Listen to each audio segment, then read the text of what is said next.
Welcome to Graven Stories. Turn off the lights, put on your headphones, and prepare for a story you won't forget. If you love true horror, subscribe now, because tonight darkness is waiting. My name is Zara Blackwood and I am 26 years old. I've been a park ranger at Olympic National Park for 8 months. This happened during the fall of 2000, when the missing person case of Iris Caldwell turned into something that still haunts me. I was still new to the job, only 8 months in, when Ranger Supervisor Dale Henricks called me into his office that October morning. The autumn mist hung thick between the Douglas firs outside his window, and I could taste the metallic dampness in the air, even through the closed door of the ranger station. "Blackwood, we've got a missing person," Dale said, sliding a file across his desk. His weathered hands bore the scars of 23 years in these woods. Iris Caldwell, 34, botanical photographer. She was documenting rare autumn fungi for some nature magazine. Last radio check-in was 3 days ago from the Quinault sector. I opened the file, studying the woman's photograph. Auburn hair pulled back in a practical ponytail, intelligent green eyes behind wire-rimmed glasses, the kind of determined expression that suggested she wouldn't give up easily on anything. Her equipment list was extensive: professional camera gear, camping supplies for a week, GPS unit, emergency beacon. "Solo expedition?" I asked, trying to keep the eagerness out of my voice. This could be my chance to prove I belonged here, to show I was more than just the rookie who'd graduated from the academy with perfect test scores, but no real experience. "Against our recommendations, yes. She's got permits for backcountry camping in sections 4 through 7. Dale tapped the map with a thick finger. "Weather's been clear, no storms reported. Her vehicle's still at the Quinault trailhead. This should be straightforward. Follow her planned route, look for signs." The metallic taste of anticipation filled my mouth as I studied her projected path. 3 days meant she could be injured, lost, or worse. My textbook training kicked in. Establish timeline, follow last known position, check water sources and shelters. "I'll take the ATV to the trailhead, start tracking from there," I said, already mentally cataloging the equipment I'd need. "Take the radio, check in every 2 hours. And Blackwood?" Dale's eyes held a warning I should have heeded. "Don't try to be a hero. You find anything concerning, you call for backup immediately." The drive to Quinault took 40 minutes through increasingly dense forest. By 2 p.m., the autumn sun was already losing its strength, casting long shadows between the moss-draped trees. I parked next to Iris Caldwell's silver Honda Civic and began my inspection. No signs of forced entry, no blood, nothing obviously wrong. Her gear was gone, suggesting she'd left on her own. The trailhead register showed her signature from 4 days ago, her handwriting neat and confident. "I. Caldwell, Botanical Photography Expedition, Sections 4-7, returning Oct. 15th. Today was October 18th. I shouldered my pack, GPS, first aid kit, emergency supplies, flare gun, and my service radio, and started up the trail. The path was well maintained for the first mile, but as I moved deeper into the wilderness, it became little more than deer tracks threading between massive tree trunks. The silence was wrong. I'd been in these woods dozens of times during training, and there was always sound: birds, squirrels, the distant crack of branches.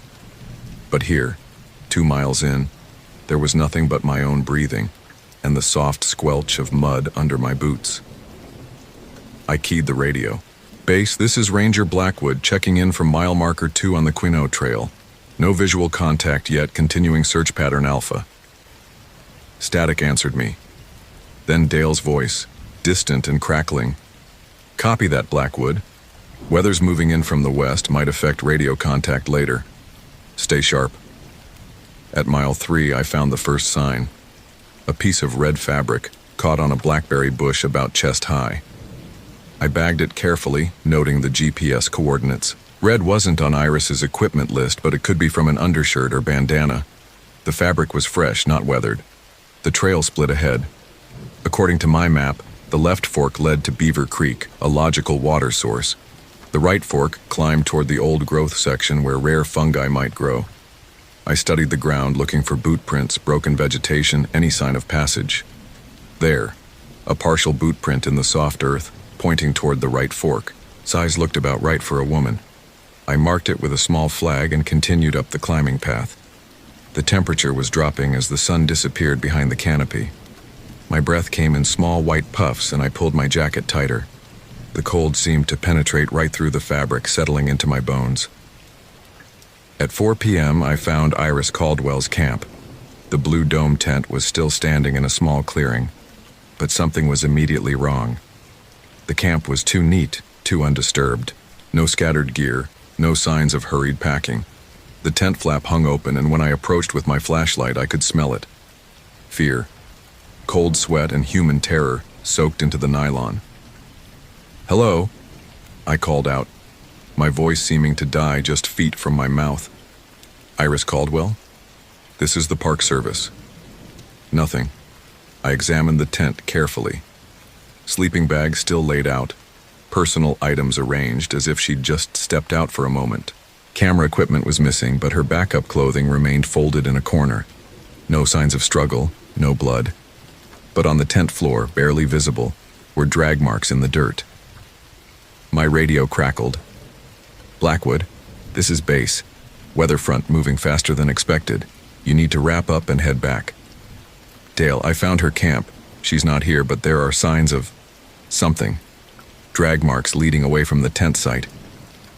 Static filled the silence for long seconds. "What kind of drag marks?" I knelt down, playing my flashlight over the disturbed earth.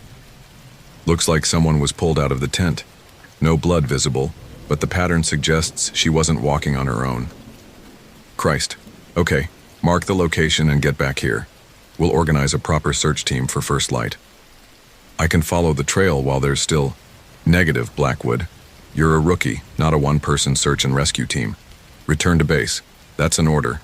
I stared at the drag marks leading away into the darkening forest.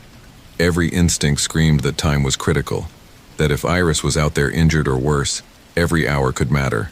But Dale was right. I was inexperienced, and stumbling around in the dark wouldn't help anyone. "Copy that. Heading back now." I packed up quickly, marking the GPS coordinates and taking photos of the tent and drag marks. As I prepared to leave, I noticed something that made my skin crawl. The drag marks didn't lead toward the trail or any logical route. They led directly into the thickest part of the forest, where no sane person would go voluntarily, especially not in the dark. The hike back should have taken 90 minutes. It took me 3 hours. Twice I lost the trail completely, my flashlight beam seeming to die just yards ahead of me. The darkness felt alive, pressing in from all sides. Every sound made me jump. The crack of a branch, the rustle of leaves, what might have been footsteps matching my own pace. At one point I stopped and called out, "Hello? Is someone there?" My voice echoed strangely, as if the forest was mocking me. Then, impossibly, I heard what sounded like my own voice calling back from somewhere ahead. "Hello? Is someone there?" I ran the last mile to the trailhead, my heart hammering against my ribs. By the time I reached my vehicle, I was soaked in cold sweat despite the freezing temperature. The drive back to the ranger station passed in a blur. Dale was waiting for me when I stumbled through the door at nearly 10 p.m. "Jesus, Blackwood, you look like you've seen a ghost. What happened out there?" I gave him my report, trying to sound professional despite the way my hands shook as I filled out the paperwork. He listened without interruption, occasionally making notes on his pad. "We'll have a full team out there at dawn," he said finally. "Search and rescue, maybe bring in a dog team if needed. You did good work today, but I want you to stay here tomorrow, coordinate communications." "Sir, I'd like to be part of the search team. I know where..." "You found her camp, Blackwood. That's excellent work for a rookie. But tomorrow we need experienced trackers, not someone who's going to get lost in the dark." His tone softened slightly. "Get some rest. This is going to be a long operation." I wanted to argue, but exhaustion was hitting me like a physical weight. I drove home to my small apartment in Port Angeles, but sleep wouldn't come. Every time I closed my eyes, I saw those drag marks leading into the forest, heard my own voice calling back from the darkness. At 3 a.m., my landline rang. "Blackwood." My voice was hoarse from lack of sleep. "Zara, It's Dale. We've got a problem. I sat up, instantly alert. What kind of problem? Communication breakdown. All our radio equipment started malfunctioning about an hour ago. Can't raise any of the remote stations. Can't get through to the county sheriff. It's like something's jamming all our frequencies. Ice formed in my stomach. That's not possible. Equipment doesn't just fail like that. I know, but there's more. Got a call from a trucker on Highway 101. Says he saw someone matching Iris Caldwell's description walking along the shoulder around midnight, about 10 miles from the park boundary. Walking? On her own? That's what he said. But here's the thing. When he stopped to offer help, she ran into the woods. Wouldn't respond when he called out. I was already reaching for my clothes. I'm coming in. Negative. I need you to stay put until we can figure out what's happening with communications. Could be equipment failure, could be weather interference, but until we know... The line went dead. I tried calling back but got only a busy signal. My cell phone showed no signal, which wasn't unusual in this area, but the timing felt wrong. Everything felt wrong. By 5 a.m., I couldn't stand it anymore. I dressed in full gear and drove back toward the park, my headlights cutting through pre-dawn darkness. The ranger station was empty when I arrived. Dale's truck gone from the parking lot. I tried the radio equipment myself, cycling through all frequencies. Nothing but static on every channel. There was a note on Dale's desk. Blackwood, gone to coordinate with county. Maintain radio watch. Do not attempt solo search. DH. But something about the handwriting looked off. The letters were too careful, too precise, not Dale's usual hurried scrawl. As the sun rose, painting the forest in shades of gold and red, I made a decision that would haunt me for the rest of my life. I was going back out there. This time I brought everything. Emergency supplies, flare gun, backup radio, even my personal GPS unit. I told myself I was just going to check on the camp, maybe expand the search radius slightly. I wasn't trying to be a hero. The hike to Iris's camp took less time in daylight, but the silence was still oppressive. No birds, no small animal sounds, just the whisper of wind through dying leaves. The cold seemed to follow me, a penetrating chill that my jacket couldn't keep out. The camp looked exactly as I'd left it the night before, but something was different. It took me several minutes to realize what. The drag marks were gone. I knelt where they'd been, running my hands over ground that was now perfectly smooth, as if someone had carefully raked away all evidence. But I had photos on my digital camera, proof that I hadn't imagined it. When I checked the camera, the photos were gone. Every single image from yesterday had been erased. My hands were shaking as I examined the tent more carefully. Inside, I found something that made my blood freeze. A Park Service radio, tuned to our emergency frequency. It was Dale's radio. I recognized the scratches on the case, the faded sticker with his badge number. But Dale should have been coordinating with the county sheriff. Why was his radio here? I keyed the mic. Base, this is Blackwood. I'm at the missing persons campsite and I've found Ranger Henriks's radio equipment. Please respond. Static filled the air. Then, impossibly, Dale's voice came through clear as crystal. Zara, where are you? We've been looking everywhere. You need to come back to base immediately. Dale, how are you transmitting? Your radio's here at the campsite. A pause. Then, I'm using backup equipment. There's been a development in the case. Return to base now. Something in his tone was wrong. Dale never called me by my first name over official channels, and there was a quality to his voice. Too smooth, too controlled. What kind of development? We found Iris Caldwell. She's been hurt.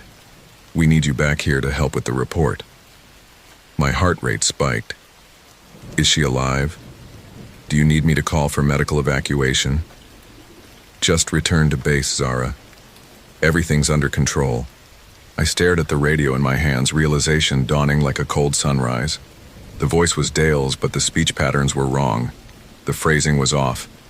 And most importantly, Dale would never tell me everything was under control if we'd just found an injured hiker. Someone was using Dale's voice, but it wasn't Dale. I switched off the radio and tried my backup unit. Dead silence on all frequencies. Whatever was happening, I was completely cut off from the outside world.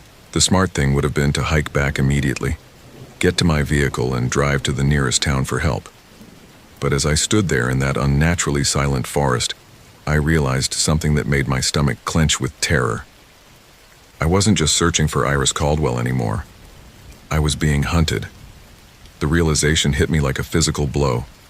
Someone had been watching me, manipulating the situation from the beginning. The erased photos, the missing drag marks, Dale's radio appearing at the camp. None of it was accidental. I forced myself to think like the ranger I'd trained to be. What did I know for certain? Iris Caldwell was missing. Her camp showed signs that she'd been taken against her will. Dale was supposed to be coordinating with county officials, but his radio was here. Someone was using sophisticated equipment to monitor and interfere with communications, and that someone knew enough about Park Service procedures to mimic Dale's voice convincingly. A former ranger, someone with inside knowledge. I checked my GPS unit to confirm my location, then started following what I thought might be Iris's trail. Without the drag marks, I had to rely on other signs. Broken branches, disturbed undergrowth, anything that might indicate passage. 50 yards from the camp, I found a digital camera. It was expensive equipment, professional grade. The LCD screen was cracked, but when I powered it on, I could see the last few photos Iris had taken. Mushrooms and fungi just as expected, but the final image made me gasp. A man in ranger uniform, photographed from a distance through the trees. The figure was too far away to make out facial features, but something about his posture was familiar. He was watching Iris's camp from concealment. I forwarded through the images. The next photo showed the same figure, closer now, and I could see he was carrying equipment that wasn't standard issue. Some kind of electronic device, military looking. The timestamp on the photos was from 3 days ago, the day Iris was supposed to have gone missing. My radio crackled again. This time the voice was different, higher pitched, terrified. "Please, is anyone there? I'm lost, I'm hurt, please help me." It was a woman's voice. It could have been Iris. "This is Park Ranger Blackwood. What's your location? Are you injured?" "I don't know where I am. It's so dark and I can hear him coming. Please, you have to help me." "Who's coming? What's your name?" "Iris. Iris Caldwell. He took my equipment, destroyed my GPS. I've been hiding for days, but I think he knows where I am." The voice cut off, replaced by static. I stared at the radio, my mind racing. If that was really Iris, she was alive, but in immediate danger. But something felt wrong about the transmission. The voice was too clear, too precise for someone who'd been hiding in the wilderness for days. I keyed the mic. "Iris, if you can hear me, I need you to tell me something specific about your research. What type of fungi were you documenting?" Silence, then. What does that matter? Please just help me." The real Iris Caldwell, based on her files, was a specialist in mycology. She would have been excited to talk about her research even in a crisis situation. This person had no idea what Iris was studying. I was talking to the predator. The realization sent ice water through my veins. Not only was someone hunting in these woods, but they were sophisticated enough to monitor radio frequencies, sophisticated enough to lure rescue personnel into traps. I switched off my radio and tried to think. Every procedure I'd been taught assumed we were dealing with natural dangers, injury, exposure, getting lost. Nothing in my training covered a human predator who understood our protocols better than we did. I needed to get out of the forest and bring back real help. But as I turned to head back toward the trail, I found my path blocked. A man in a Park Service uniform stood between me and the way out. At first glance, he looked like any other ranger. Regulation clothing, proper equipment, confident posture. But something in his eyes made my skin crawl. "Ranger Blackwood," he said, his voice pleasant and professional. "I've been looking for you." I kept my hand near my radio, though I knew it wouldn't help. "I don't believe we've met. I'm conducting a search for the missing hiker." "Oh, I know exactly what you're doing." He stepped closer, and I could see details that made my throat tighten. His uniform was perfect, too perfect. No mud, no wear marks, as if he'd just put it on for a performance. I'm Ranger Coleman, recently transferred from Glacier National Park. Your supervisor sent me to assist with the search. There was no Ranger Coleman. I'd memorized the names of every person assigned to Olympic National Park. That's great, I said, trying to keep my voice steady. We should coordinate our search patterns. Have you found any sign of Miss Caldwell? His smile was cold and knowing. Oh yes, I've found her. In fact, she's been very helpful in setting up this little exercise. Exercise? Training, you might say. You see, Zara, may I call you Zara? You represent everything wrong with the modern Park Service. Young, inexperienced, overconfident. You think your academy training makes you ready for anything these woods can throw at you? I took a step backward, measuring the distance to the nearest tree line. I think there's been some kind of misunderstanding. I need to report back to my supervisor. Your supervisor is indisposed at the moment. Don't worry, he's not dead yet. That depends entirely on how well you perform in the next few hours. The casual way he mentioned Dale's fate made my blood turn to ice. What do you want? I want to show you what it means to be truly hunted. You see, I spent 15 years as a ranger in parks across the country. I know every protocol, every procedure, every trick you might try. And I've learned that the most dangerous animal in any wilderness isn't a bear or a wolf. He gestured around us at the silent forest. It's humans. Specifically, humans who understand that these vast, wild spaces are perfect hunting grounds for those with the right inclinations. You're sick, I whispered. I'm evolved. For years, I watched incompetent rangers like you stumble through these woods, completely unaware of the real predators around them. Do you know how easy it would be to make people disappear out here? How simple it is to manipulate search and rescue operations? He held up a device that looked like military communications equipment. Frequency jammers, voice modulators, GPS scramblers. Amazing what you can buy with a government pension. I've been watching you since yesterday, Zara. Every move, every decision. You've performed exactly as expected. Where's Iris Caldwell? Safe for now. She makes excellent bait. You see, she served her purpose, drawing you out here, away from backup and support. But her real value is as motivation for what comes next. He checked what looked like a military-style watch. I'm giving you a 30-minute head start. If you can evade me until dawn, that's about 8 hours from now, I'll let both you and Miss Caldwell go free. If I catch you, he didn't need to finish the threat. This is insane. I'm a federal employee. People will come looking. Will they? Your radio communications have been compromised. Your supervisor thinks you're safely coordinating from the office. The county sheriff thinks everything's under control. And you've already demonstrated a tendency to go off on your own against direct orders. He was right, and we both knew it. I'd played directly into his hands by returning to the woods alone. 30-minute start, now. I ran. Behind me, I could hear him laughing. Not the maniacal cackle of a movie villain, but the satisfied chuckle of someone whose plans were working perfectly. I crashed through underbrush, my ranger training warring with pure terror.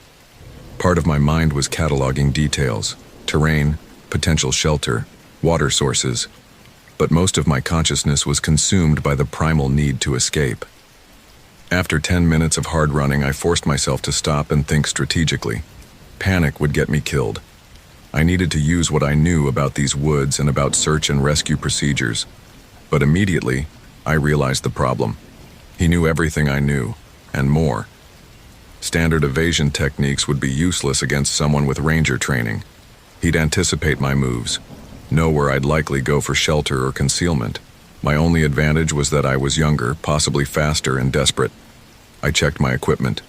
GPS unit, probably being jammed, but worth trying.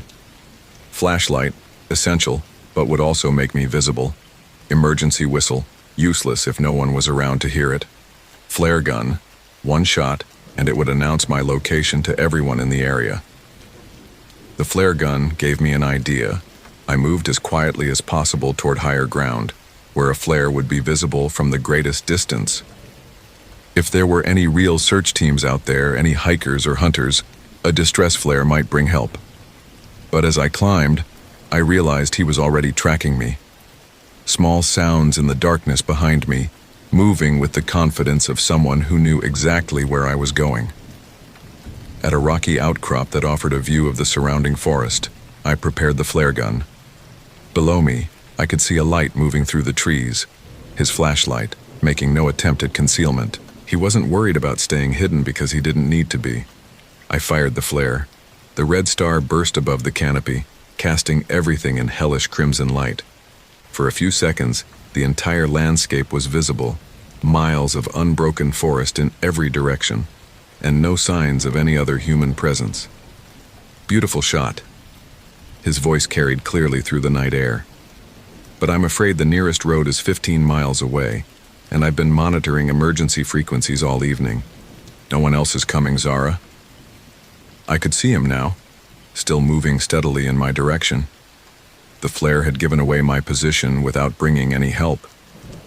I needed a new plan. Moving as quietly as possible, I started working my way around the ridge, hoping to circle behind him. If I could reach his base of operations, wherever that was, maybe I could find Iris or Dale or some way to call for real help. But after 20 minutes of careful movement, I realized I was being herded. Every time I tried to change direction, I'd encounter some obstacle. A cliff face too steep to climb, a bog too dangerous to cross, terrain too thick to navigate quickly. He was using his knowledge of the landscape to funnel me toward some predetermined location. My radio crackled. His voice again, but this time without the pretense of being Dale or Iris. "You're doing better than I expected, Zara. Most people panic completely by this point. You're actually thinking, which makes this more interesting." I didn't respond, but kept moving through the darkness. "I know you're listening. Here's what you need to understand. This isn't random. I've been planning this specific scenario for months. You think you're improvising, but you're actually following a script I wrote." Despite myself, I keyed the radio. "What do you want?" "Why me?" "Because you represent everything I hate about the modern Park Service. Young, inexperienced, full of textbook knowledge, but no real understanding of what it means to face genuine danger. Your supervisor spoke very highly of your test scores." My blood chilled. "You know Dale personally." "We've met. In fact, he's been quite informative about your training, your strengths and weaknesses. Did you know he was worried about your tendency to take unnecessary risks? About your need to prove yourself?" I realized with growing horror that this predator had been studying me specifically, learning my psychology, my patterns. "Where is he?" "Closer than you think. In fact, you'll be seeing him soon. I've prepared a little reunion." The radio went silent. I was now deeper in the forest than I'd ever been, following what might have been an old animal trail through terrain that seemed increasingly alien. The trees here were ancient, massive trunks that blocked most of the moonlight. The air smelled of decay and something else, something organic and wrong. Then I smelled smoke. Following the scent, I came to a clearing where a small campfire burned next to what looked like a professional campsite. Military-style tent, organized equipment, everything laid out with precision. And tied to a tree at the edge of the firelight was Dale Henricks. He was alive but unconscious, rope restraints keeping him upright against the trunk. There was dried blood on his forehead, but he seemed to be breathing normally. "Dale," I whispered, approaching carefully. "Dale, wake up." His eyes opened, unfocused at first, then widening when he saw me. "Zara? Jesus Christ, what are you doing here? You need to run, right now. I'm getting you out of here." I started working at the ropes, but they were professionally tied, impossible to untie quickly without cutting. "Listen to me," Dale said urgently. "This guy, he's not just some psychopath. He's military trained, maybe special forces. He knows things about park operations that are classified. I think he might be former ranger," I finished. "He told me." "No, that's what he wants us to think. I saw his equipment. That's not surplus gear, Zara. That's current military issue. I think he might still be active duty, some kind of black ops." The implications hit me like a physical blow. If Dale was right, we weren't dealing with a rogue ex-employee. We were dealing with someone who had resources, training, and possibly official backing for his activities. "We need to get out of here," I said, still working at the ropes. "Behind you," Dale whispered. I spun around to find the predator standing at the edge of the clearing, no longer bothering with any pretense. He'd removed the Park Service uniform, revealing military fatigues underneath. "I was wondering when you'd find my base camp," he said conversationally. "Right on schedule." "What do you want?" I demanded, putting myself between him and Dale. "What I want is to demonstrate the vulnerability of our national park system to domestic terrorism. What I want is to show how easy it is for trained operatives to use these wilderness areas as hunting grounds. What I want is data on how civilian personnel respond under extreme stress." He gestured around the clearing. "This entire operation has been a field test, Zara. You and your supervisor are test subjects in a psychological warfare study." "That's impossible. The government does whatever it believes is necessary for national security. There are programs you can't imagine, studies that would horrify you, and sometimes those studies require live subjects." I looked at Dale, who was staring at the man with growing recognition and horror. "You know him," I realized. Dale's voice was barely a whisper. "Colonel Marcus Webb. I thought you were dead. Afghanistan, wasn't it? That helicopter crash?" Webb smiled. "Reports of my death were greatly exaggerated. I've been reassigned to domestic operations, specifically testing the security vulnerabilities of our national infrastructure." "Parks aren't infrastructure," I said. "Aren't they? Millions of visitors every year, minimal security, vast areas that are impossible to patrol effectively. They're perfect targets for anyone who wants to cause maximum psychological impact with minimal resources." He moved closer, and I could see the clinical coldness in his eyes. "What we're testing here is how easy it is for a single operative to take control of an entire sector of park operations, to manipulate communications, eliminate key personnel, and create a crisis that could tie up law enforcement resources for weeks." "And Iris Caldwell?" "A convenient prop. She really is a botanical photographer, and she really did come here to document fungi. But she's also been working with my team for the past 6 months, gathering intelligence on park security procedures." The betrayal hit me like a physical blow. Everything had been orchestrated from the beginning. "So what happens now?" I asked. "Now we see how long you can survive against a professional. The data we've gathered so far has been excellent, but we need to push the experiment to its conclusion." He checked his watch again. "You have until dawn to reach the park boundary.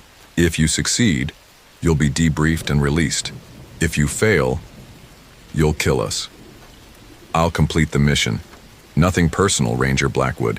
You've actually performed better than our psychological profiles predicted. Under different circumstances, you might have made a decent operative yourself." He started to turn away, then paused. "Oh, and just so we're clear, your supervisor will be released regardless of your performance. He's not part of the test parameters." "But I am. You are the test." With that, he disappeared into the darkness, leaving me alone with Dale, and the growing realization that I was trapped in a nightmare that was sanctioned by my own government. Dale was looking at me with desperate intensity. "Zara, listen carefully. Whatever they told you about this being a test, whatever they promised about letting you go, it's a lie. Webb was cashiered from the Army for unauthorized human experimentation. He's not working for anyone but himself." "How do you know?" "Because I helped investigate him 3 years ago. He was running illegal psychological warfare experiments on Afghan civilians. The only reason he wasn't court-martialed was because his work was classified and the victims were foreign nationals. The implications settled over me like ice water. He's going to kill all of us, isn't he? He's going to try. But we have one advantage he doesn't know about." Dale managed a grim smile despite his restraints. I activated the emergency beacon in my truck before he took me. "It's broadcasting on a frequency he can't jam. Help is coming, but not until morning. That's still hours away. Then we better make sure we're alive when they get here." I finally managed to work Dale's restraints loose, my fingers cramping from the effort. He stood unsteadily, blood circulation returning to his hands. "What's the plan?" I asked. "Survival. Webb is good, but he's also arrogant. He thinks he's controlling all the variables, but he doesn't know these specific woods as well as we do. And he's assuming we'll act like panicked civilians."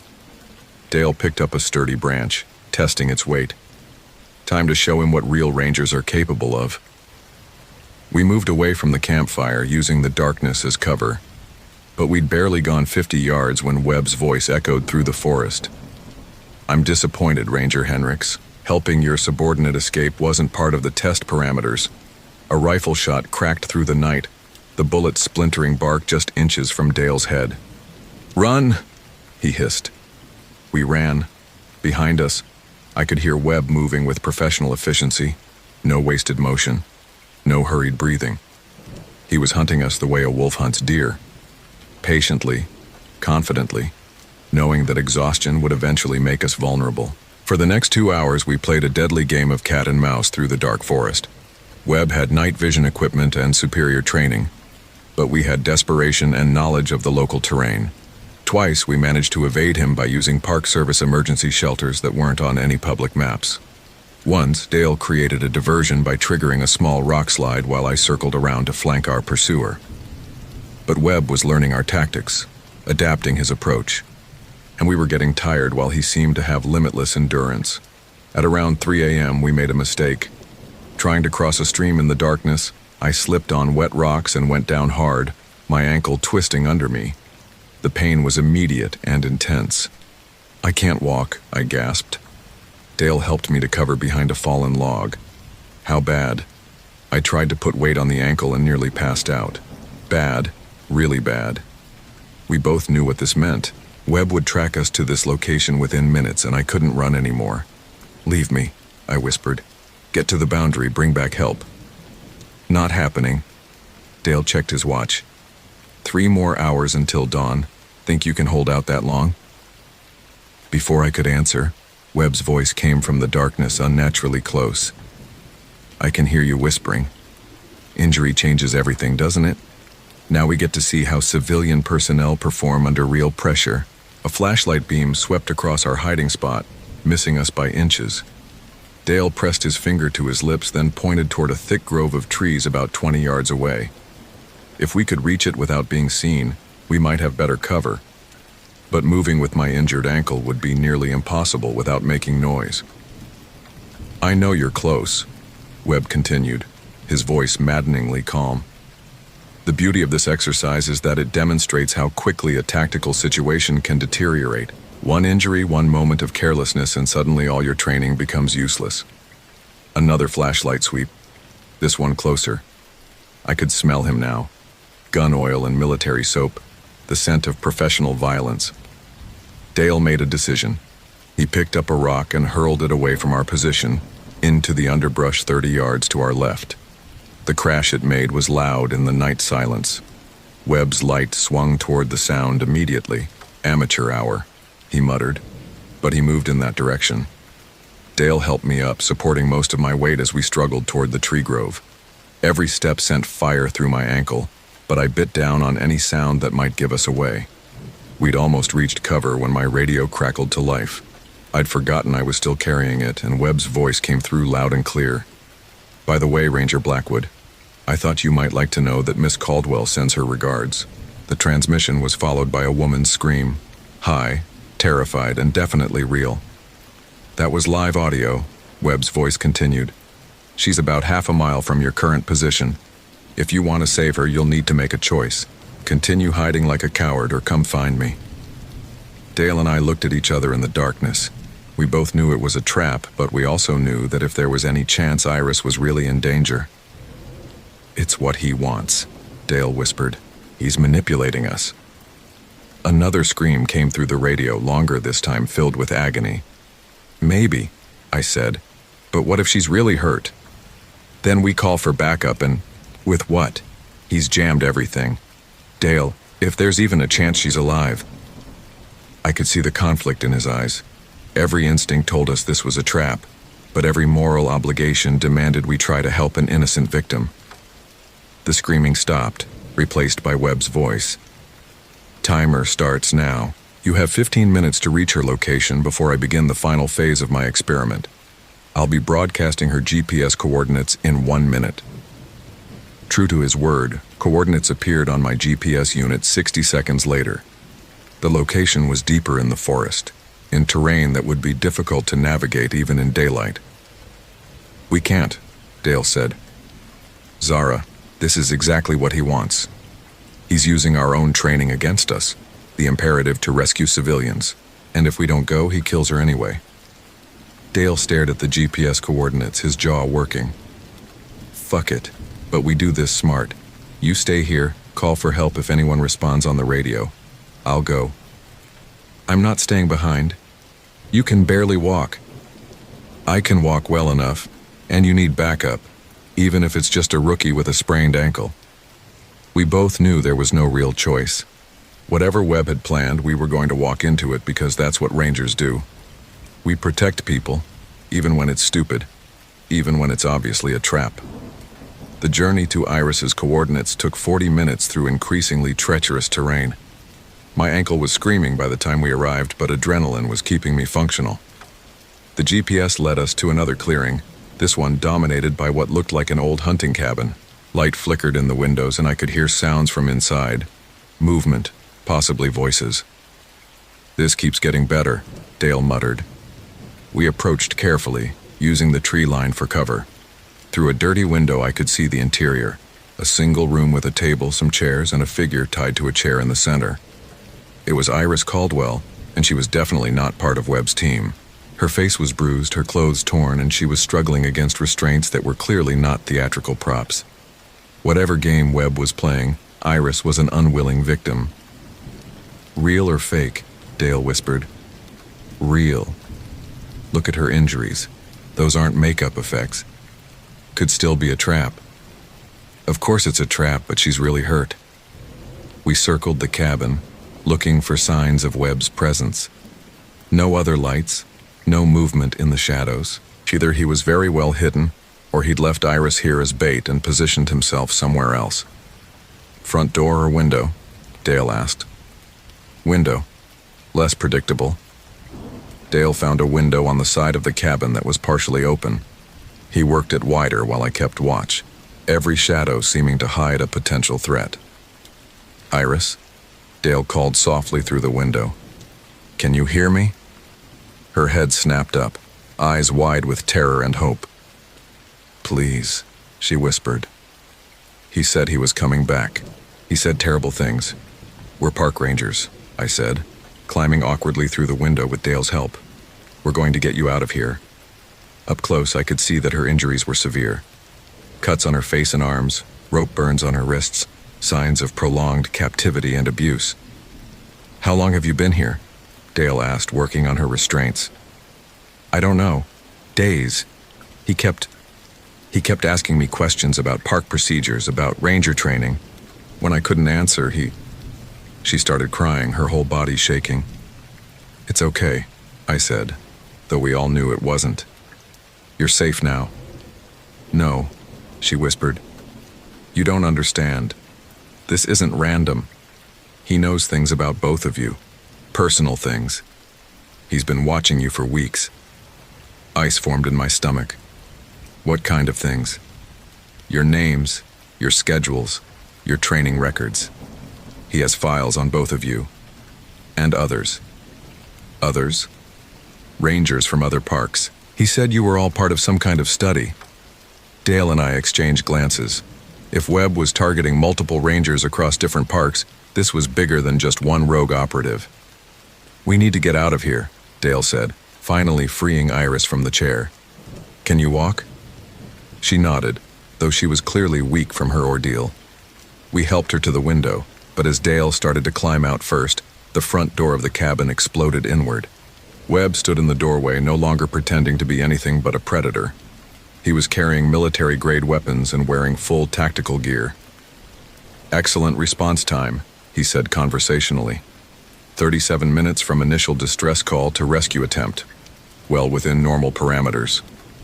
"Let her go," Dale said. "Your quarrel is with the Park Service, not with civilians." "But that's where you're wrong, Ranger Henricks.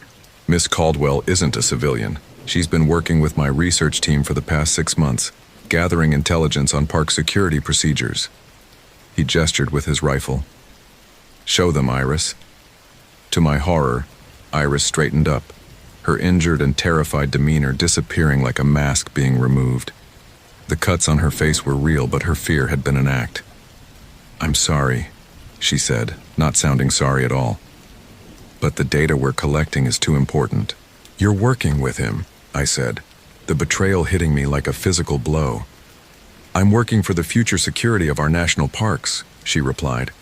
Colonel Webb has demonstrated that current ranger protocols are completely inadequate for dealing with sophisticated threats. Webb nodded approvingly. Miss Caldwell has been invaluable in identifying security vulnerabilities. Her reports on individual ranger psychology have been particularly useful. Psychology? Dale asked. Behavioral analysis, Webb explained. How different personality types respond to stress, isolation, and threat. You, for instance, Ranger Henricks, exhibit classic protective leadership traits. You're willing to sacrifice yourself for subordinates, which makes you predictable. He turned to me. And you, Ranger Blackwood, demonstrate the overconfidence typical of recent academy graduates, combined with a desperate need to prove yourself. Also, predictable. This is sick, I said. This is science. Do you have any idea how easy it would be for a terrorist cell to infiltrate park operations? How simple it would be to use these wilderness areas to train operatives or hide weapons caches? Webb gestured around the cabin. We've been operating in this sector for 6 months without detection. We've intercepted radio communications, manipulated search and rescue operations, and taken park personnel hostage, all without triggering any meaningful security response. Because you're using inside knowledge, Dale said. You know our procedures because you used to be one of us. I was never one of you, Webb said with disgust. I was military intelligence assigned to evaluate Park Service capabilities. What I found was a collection of nature lovers playing at being law enforcement officers. He checked his watch. But this phase of the operation is complete. We have all the data we need. So you're letting us go? I asked. Webb and Iris exchanged glances. I'm afraid that's not possible, he said. You've seen too much, know too much about our methods. The operation requires that there be no witnesses. You're going to kill us. I'm going to complete the mission. Nothing personal. He raised his rifle, and I realized that all our running, all our clever tactics had led us exactly where he wanted us, trapped in an isolated cabin with no escape routes. But Dale had been quietly reaching into his jacket, and suddenly he threw something at Webb's feet, a military smoke grenade. The cabin filled with thick, choking smoke. I heard rifle shots, shouting, the crash of furniture being overturned. Dale grabbed my arm and pulled me toward the window. Move, he shouted. We tumbled through the window into the night air, Iris's screams echoing behind us. Whether she was really hurt or just maintaining her cover, I couldn't tell, and didn't care. How did you... I started. Found it in his equipment stash, Dale gasped as we ran. Military surplus, figured it might come in handy. Behind us, the cabin door slammed open and Webb emerged from the smoke, his night vision equipment giving him a clear advantage.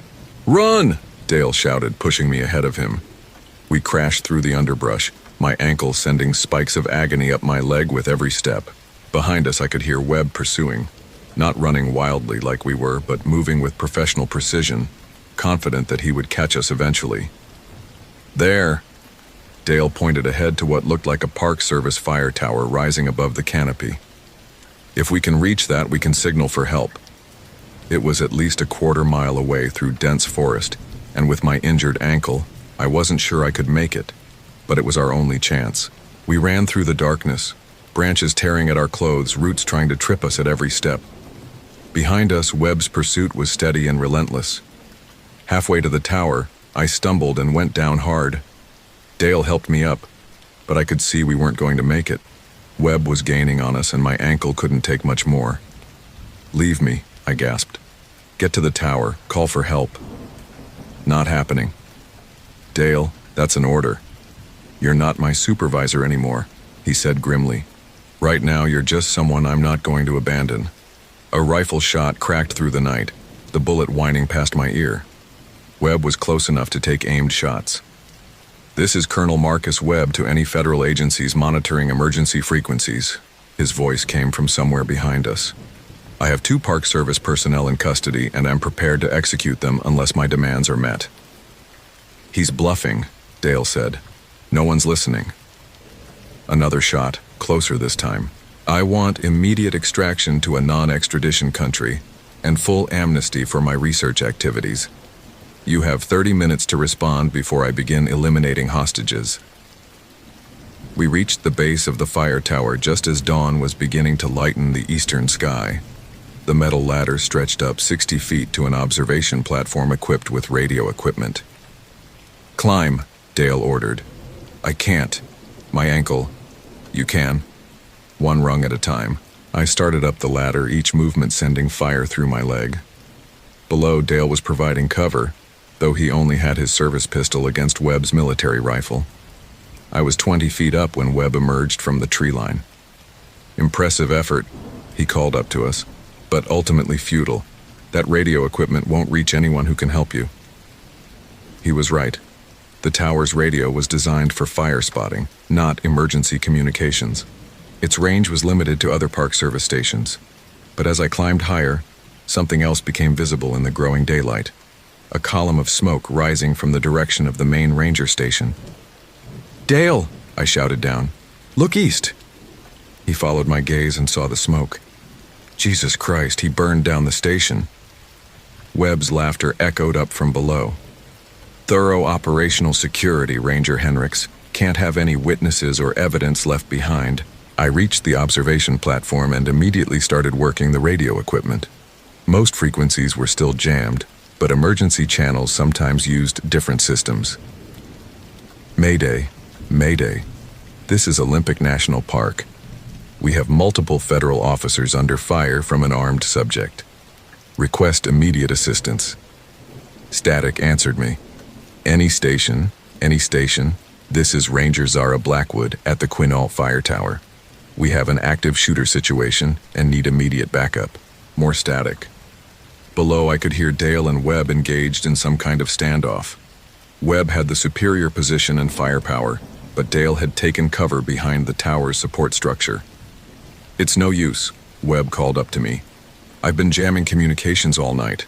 No one knows you're in trouble and no one's coming to help." But as the sun rose higher, I began to see something that made my heart race. Aircraft contrails in the distance, moving in our direction. The emergency beacon in Dale's truck. It had been broadcasting all night and someone had finally responded. "Dale!" I shouted down. "Aircraft incoming from the southeast." I saw Webb's head snap around as he spotted the planes. They were military aircraft, helicopters, and what looked like a transport plane. "Impossible," he muttered. Then, louder, "You're bluffing." But the aircraft were definitely heading our way, and getting larger by the minute. Webb's careful composure finally cracked. This wasn't supposed to happen. The operation was contained, controlled. He raised his rifle toward the tower, but before he could fire, Dale shot him. The bullet caught Webb in the shoulder, spinning him around but not dropping him. He staggered, then raised his weapon again. Dale shot him again, this time center mass. Webb went down and didn't get up. I climbed down from the tower as fast as my injured ankle would allow. Dale was kneeling next to Webb, checking for weapons and signs of life. "Is he dead?" I asked. "Yes." Dale's face was grim. I didn't want it to end this way, but he didn't give me a choice. The helicopters were close enough now that we could hear their rotors. Within minutes, the clearing around the fire tower was swarming with federal agents, FBI, military personnel, and what looked like specialized tactical teams. The debriefing took 3 days. We learned that Webb had indeed been conducting unauthorized experiments, not just in Olympic National Park, but in wilderness areas across the country. His research had resulted in the deaths of at least 12 people over the past 2 years. Iris Caldwell was arrested at the cabin site. Her cooperation with Webb had been voluntary, motivated by a combination of money and a twisted belief that his work was necessary for national security. The emergency beacon in Dale's truck had indeed been broadcasting, but it had taken federal authorities nearly 8 hours to triangulate our location and mount a rescue operation. 8 hours during which we were completely on our own against a predator who understood our weaknesses better than we understood them ourselves. I spent 2 weeks on medical leave while my ankle healed, but the psychological injuries took much longer. For months afterward, I jumped at every unexpected radio transmission, every unfamiliar face in the forest. Dale retired 6 months later. He said he'd lost faith in the system's ability to protect its own people. I understood his decision, but I stayed on. Someone had to be there for the next rookie ranger who thought they were ready for anything these woods could throw at them, because now I know the truth that Webb taught me in the most brutal way possible. The most dangerous predator in any wilderness isn't a bear or a wolf or any other natural creature. It's humans. Specifically, humans who understand that vast wild spaces make perfect hunting grounds for those with the right training and the complete absence of conscience. I still work at Olympic National Park. I'm no longer a rookie. I'm the one who trains the rookies now. And the first thing I teach them is that their greatest threat won't come from the wildlife or the weather. It will come from something that looks just like them, talks just like them, and understands their procedures better than they do. Because Marcus Webb wasn't unique.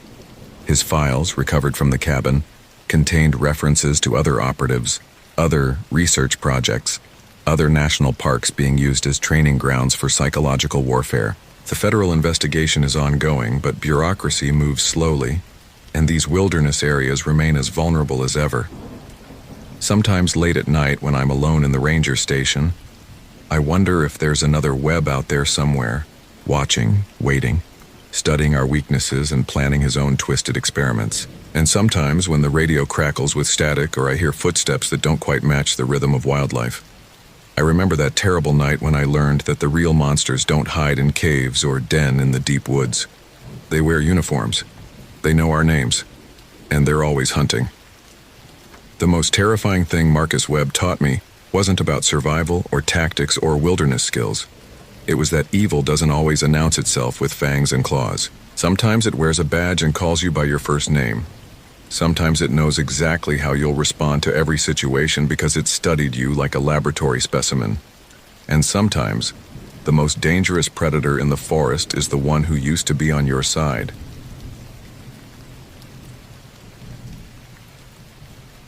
My name is Cassidy Brennan and I am 27 years old. I've been a park ranger at Olympic National Park for 18 months. This happened during the fall of 2023, when the missing person case of Ezra Holbrook turned into something that still haunts me. I was still relatively new to the job, eager to prove myself after a childhood spent dreaming of protecting our nation's wild places. The Hoh River Trail was my assigned sector, a stretch of temperate rainforest where ancient Sitka spruces towered over emerald moss, and the river whispered secrets through the fog. I thought I knew every inch of those 12 miles. I was wrong about so many things. October 15th started like any other autumn day. The darkness had begun claiming the forest by 5 p.m., and the temperature had dropped to 38 degrees. I was finishing my evening patrol when dispatch crackled through my radio with news that would change everything. Ranger Brennan, we have a missing person report. Ezra Holbrook, 34-year-old male, wildlife photographer from Portland. Vehicle located at Hoh River Trailhead. Last contact was yesterday morning, October 14th, approximately 800 hours. I pressed the radio button, feeling that familiar flutter of nervous energy. Missing persons were serious business, and I'd only handled 2 minor cases since starting. Both day hikers who'd simply taken wrong turns and emerged hours later, embarrassed but unharmed. Copy that. What's the search perimeter? I asked. Start with the main trail. Holbrook's girlfriend says he planned to photograph the maple grove at mile marker 7. She expected him back by evening. The maple grove. I knew it well. A clearing where big-leaf maples created a golden cathedral in autumn, their leaves filtering sunlight into honey-colored beams. It was about a 4-hour round trip for an experienced hiker, but photographers often took longer, waiting for perfect light. 10:04. Beginning search immediately. I should have called for backup then. Protocol suggested it, especially with darkness approaching. But I was 27 and determined to prove I could handle a straightforward search and rescue. The textbooks made it seem simple. Follow the trail, look for signs, maintain radio contact. What they didn't teach was how human evil could turn familiar wilderness into a hunting ground. The trailhead parking lot held only Holbrook's blue Subaru Outback, looking abandoned under the weak yellow glow of a single security light. I examined it with my flashlight, finding nothing unusual. The doors were locked, windows up, no signs of struggle. Inside, I could see camera equipment cases and a thermos on the passenger seat. I shouldered my pack, radio, GPS, first aid kit, emergency blanket, protein bars, and my service pistol, and headed into the forest. The beam of my mag light carved a narrow tunnel through the increasing darkness, illuminating the well-maintained gravel trail ahead. The Hoh rainforest at night transforms into something primordial. During the day, it's magical, cathedral quiet, green and misty, filled with the soft sounds of dripping water and distant bird calls. But after dark, the ancient trees become towering shadows, and every sound gets amplified and distorted. My boots crunched on wet leaves, masking any subtle noises that might indicate where Holbrook had gone. At mile marker 3, I found the first sign. A red bandana hung from a Douglas fir branch about eye level, tied with a simple overhand knot. It hadn't been there during my morning patrol, I was certain of that. I photographed it with my phone and carefully removed it, noting how fresh it appeared. No weathering, no significant moisture damage. It had to be Holbrook's. But something felt wrong about its placement. Too convenient, too visible, like it had been positioned specifically to be found. I keyed my radio. Base, this is Brennan. Found possible evidence at mile 3. Red bandana, appears recent. Continuing toward mile 7. Static answered me. Then more static. I adjusted the frequency and tried again. Nothing but electronic snow. The radio had worked perfectly an hour ago. These Motorola units were reliable, and I was nowhere near the dead zones marked on our coverage maps. I tapped the antenna, checked the battery indicator. Everything looked normal. But the silence from dispatch felt suddenly ominous in the vast darkness surrounding me. I continued hiking, telling myself that equipment failure happened and backup would come looking if I didn't check in within 2 hours. That's what the protocol said. But with each step deeper into the forest, my confidence in those protocols began to erode. At mile marker 5, I found Holbrook's camera, a Canon 5D Mark IV with a telephoto lens, lying beside the trail as if it had been dropped in haste.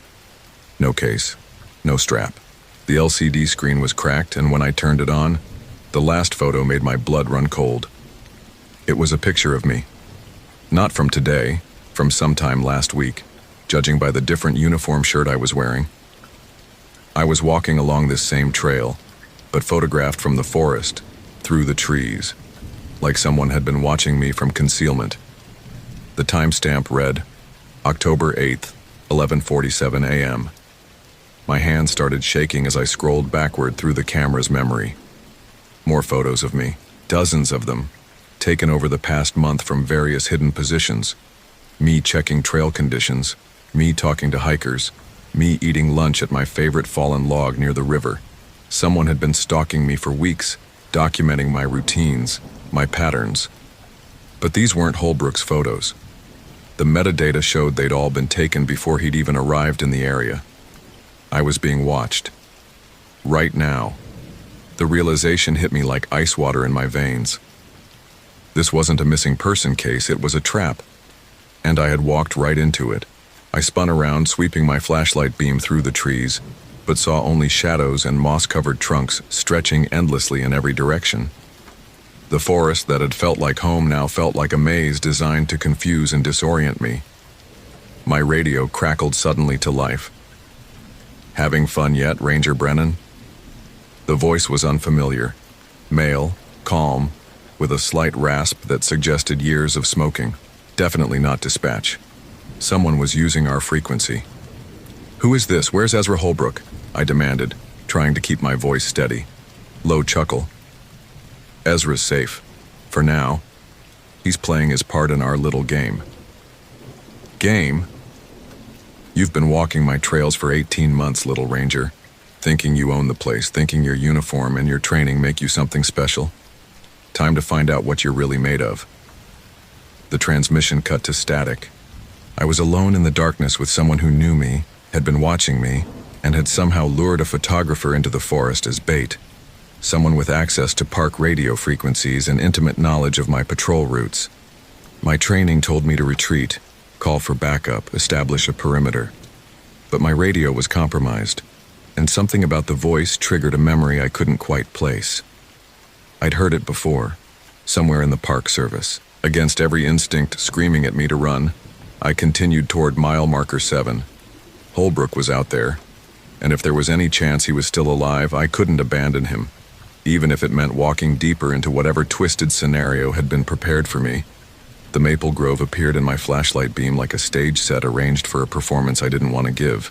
The golden leaves that had been so beautiful in daylight now looked sickly yellow under artificial light, and they rustled with an unnatural sound, too dry, too brittle for the damp climate. In the center of the clearing sat a camp chair. Holbrook was bound to it with climbing rope, his head slumped forward, a strip of duct tape across his mouth. He was conscious. I could see his chest rising and falling, but his eyes were wide with terror above the tape. I approached carefully, sweeping my light across the surrounding trees. This felt like an obvious trap, but I couldn't leave him there. "Ezra, I'm Ranger Brennan. I'm here to get you out." He shook his head frantically, making muffled sounds behind the tape. His eyes darted toward the forest behind me, warning me of something I couldn't see. I was reaching for my knife to cut his restraints when the voice spoke from somewhere in the darkness beyond my flashlight beam. "Textbook approach, Brennan. Just like they taught you at the academy. Secure the victim first, establish communication, assess for injuries. Very professional." I spun toward the sound, drawing my service pistol in one fluid motion. The Glock felt solid and reassuring in my hands, even though I'd never fired it outside of qualifying exercises. "Show yourself. This is over." "Is it?" The voice seemed to move, coming from a different location now. "You found your missing photographer in less than 3 hours. Pretty impressive for someone with only 18 months experience. Of course, I made it easy for you. Breadcrumbs leading right where I wanted you to go." I kept my weapon raised, trying to track the voice while maintaining visual contact with Holbrook. He was struggling against his bonds, rocking the chair slightly. "Who are you? What do you want?" "Name's Marcus Ventura. Ring any bells?" It did. Marcus Ventura had been a ranger here at Olympic, dismissed 3 years ago for excessive force during visitor encounters.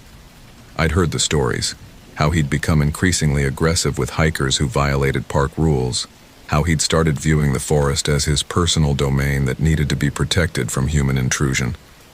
The final incident involved a family with young children whom he'd detained at gunpoint for camping in a restricted area. "You were fired," I said. "Terminated," he corrected. "Cast out of paradise for doing my job too well. Protecting these woods from people who don't deserve them. People like your friend there, who came trampling through my territory with his cameras and his entitled city boy attitude. These aren't your woods, Ventura. You lost the right to..." "Lost the right?" His laugh was sharp and bitter. "I've lived in these forests for 3 years. 3 years without leaving, not once. I know every game trail, every water source, every cave and hidden valley. I've earned these woods with sweat and blood and sacrifice. You've been here 18 months and you think you understand this place?" A branch snapped somewhere to my left. I pivoted toward the sound, but my flashlight revealed only empty forest. "Here's what's going to happen," Ventura continued, his voice now coming from yet another direction. "I'm going to give you a sporting chance. More than you deserve, really, but I'm feeling generous. You have until sunrise to get your photographer friend out of my territory. 6 hours. Make it to the parking lot and you both walk away. And if we don't? Then you become permanent residents, like the others." Others.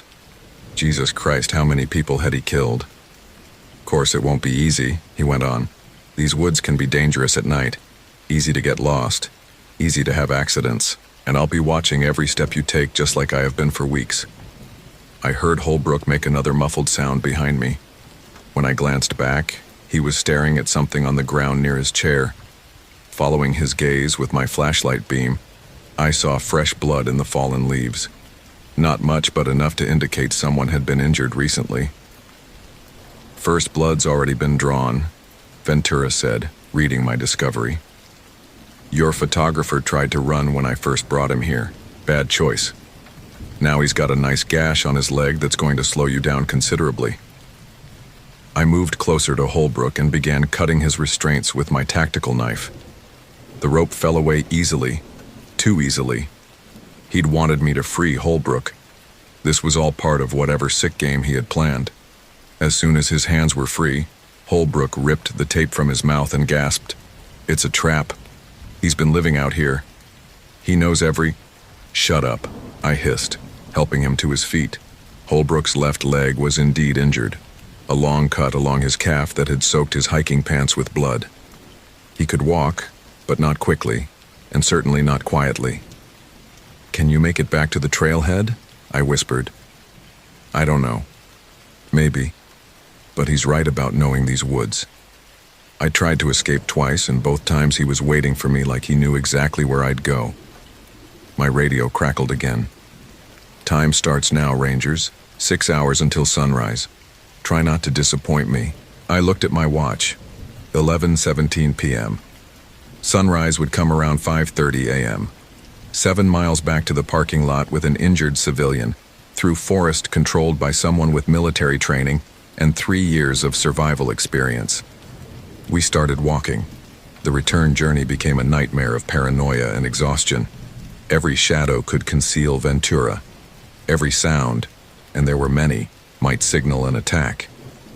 Holbrook limped beside me, trying to stay quiet despite his pain, while I swept my flashlight beam constantly through the surrounding trees.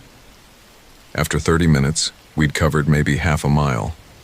At this pace, we'd never make it to the trailhead by sunrise. "We need to move faster," I told Holbrook. "I'm trying. This leg is pretty torn up." "Let me take a look." I knelt and examined his wound by flashlight. It was deep, but clean, probably from a hunting knife. Ventura knew exactly how to disable someone without causing life-threatening injury. This was about the hunt, not quick killing. I bandaged the cut with supplies from my first aid kit and gave Holbrook 2 ibuprofen tablets. "That'll help with the pain and swelling," I said. "But we really need to—" A stick broke somewhere behind us. We both froze, listening. The forest had gone completely silent. No wind, no dripping water, no animal sounds. Even the river seemed muted and distant. "He's following us," Holbrook whispered. "I know." "What do we do?" Good question. My training covered search and rescue, basic first aid, dealing with problem wildlife, and maintaining park facilities. Nothing about being hunted by a rogue ex-ranger through dark forest. "We keep moving," I decided, "but we change tactics." "What do you mean?" "The trail is too predictable. He knows we have to follow it to get back to the parking lot. But there are game trails, old logging roads. If we can get off the main path—" "Won't we get lost?" "Probably." My GPS was acting strangely. The screen kept flickering, and the satellite signal seemed weak despite the clear sky above the canopy. But staying on the main trail was guaranteed to lead us into whatever ambush Ventura had prepared. "Trust me," I said, hoping I sounded more confident than I felt. We left the established trail at mile marker 4, following a narrow deer path that led roughly northeast toward the parking area. The going was immediately harder. Branches caught at our clothes, roots waited to trip us in the darkness, and the path twisted unpredictably through the underbrush. But for the first time since finding Holbrook, I felt like we might have a chance. Ventura expected us to follow the main trail like frightened sheep. By choosing our own route, we'd gained some small element of surprise. That feeling lasted exactly 12 minutes. "Welcome to the scenic route," Ventura's voice echoed through the trees around us. He was close enough that I could hear him breathing somewhere in the darkness beyond my flashlight's reach. "Did you really think I wouldn't know every game trail, every deer path, every possible route through these woods? I've been watching you walk this forest for 18 months. I know how you think, how you move, what choices you make under pressure. Holbrook grabbed my arm. He's playing with us, he whispered. I know. He could have killed us already if he wanted to. I knew that too. Ventura had military training, probably special forces, given his woodcraft skills and psychological approach. If he'd wanted us dead, we'd already be corpses. This was about something else, power, control, the thrill of the hunt. Tell me, Brennan, his disembodied voice continued, how does it feel to be the prey? You spend your days hiking these trails with your shiny badge and your authority, telling people where they can and can't go. Now you're running through my forest like a scared rabbit. These aren't your woods, I shouted into the darkness. You're a disgraced ex-employee who's been hiding in the forest like a coward. Silence. Then a low, dangerous chuckle. Coward? I've survived 3 winters in this wilderness without any outside help. I've learned to live as part of the forest, not just a visitor with a uniform. You couldn't last 3 days out here without your radio and your GPS and your safety protocols. A pine cone hit the tree next to my head. But you're about to find out. Something moved in the underbrush to our left.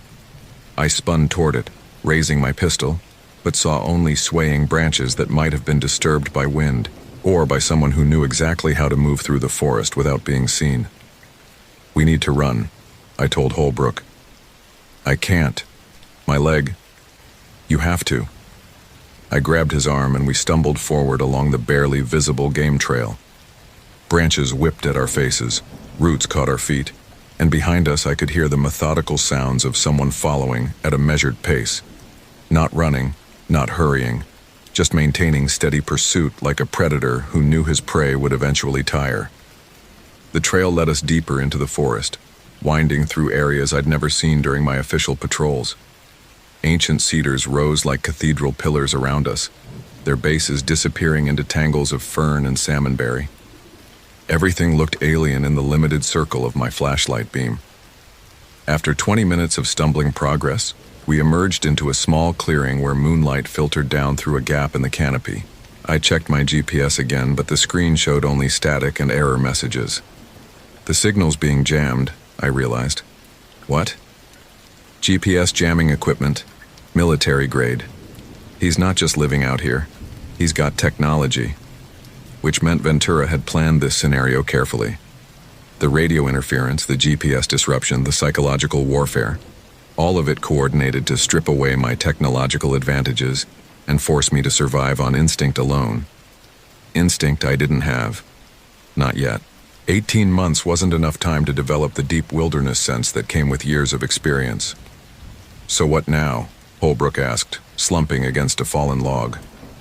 I looked at my watch, 1:43 a.m., 3 hours and 47 minutes until sunrise, still 4 miles from the parking lot, assuming we could find our way without GPS. Now we stop playing his game, I decided. What do you mean? He's hurting us, controlling our route, our choices, our timing. As long as we keep running, we're just following his script. So what do we do? I thought about everything I'd learned in the past 18 months. Not just the official training, but the informal knowledge passed down from older rangers. The stories about problem wildlife, dangerous weather, and the occasional human threat. One story in particular came back to me. Tom Fletcher, a 20-year veteran, had once told me about a poacher who'd been operating in the park illegally for months. The guy knew the terrain, had military training, and seemed untouchable. But Tom had caught him using one simple tactic: patience. We wait, I said. Wait for what? For him to make a mistake. Ventura was human, which meant he had human limitations. He'd been awake all night, just like us. He was older, probably in his 40s by now, and despite his survival skills, he was still operating on adrenaline and caffeine. Eventually, he'd get tired. Eventually, he'd get overconfident. He expects us to keep running until we're exhausted and make fatal errors, I explained quietly. Instead, we're going to find a defensive position and force him to come to us. With what weapons? You've got a pistol. He probably has rifles, knives, who knows what else. He's got better weapons, I agreed. But I've got something he doesn't. What's that? Backup that's going to come looking when I miss my check-in. It was 2:15 a.m. when we found the perfect spot. A small depression surrounded by fallen logs and thick undergrowth. Good sight lines in 3 directions, solid cover from the 4th. We settled in to wait. Holbrook wrapped himself in my emergency blanket while I kept watch, scanning the forest through my night vision scope. The silence stretched on, broken only by the distant sound of the Hoh River and occasional rustling that could have been wind or small animals, or Ventura moving through the underbrush. "Tell me about him," Holbrook whispered. "This Ventura guy." "Former Army Ranger, according to his personnel file. Joined the Park Service after his military discharge. Worked here for 5 years before the incident started." Incidents? Excessive force with park visitors. Started with verbal confrontations, escalated to physical detention.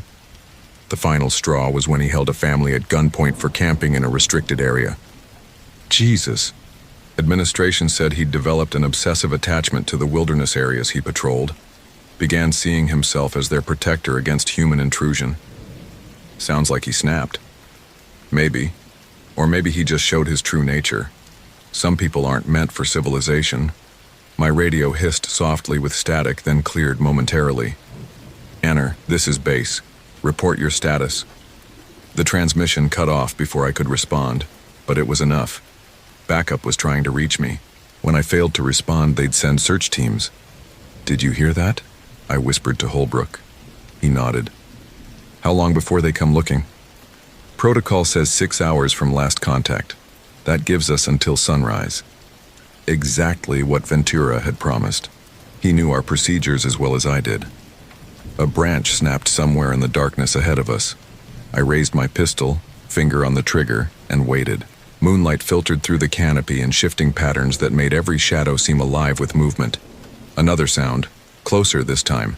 Footsteps in dead leaves, trying to be quiet, but not quite succeeding. "I know you're out there," Ventura's voice called softly. "Hold up like scared animals. This isn't how the game is supposed to be played." I kept silent, tracking the sound of his voice as it moved through the trees around our position. "You're supposed to run, Brennan. Keep running until you drop from exhaustion, and I can end this properly. By stopping, you're ruining the whole experience." He was circling us, staying just outside my effective range with the pistol, testing our position, looking for weaknesses. "I've got all night," he continued, "all the time in the world, but your photographer friend is bleeding, and blood loss makes people do stupid things." I glanced at Holbrook. He was pale but alert, clutching a thick branch he'd found as an improvised weapon. "You know what I did to the last hiker who tried to hide from me?" Ventura's voice had moved again, coming from a different direction. "Found him in a cave up near Salduke Falls. Thought he was so clever waiting for rescue. But hunger makes people desperate." The psychological warfare was deliberate and calculated. He wanted us afraid, wanted us to break discipline and make mistakes. 3 days, he went on. 3 days before he got thirsty enough to leave his hiding spot. I was waiting, of course. Been watching the cave entrance the whole time. I forced myself to ignore the taunts and focus on tactical considerations. Ventura was revealing information about his methods, his psychology, his preferred hunting grounds. All useful intelligence if I lived long enough to use it. "That's when I realized the truth about people like you," his voice continued, now coming from behind us. "You're not protectors of the wilderness. You're just tourists with badges playing at being outdoorsmen until real hardship tests what you're made of." The accusation stung because it contained enough truth to be painful. I was young, inexperienced, and way out of my depth. Everything I knew about wilderness survival came from textbooks and training exercises, not years of actual experience. But I was also armed, determined, and responsible for an innocent man's life. "Tell me about the others," I called into the darkness. Silence. "You said there were others. How many people have you killed?" More silence. Then, "None of them were killed. They all chose their fate." "What does that mean?" "The wilderness doesn't kill people, Brennan. People kill themselves by making poor choices. Wrong turns, bad weather preparation, panic decisions. I just accelerate the natural selection process." A chill ran down my spine. He wasn't just a killer. He was a predator who'd convinced himself he was performing some kind of ecological service. The weak get culled, he continued. The strong adapt and survive. It's the most natural thing in the world. You're insane. Am I? Or am I the only one honest enough to acknowledge what these forests really are? Not some theme park for weekend warriors with GPS units and credit cards. This is a place where the old rules still apply. Strength matters. Intelligence matters. Experience matters. A stick cracked directly behind our position. I spun around, raising my weapon, but saw nothing except dark trees and shifting shadows. 18 months, Ventura whispered from somewhere very close. 18 months of watching you stumble through my territory like a lost child. This is where you find out if you belong here. The attack came from the left. A dark shape burst through the undergrowth, moving fast and low. I fired twice, the muzzle flashes strobing through the forest, but he was already rolling behind a fallen cedar before I could acquire a proper target. "Run!" I shouted to Holbrook. He scrambled up from behind our log barricade and limped toward the tree line while I provided covering fire. 2 more shots at moving shadows, then the hammer fell on an empty chamber. I fumbled for my spare magazine, hands shaking from adrenaline, and realized Ventura had forced exactly the situation he wanted: panic, separation, and wasted ammunition. By the time I'd reloaded, both he and Holbrook had disappeared into the forest. "Holbrook!" I called. No answer except the echo of my own voice bouncing off the trees. I was alone in the darkness with a trained killer who knew these woods better than I knew my own apartment. My radio crackled. "Not bad shooting for someone who's only fired her weapon on a practice range, but you missed." "Where's Holbrook?" "Safe, for now." "This is between you and me, Brennan." "It was always between you and me." I started moving through the forest, following the rough direction Holbrook had taken when he fled. My flashlight beam swept across ferns and fallen logs, looking for blood or broken branches or any sign of where he'd gone. "You want to know the difference between us?" Ventura's voice seemed to come from everywhere and nowhere. "You see this forest as a place to protect. I see it as a place that protects itself. You impose human rules on a wilderness that doesn't recognize human authority." I found a scrap of cloth caught on a blackberry bush, torn from Holbrook's jacket. The trail led deeper into the forest, away from anything resembling a path back to civilization. 3 years ago, you people cast me out for doing my job too well. Said I was excessive, unstable, a liability to public safety. But who's the liability now? Who's stumbling through the dark, lost and confused and completely out of their depth?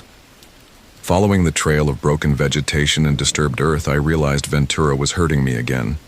He'd taken Holbrook to draw me into terrain of his choosing, where he'd have every advantage. But I didn't have a choice. I couldn't abandon Holbrook to save myself. The trail led to a ravine cut by a small stream.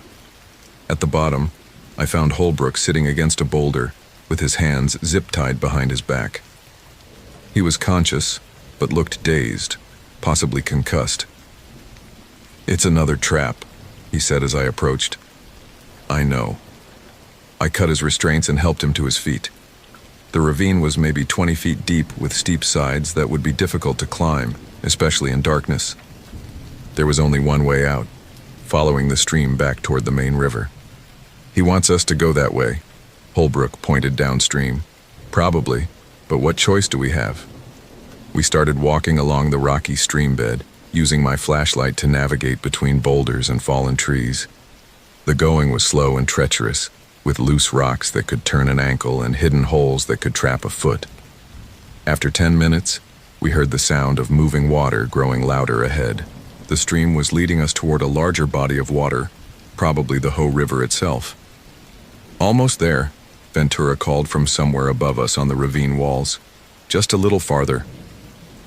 The stream emerged into a wider channel where it joined the Hoh River proper. The sound of rushing water was much louder here, and I could see white foam where the current ran over submerged rocks. In the middle of the river, a fallen tree created a natural bridge to the far shore. "Cross the log," Ventura's voice commanded. "Both of you." "It's too dangerous," I shouted back. "The water's moving too fast. Cross it, or I start shooting." To emphasize his point, a rifle bullet chipped bark from a tree beside my head. I examined the fallen cedar with my flashlight. It was maybe 18 inches in diameter and stretched 40 feet across the river. The bark looked wet and slippery, and the current underneath was strong enough to be fatal if either of us fell. "I can't do it," Holbrook said. "Not with this leg." "You have to." "I'll fall." Another rifle shot, closer this time. "Move." I pushed Holbrook toward the log. He climbed onto the fallen tree and started across, arms extended for balance, moving inches at a time. I followed close behind, ready to grab him if he slipped. Halfway across, Holbrook's injured leg buckled. He windmilled his arms, fighting for balance, and I lunged forward to catch him. For a terrifying moment, we both teetered over the rushing water, then managed to stabilize against each other. "Keep going," I urged.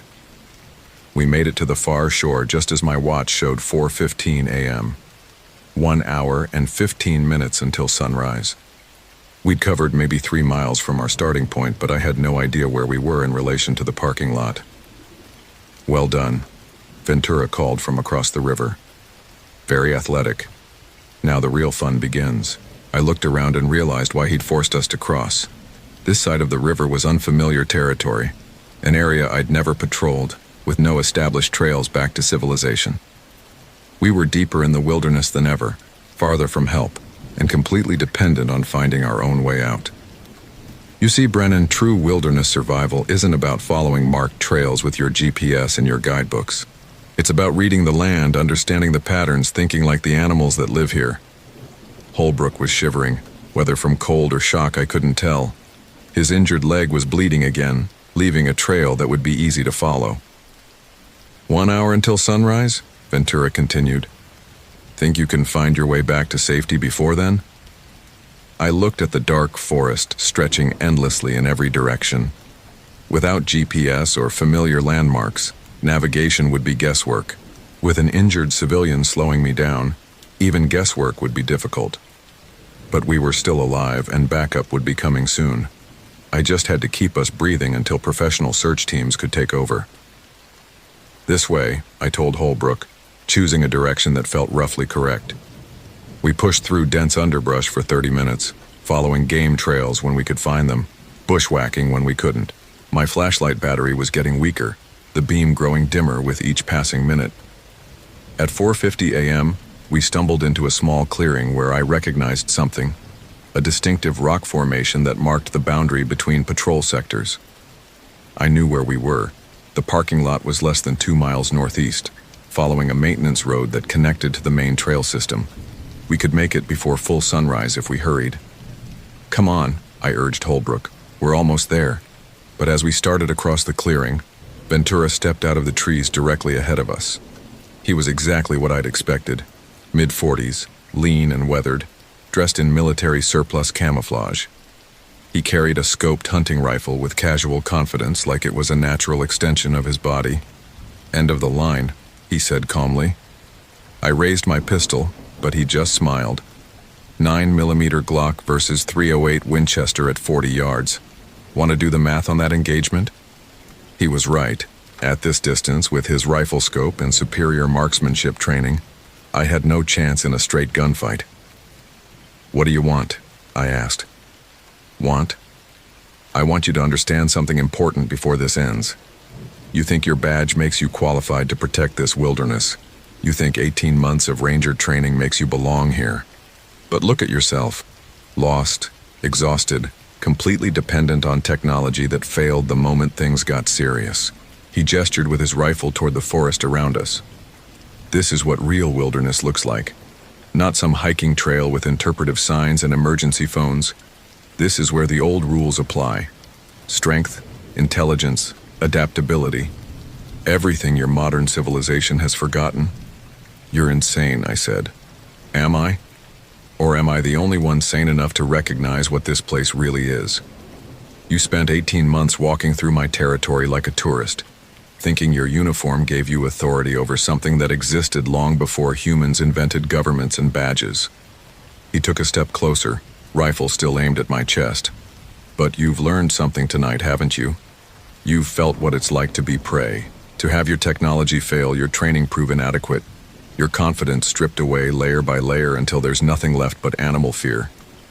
Behind me, Holbrook whimpered softly. His leg was giving out, blood loss and exhaustion finally taking their toll. Here's what's going to happen, Ventura continued. You're going to put down your weapon and walk back into the forest with me. Your photographer friend can try to find his way back to the parking lot. Maybe he'll make it, maybe he won't. Natural selection in action. And if I refuse, then I kill you both right here and arrange the scene to look like a tragic accident. Lost hikers, fell into the river, bodies never recovered. Happens more often than you'd think. I kept my pistol trained on him, knowing it was useless but refusing to surrender. My mind raced through options, tactics, anything that might give us a chance. Then I heard it. The distant sound of helicopter rotors. Search and rescue. They'd finally come looking. Ventura heard it too. His expression shifted from calm confidence to something harder, more desperate. You called them earlier than I calculated, he said. Emergency protocol. When Rangers miss check-ins, backup responds automatically. The helicopter sound was getting closer, probably following the river system as they searched for my signal. Doesn't matter, Ventura decided. I can be gone before they land. Vanished back into wilderness they'll never find, but first... He swung the rifle toward Holbrook. I fired 3 times as fast as I could pull the trigger. The first shot missed. The second caught him in the shoulder, spinning him around. The third hit center mass, dropping him to the forest floor.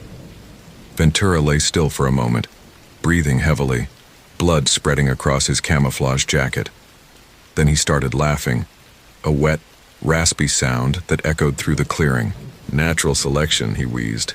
Strongest survives. Stay down, I ordered, keeping my weapon aimed at him. 3 years, he said, struggling to sit up against a tree. 3 years I've been the apex predator in these woods. And you, 18 months of training. You think you've won? The helicopter was directly overhead now, searchlight cutting through the canopy. I could hear voices, radio chatter, the sound of rescue teams mobilizing. I haven't won anything, I told him. I just survived. Ventura smiled, blood on his teeth. Check your watch. I glanced down. 5:28 a.m. 2 minutes until sunrise. Game over, he whispered. Then he pressed something in his hand. A small electronic device I hadn't noticed before. Somewhere in the distance I heard a muffled explosion. My blood turned to ice. What did you do? Trail bridge at mile marker 2, he said. Rigged with explosives 3 days ago. Your rescue teams will have to take the long way around now. Add at least 2 hours to their response time. The helicopter circled overhead, but I could hear the pilot's frustrated radio calls as he reported the destroyed bridge blocking ground access to our location. Ventura was still smiling. You think this ends here? You think killing me solves anything? I've been living wild in these forests for 3 years. I know places your maps don't show, caves your surveys never found. Even if I die here, there are others like me out there. People who've chosen to leave civilization behind, who see these wilderness areas as hunting grounds. You're lying. Am I? How many missing persons cases have you worked since you started? How many people who just disappeared without a trace? I thought about the statistics, the cold case files, the hikers who'd vanished over the years. Some of them attributed to accidents, getting lost, falling into rivers or off cliffs. But others, the network is bigger than you think, Ventura continued, his voice getting weaker. Ex-military, survivalists, people who've rejected everything soft and weak about modern society. We communicate through dead drops, amateur radio, coded messages in online forums. We'll find them. Will you?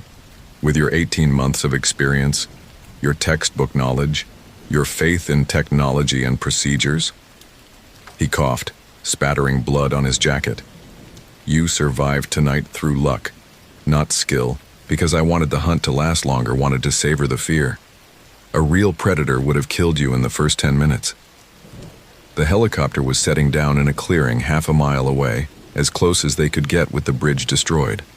I could hear ground teams crashing through the underbrush toward our location. "Remember this night," Ventura said as his eyes started to lose focus. "Remember how helpless you felt, how out of your depth, because there are others out there and they're watching, learning, planning. Rangers, federal agents, identify yourselves." The rescue team burst into the clearing with weapons drawn, tactical lights sweeping the area. I raised my hands, keeping my pistol pointed safely away. "Ranger Cassidy Brennan, I have an injured civilian and one hostile down." The team leader, a grizzled sergeant I recognized from joint training exercises, assessed the situation quickly and efficiently. Medical personnel immediately went to work on Holbrook while others secured Ventura's body and established a perimeter. "What happened here, Ranger?" the sergeant asked. I gave him a concise briefing while the medics worked. Missing photographer, evidence of stalking, pursuit through the forest, final confrontation. I left out most of the psychological warfare and focused on facts that would make sense in an official report. But as they loaded Holbrook into a medical helicopter and began processing the crime scene, Ventura's words kept echoing in my mind. The network. Others like him. People who'd chosen to become predators in the wilderness areas I was sworn to protect. 2 weeks later, I was back on patrol, but everything had changed. Every shadow in the forest might conceal a watcher. Every missing person case might be more than simple accident or misadventure. Every routine hike became an exercise in paranoia. The investigation into Ventura's activities uncovered evidence of at least 4 other disappearances over the past 3 years, cases that had been classified as accidental deaths or people who'd simply vanished. His campsite, finally located in a hidden cave system near Solduke Falls, contained detailed surveillance photos of dozens of park visitors and staff, including me. He'd been watching, learning, selecting targets for months before I ever saw that first red bandana on the trail. But the thing that haunts me most wasn't the evidence of his crimes. It was the radio equipment we found in his cave, military-grade communication gear tuned to frequencies used by other survival networks across the Pacific Northwest. Equipment that suggested he'd been in contact with others, sharing information, coordinating activities. The network was real. 3 months after that night, I was assigned to a joint task force investigating suspicious disappearances in wilderness areas across Washington, Oregon, and Northern California. The pattern was always the same: experienced hikers or campers who vanished without a trace, leaving behind abandoned vehicles and no evidence of accident or foul play. Most of them were never found, but sometimes in remote areas of national forests, we'd discover campsites that showed signs of long-term habitation, hidden locations where someone had been living off the grid for months or years, watching the trails, studying the patterns of legitimate wilderness users. And occasionally we'd find the surveillance photos. Pictures of rangers, hikers, families on camping trips, all taken from concealment, all documenting the routines and habits of potential prey. The subjects were always unaware they were being watched, photographed, cataloged. I've learned to recognize the signs now. The feeling of being observed, the small inconsistencies that suggest human manipulation rather than natural wilderness conditions, the electronic interference that indicates jamming equipment nearby. But knowledge doesn't make the fear go away. Every time I patrol the Hoh River Trail, and I still patrol it because someone has to, I remember that night when I learned the most dangerous predator in any wilderness is another human being. And sometimes when the shadows are deep and the forest is too quiet, I wonder if Marcus Ventura was right about one thing. Maybe 18 months of training really isn't enough to survive what's out there waiting in the darkness between the trees. Last week we found another surveillance photo. This one was taken 3 days ago, showing me walking the same trail where it all started.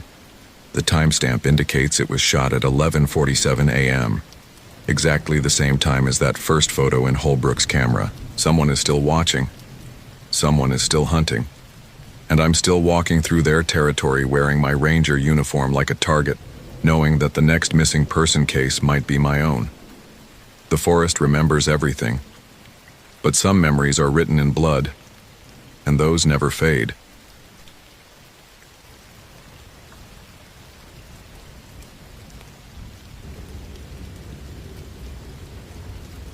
Christopher Anderson's phone vibrated against the truck's dashboard at 4:47 p.m., the screen casting pale light across his weathered hands. He'd been parked at the Hoh Rainforest Ranger Station for 20 minutes, engine off, watching rain bead on the windshield. The call was from a number he didn't recognize. Anderson. Mr. Anderson. This is Robert Parker. My son. The voice cracked, reformed. They said you were the best. They said if anyone could find him, it would be you. Chris closed his eyes.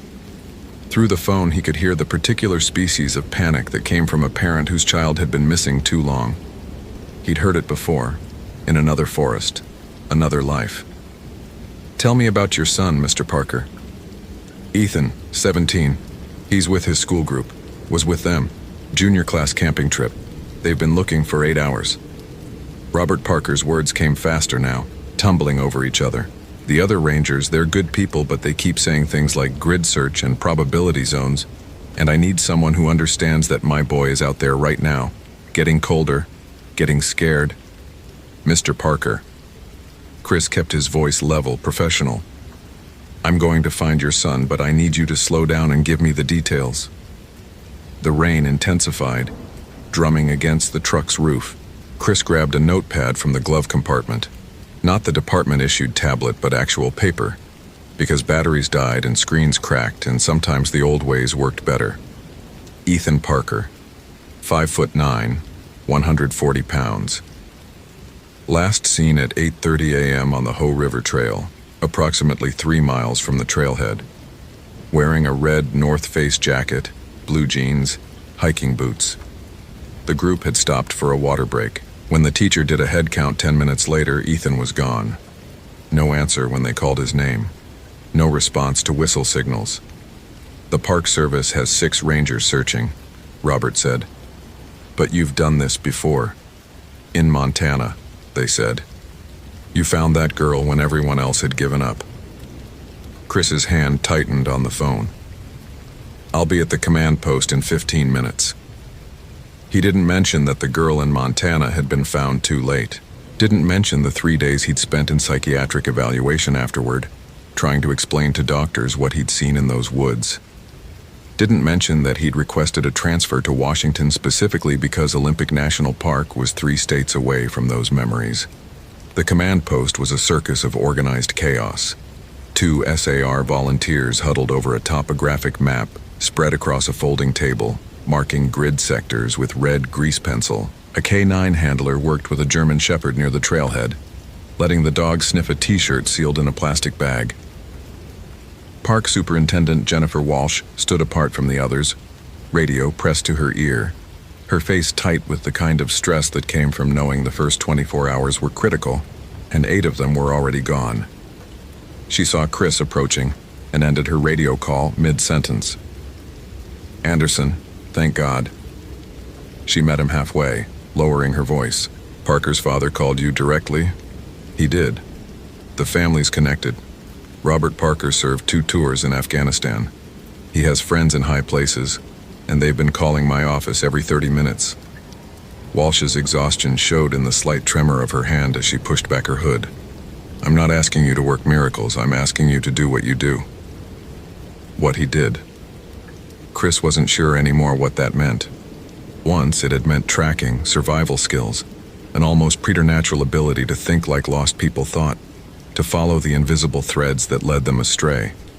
But after Montana, after seeing things that shouldn't exist outside of fever dreams, he wasn't sure if his instincts were gifts or symptoms. Show me what you got. The map told a story of systematic failure.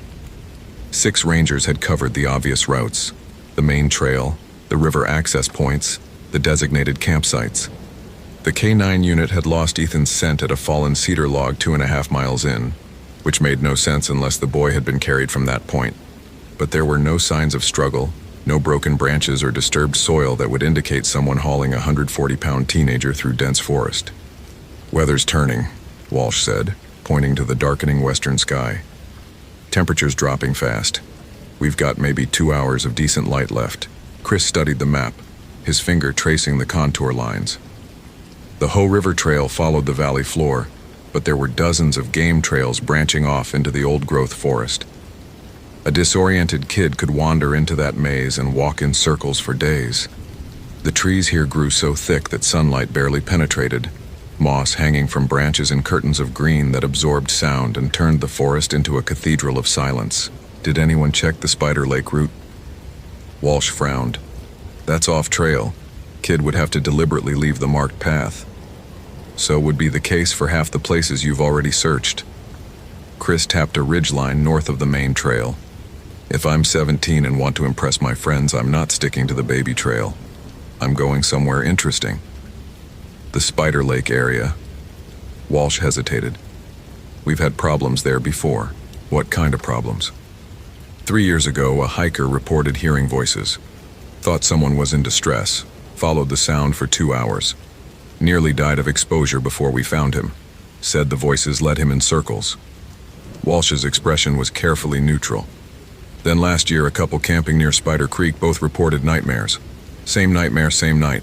They packed up at dawn and refused to tell us what they'd dreamed about. Chris felt something cold settle in his stomach. And you didn't think this was relevant to brief the search teams? Because it sounds crazy, Anderson, and we don't make search decisions based on campfire stories. But Chris knew better than most that crazy and impossible weren't always synonyms. He grabbed a handheld GPS unit from the equipment table and checked the battery. 78%. His pack was already loaded. First aid kit, emergency blanket, water filter, rope, headlamp, extra batteries. The Motorola radio on his belt crackled with periodic check-ins from the search teams. All negative. No signs of Ethan Parker. I'm going to Spider Lake, Chris said. Walsh nodded slowly. Radio check every 30 minutes. If I don't hear from you by nightfall, I'm pulling you out. Understood. And Anderson? She lowered her voice. I read your file. I know what happened in Montana. If you start feeling off, I need you to turn back immediately. No heroics. Chris didn't answer. He adjusted his pack straps and headed for the trailhead. The Hoh Rainforest lived up to its name. Rain filtered through the canopy in a steady drizzle that never quite became a downpour but never stopped. Within minutes, Chris's jacket was dark with moisture. The trail was a ribbon of mud winding between Sitka spruce and western hemlock, some of them over 300 feet tall and wide enough that it would take 4 people joining hands to circle their trunks. Moss covered everything, branches, fallen logs, even the rocks in the river, creating an ecosystem that seemed more underwater than terrestrial. Chris moved quickly but carefully, his eyes scanning for any sign of passage. At the 2-mile mark, he left the maintained trail and pushed into the understory. Here the forest became something else entirely. The canopy closed overhead, reducing daylight to a greenish twilight. Sounds changed too. The distant rush of the Hoh River faded to a whisper, replaced by the drip, drip, drip of condensation and the occasional crack of a branch settling. His radio crackled. Command to Anderson. Radio check. Anderson here. 2.3 miles in, heading north-northwest toward Spider Lake drainage. No signs yet. Copy that. Weather update. Front moving in faster than predicted. We're looking at heavy rain by 1900 hours. Chris clicked acknowledgement and kept moving. The GPS showed him as a blue dot on a screen otherwise empty of trails or landmarks. He was navigating by topography now, following the subtle rise and fall of the land, using the moss patterns on trees to maintain his bearing. North-facing sides grew thicker moss, an old woodsman's trick that worked until it didn't, until you found yourself somewhere deep enough that the usual rules bent. At 3.7 miles, he found the first anomaly. A hemlock sapling, maybe 8 feet tall, had been stripped of its bark in a perfect spiral from base to crown. The exposed wood underneath was pale, almost luminescent in the dim light. Chris knelt beside it, running his fingers over the smooth surface. No tool marks, no sign of animal activity, just bare wood spiraling upward like a barber's pole. He keyed his radio. Anderson to command. Found something unusual. Tree stripped in a helical pattern. Deliberate, not natural. Static, then Walsh's voice. Could be elk rubbing, it's rut season. Negative, patterns too clean, too Intentional. A pause. Mark the location and continue. Let me know if you find more. Chris used his knife to blaze the tree, a simple X cut into the bark at eye level, and moved on. The forest seemed to press closer now, the spacing between trees tightening. He checked his compass, bearing 342 degrees, still generally north. But something felt wrong. The quality of light had changed, becoming flatter, directionless. He looked up and saw nothing but green canopy, no hint of sky. The second anomaly appeared 50 yards later, a circle of stones, each about the size of a soccer ball, arranged in a perfect ring around a nurse log. The log itself was massive, a fallen giant that must have been 6 feet in diameter before it toppled. Ferns and saplings grew from its decomposing mass, but the stones, Chris counted 13, formed a boundary that nothing had crossed. No ferns, no moss, no seedlings, just bare mineral soil inside the ring. He photographed it with his phone, though the image came out strangely dark, the stones appearing almost black against the forest floor. His instincts screamed at him to turn back, to chalk this up to some quirk of geology or ecology that had a perfectly rational explanation he simply didn't know.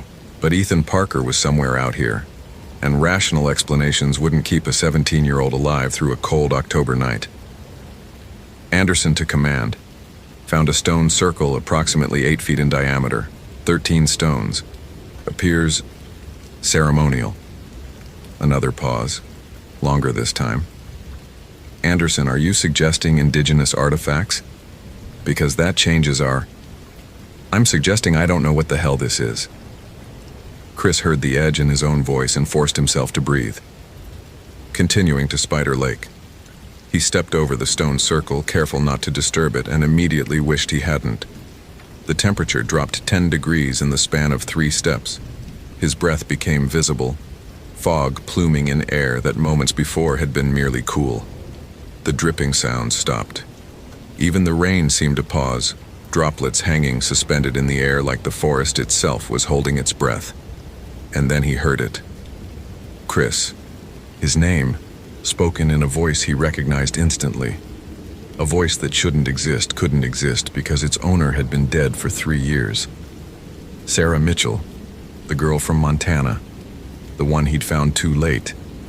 If this story is capturing your attention, follow for more quality content. What would you do in Christopher's situation? Trust your instincts or trust your training? Share your thoughts.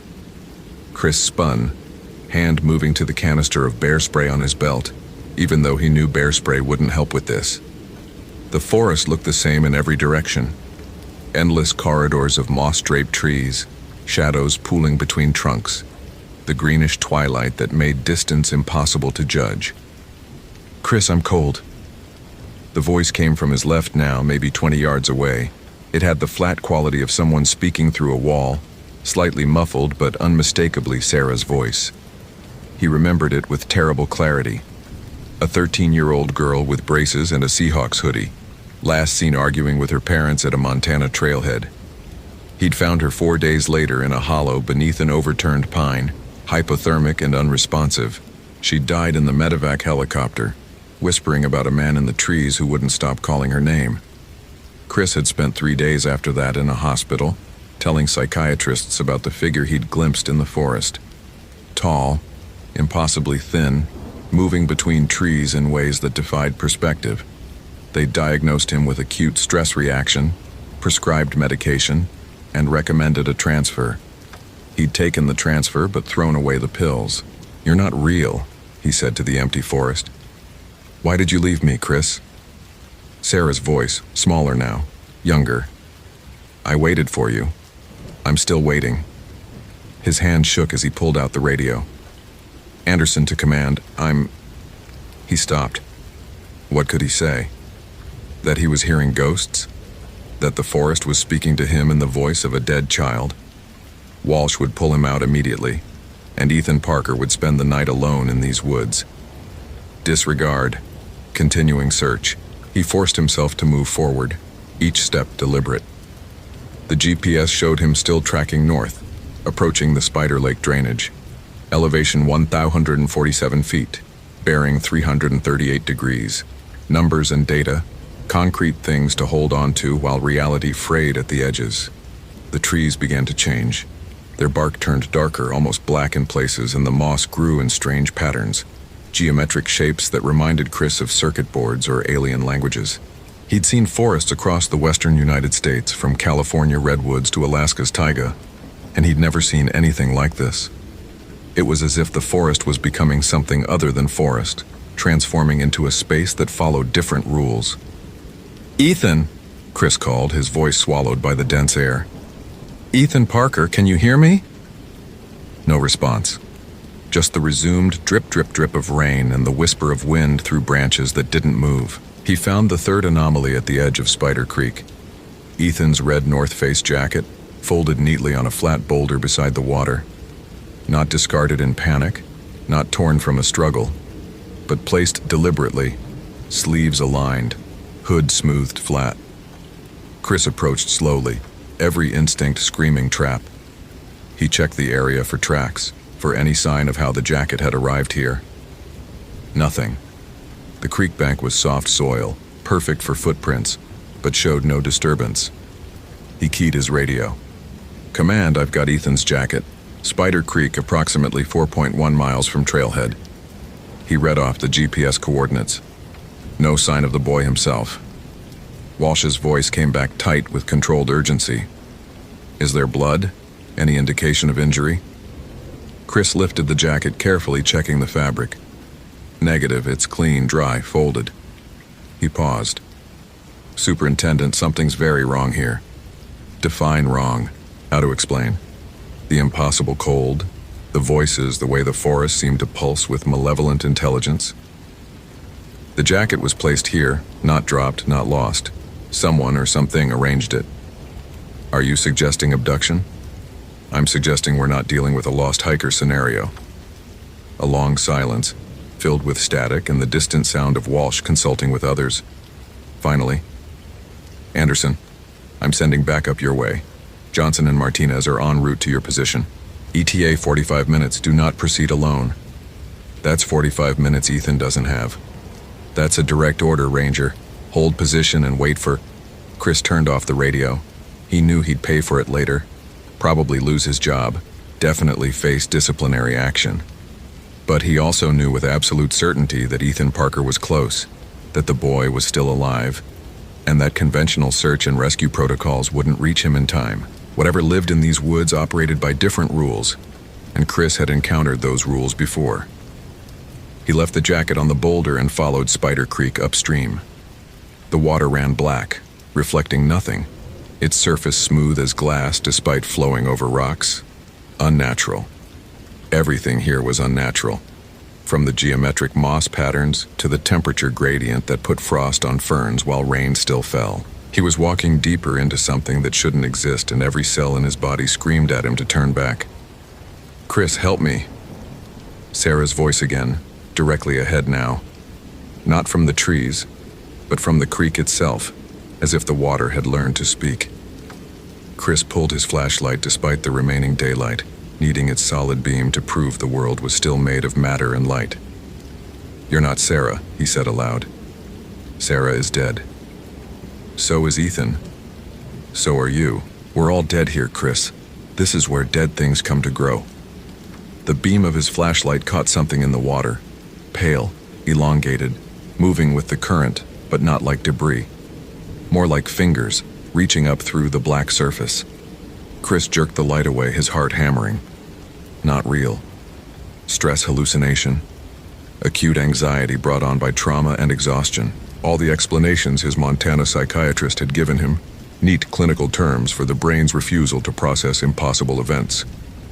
But the fingers remained at the edge of his vision, beckoning. He climbed a rise beside the creek, using exposed roots as handholds.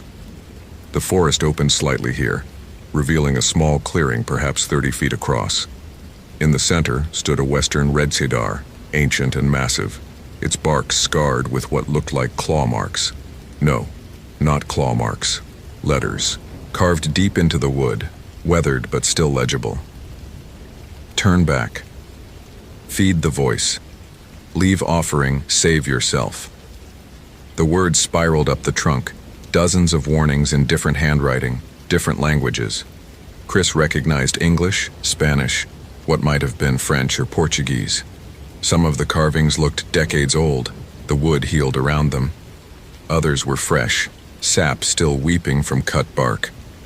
His hands trembled as he added his own message with his knife.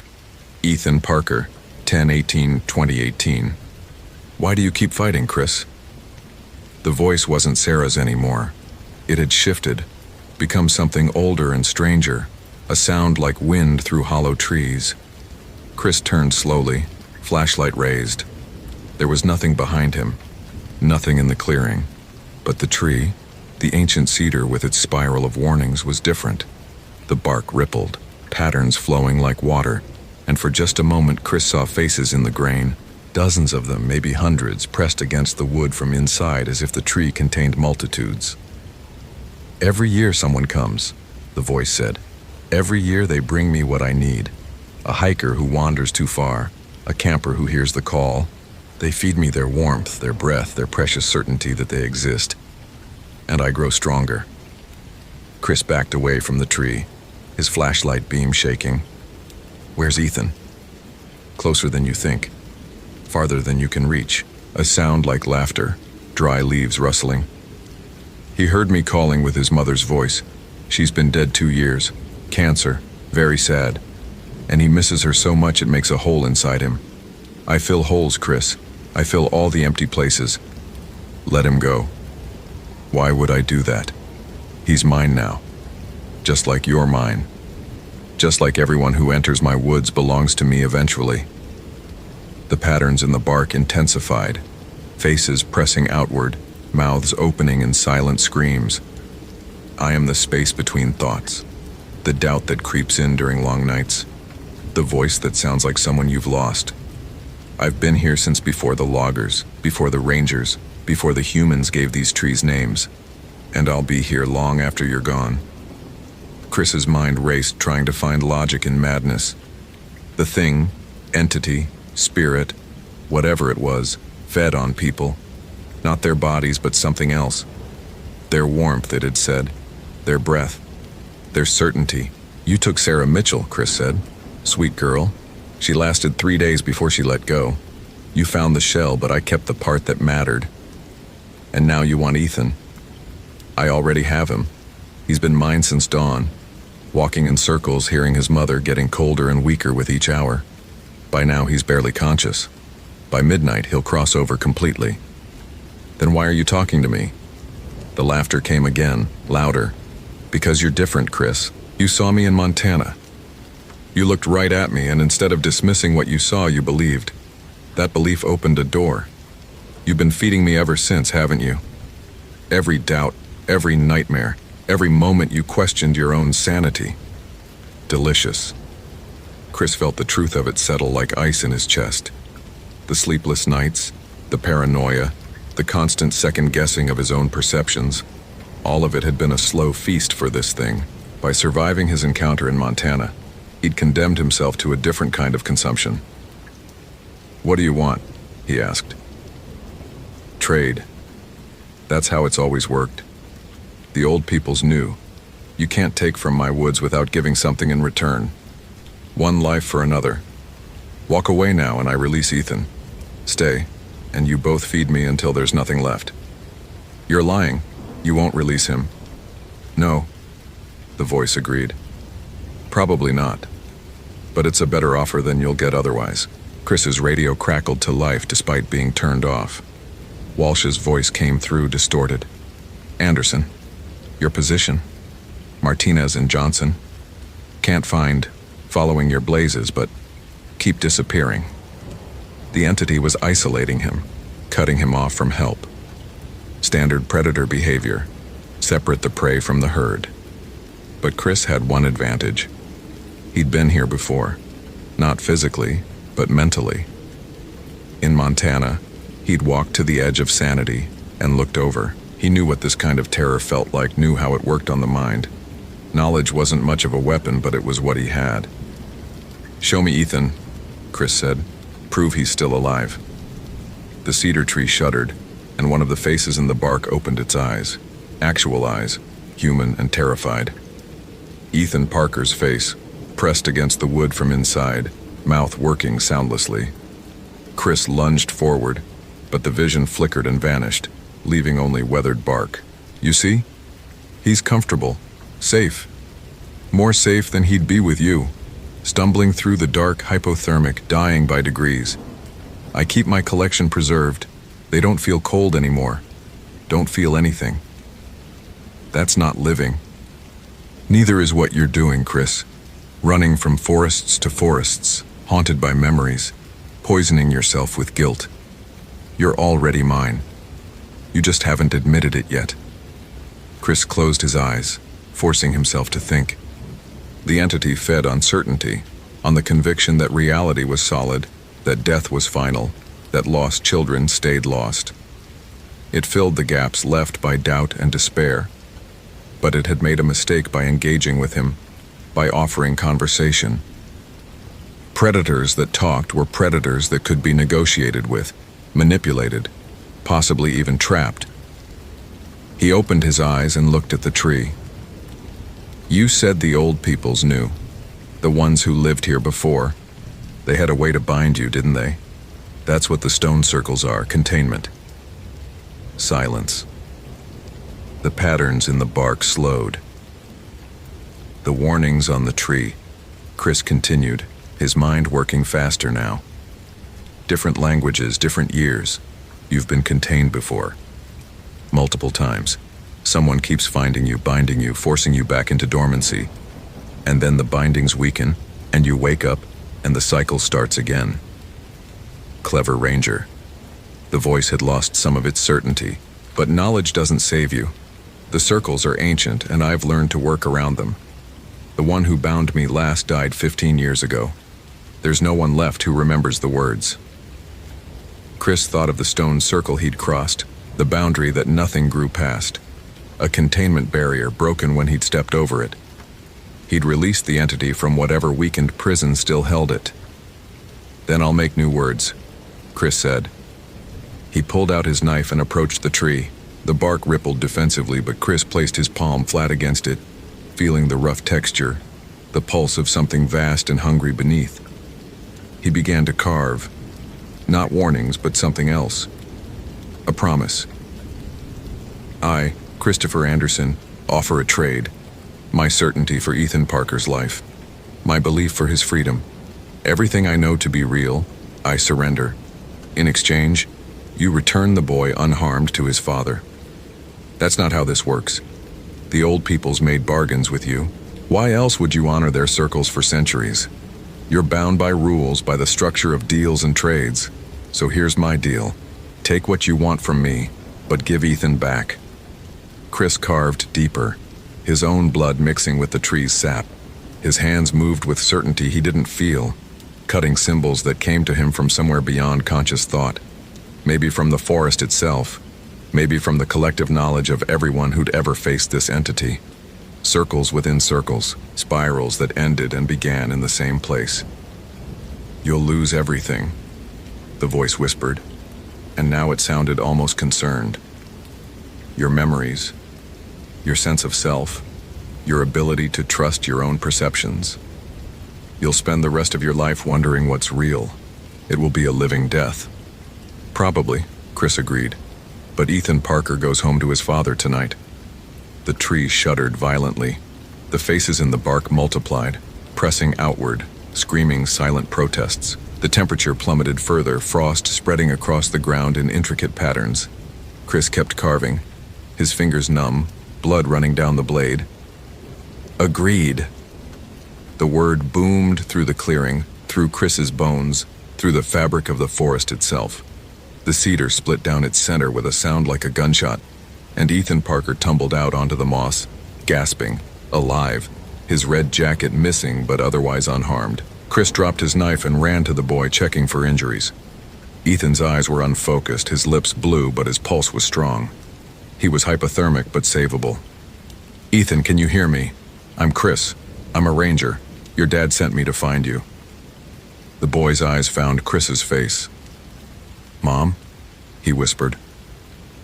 "I heard, Mom. That wasn't your mom. But you're safe now. We're going home." Chris pulled the emergency blanket from his pack and wrapped it around Ethan, then keyed his radio. "Command, this is Anderson. I have Ethan Parker, alive. Coordinates." He read off the GPS numbers. "Immediate medevac required. Subject is hypothermic but stable." Walsh's voice came back, clear now, the distortion gone. "Copy that, Anderson. Medevac en route. ETA 12 minutes. You found him?" "I did." "How?" Chris looked back at the cedar tree. It stood whole and unbroken, no sign of the split that had released Ethan. His blood on the bark was gone. The carved symbols had vanished, leaving only the spiral of warnings from previous victims. "Lucky break," Chris said. He lifted Ethan into a fireman's carry and started back toward the main trail. Behind him, he heard the voice one last time, faint as breath. "Our deal is struck, Chris. You'll remember me. Every shadow, every doubt, every moment between sleep and waking. I'm with you now.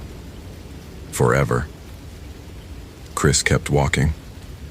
Each step felt heavier than the last, as if he were carrying more than just a teenage boy. He was carrying the weight of certainty surrendered, of reality negotiated, of a bargain whose terms he didn't fully understand.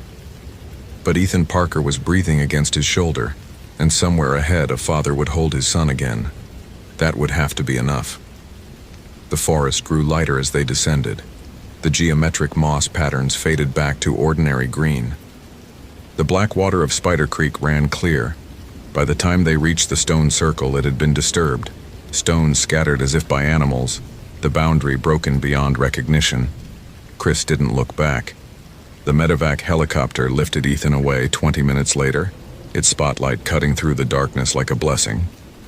Robert Parker gripped Chris's hand with both of his own, tears streaming down his face, unable to form words. Chris nodded, extracted himself gently, and walked to where Walsh waited beside the command post.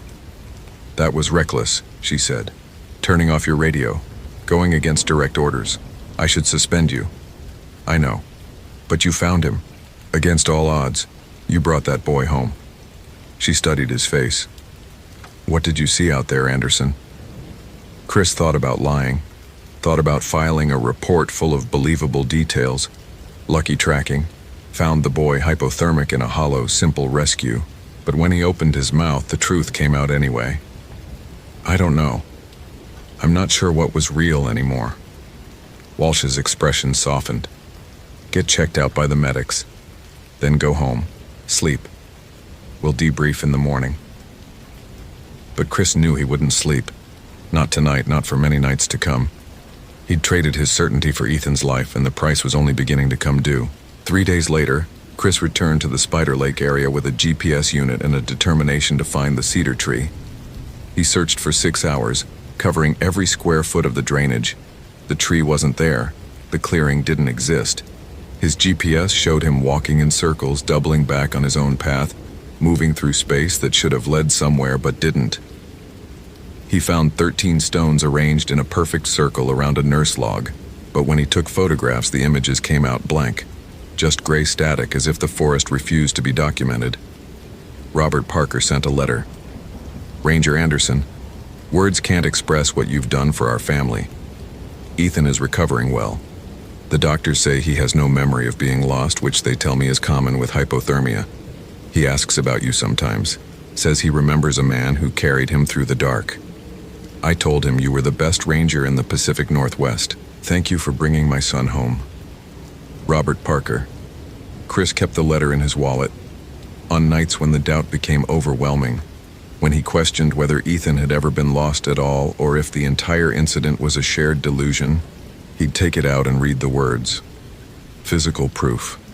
A father's gratitude. Evidence that something good had come from the bargain. But the voice was always there, whispering at the edge of hearing, in the rustle of wind through branches, in the white noise of rain, in the space between heartbeats. "I'm with you now. Forever."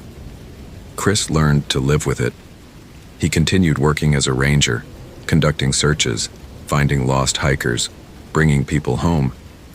But he never claimed certainty again. When someone asked if he thought a particular trail was safe, he'd say probably. When asked if he believed in the supernatural, he'd say, I don't know. When asked if he'd found peace after Montana, he'd smile and change the subject, because the truth was complicated. The truth was that he'd stood at the intersection of possible and impossible and made a choice. The truth was that 17-year-old Ethan Parker got to finish high school, got to go to college, got to have a life because Chris had been willing to surrender his own certainty about reality. Some trades were worth making, even if you paid for them every day afterward. Late one evening in December, Chris received a call from Walsh. There's a situation developing near Lake Quinault. Young couple hasn't checked in from their backpacking trip. They're 2 days overdue. Chris looked out his window at the dark forest beyond. Somewhere in those trees, something old and patient was waiting. But somewhere else, a young couple needed help. I'll head out first thing in the morning.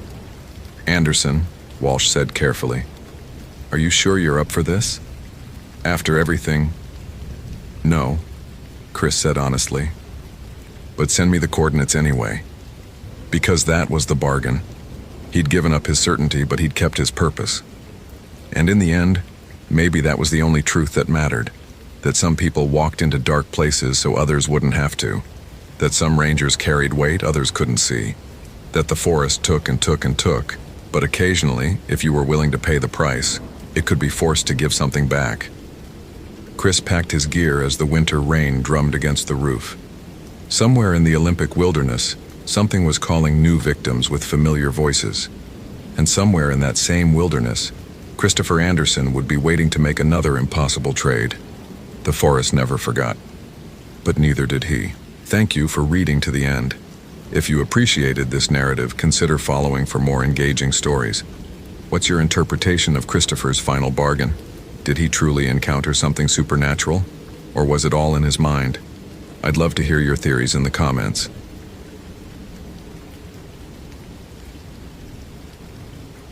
The phone call came at 6:47 a.m., 17 minutes before Christopher Hayes' shift officially started. He stood in the ranger station kitchen, instant coffee dissolving in lukewarm water, when the call transferred from dispatch cut through the morning quiet. Mr. Hayes? The woman's voice fractured on his name. They said you're the best. They said if anyone can find her, it's you. Christopher set down the mug. Through the window, fog pressed against the glass like something trying to get in. Ma'am, I need you to take a breath and tell me. Rachel. My daughter Rachel, she's 16. The school group came back yesterday without her.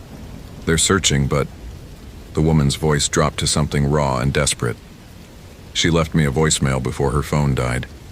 Mr. Hayes, she said she heard me calling her, but I wasn't there. I wasn't anywhere near that forest. The coffee forgotten, Christopher pulled the incident report up on the computer. Rachel Morrison. Last seen on the Hoh River Trail, 36 hours ago. The official search team had covered the standard grid. Found nothing. They'd resume at first light, expanding the radius. But Christopher knew the radius didn't matter in the Hoh rainforest. Not in the places where the search teams wouldn't go. Not in Sector 7 where the Douglas fir grew. Mrs. Morrison, he said, keeping his voice level, professional. I'll find your daughter. After he hung up, Christopher stood motionless, staring at the map on the wall. Red pins marked recovery locations from the past 5 years. Every pin except one. That absence lived in the northern section like a wound that wouldn't close. The place where his partner Marcus had walked into the trees 3 years ago and never walked out. The official report listed it as a fall. Equipment failure on a ravine traverse. Christopher had filed the paperwork himself, hands steady, eyes dry. He'd attended the memorial, accepted the condolences, continued working. Functional, professional, haunted. He loaded his pack with deliberate precision. GPS unit, extra batteries, first aid kit, emergency beacon, climbing rope, water filtration tablets, energy bars, thermal blanket, flares. The satellite phone went into the chest pocket of his jacket, 2014 technology, still more reliable than cell coverage in the deep forest. His fingers moved through the familiar ritual, but his mind kept circling back to Marcus's last transmission. "Chris, do you hear that? Someone's calling my name. Sounds just like my daughter." Marcus's daughter had been dead for 2 years at that point. Leukemia. Christopher shouldered the pack and walked out into the October morning. The parking lot held 3 other Ranger vehicles, their occupants preparing for the day's expanded search. He didn't join them. Instead, he drove west on the service road until the pavement gave way to gravel, then parked where the forest's edge began to blur into fog. The Hoh rainforest received over 370 centimeters of rain annually, creating an ecosystem found nowhere else in the continental United States. Sitka spruce and western hemlock towered above an understory so dense with ferns and moss that walking off trail meant wading through green darkness. The air itself felt thick, saturated, pressing against exposed skin like damp fabric. Christopher checked his compass, northeast, into Sector 7, and started walking. The forest swallowed sound differently here. In normal woods, noise faded gradually, absorbed by distance. Here it simply stopped, as if the moss-draped trees caught every vibration and held it. Christopher's boots made no sound on the cushioned earth. Even his breathing seemed muted, happening inside a smaller space than his lungs. He'd avoided this sector for 3 years. Convenient that other rangers needed the experience, that budget cuts required efficiency, that the trails here saw less traffic anyway. All true. All lies. The truth was simpler. He was afraid. 2 miles in, Christopher found the first sign. A purple ribbon tied to a branch, search and rescue markers from yesterday's grid. He photographed it with his phone's camera, noted the GPS coordinates, and kept moving. The official team had turned back here. The terrain grew difficult beyond this point, and department policy required teams to maintain visual contact with partners. Christopher had no partner, not anymore. The Douglas fir appeared gradually, the way significant things often did in fog. One moment, the forest looked uniformly dense. The next, he registered the massive trunk rising from the undergrowth like a cathedral pillar. 500 years old, maybe more, with a circumference that would require 6 people holding hands to encircle. The bark fissured deep enough to hide a fist inside the crevices. Marcus had been found 400 meters from this tree. The official report said equipment failure, but Christopher had examined the climbing rope himself afterward. The fibers hadn't frayed or weakened. They'd been cut cleanly by something sharp. He'd never mentioned that detail to anyone. Christopher approached the Douglas fir slowly, scanning the ground for disturbances. The moss grew thick here, undisturbed by foot traffic, but near the tree's base something caught his eye. A scrap of fabric, bright blue, snagged on a root. He crouched, carefully extracting it without touching it directly, sealing it in an evidence bag. The school group's permission slip had listed what Rachel wore: blue rain jacket, gray hiking boots, black backpack. "Rachel?" His voice fell flat in the dense air. "Rachel Morrison, if you can hear me, make a sound. Any sound."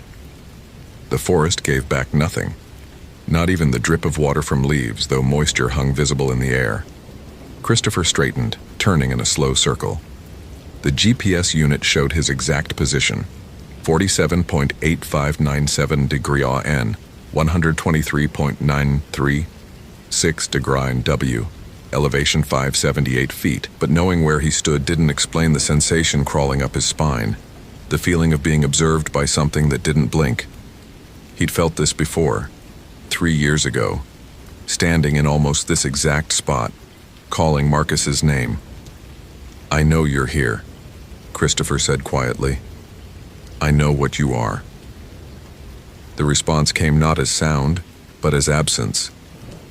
The already muted forest somehow grew more silent, the fog thickening until he couldn't see more than 30 feet in any direction. Temperature dropped.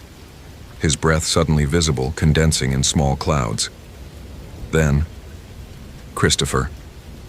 His mother's voice. Exactly as he remembered it. Warm and slightly worried. The tone she'd used when he was 12 and stayed out past dark. His mother had been dead for 8 years. Christopher's hand went to the satellite phone, fingers closing around its solid weight. Real. Mechanical. Actual. Christopher, honey, I've been so worried. Come closer so I can see you. His feet wanted to move. Every instinct bred into him as a child responded to that voice, to the authority and love it carried. But Christopher had learned something in 3 years of avoiding this place, 3 years of carrying Marcus's death. Instinct could be weaponized. "You're not my mother," he said. The voice shifted, became Marcus. "Chris, man, I've been trying to reach you. I'm hurt. I can't move. Please, I need help." Marcus is dead. Another shift. Younger now, female.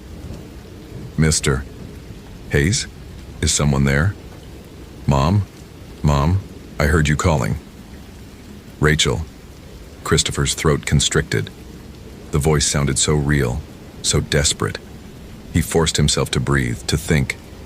The entity imitated voices, fed on emotional response. It had learned Marcus through his grief for his daughter. It had learned his mother through his unresolved loss. It had learned Rachel through her mother's desperate love. "Where is she?" Christopher demanded. "Where's Rachel Morrison?" The fog shifted, and for just a moment he saw a figure. Not clearly, more like a suggestion of human shape, standing near the base of the Douglas fir. Then it was gone. "Find me," Rachel's voice whispered, now coming from a different direction. "Please find me, it's so cold." Christopher moved, following the voice, GPS unit in one hand, flashlight in the other. The fog had grown so thick that the beam barely penetrated 3 feet ahead. His free hand trailed along tree trunks, maintaining orientation, counting steps. 50 meters northeast. The terrain sloped downward, and he felt rather than saw the ground falling away. A ravine, the one where Marcus had died. "I'm down here," Rachel's voice called from below. "I fell. I can't climb out." Christopher clicked on his headlamp, adding its light to the flashlight's beam. The ravine dropped 15 feet, its sides slick with moss and moisture. At the bottom, partially obscured by ferns, he saw bright blue fabric. Every protocol screamed at him to call for backup, to establish a safety line, to wait for the team. But 36 hours had passed. If Rachel was injured, hypothermic, every minute mattered. And somewhere deep in his gut, Christopher knew the entity wanted him to go down there, wanted him isolated, in the dark, in the cold, just like Marcus. He pulled out the satellite phone and hit the emergency beacon. The signal would bring the team eventually. Then he secured his rope to the nearest sturdy hemlock, tested the knot twice, and rappelled into the ravine. If this story is capturing your attention, follow for more quality content. What would you do in Christopher's situation? Share your thoughts. The bottom of the ravine existed in permanent twilight. The canopy above blocked 90% of available light, and the fog trapped what remained. Christopher's headlamp carved a small sphere of visibility in the gloom. The blue fabric resolved into Rachel's rain jacket, but it was empty. No body, no backpack, just the jacket, laid out almost ceremonially on a flat rock, arms spread. Christopher's pulse hammered in his ears. He swept the flashlight in a full circle, illuminating moss-covered walls, twisted roots, a small stream trickling over stones. No sign of the girl. No blood. No disturbance. "Behind you," Rachel's voice whispered. He spun. Nothing but rock and fern. "I'm so tired," the voice continued, now coming from above. "Tired of pretending. Tired of calling. Don't you want to rest, Christopher? Don't you want to stop running?" The voice wasn't Rachel's anymore. It shifted, became something older, stranger, not male or female, but layered, as if multiple throats spoke in unison. Christopher backed against the ravine wall, rope still in his hand. His training had prepared him for bears, hypothermia, broken bones. Not this. Not a thing that borrowed voices like masks. "What are you?" he asked.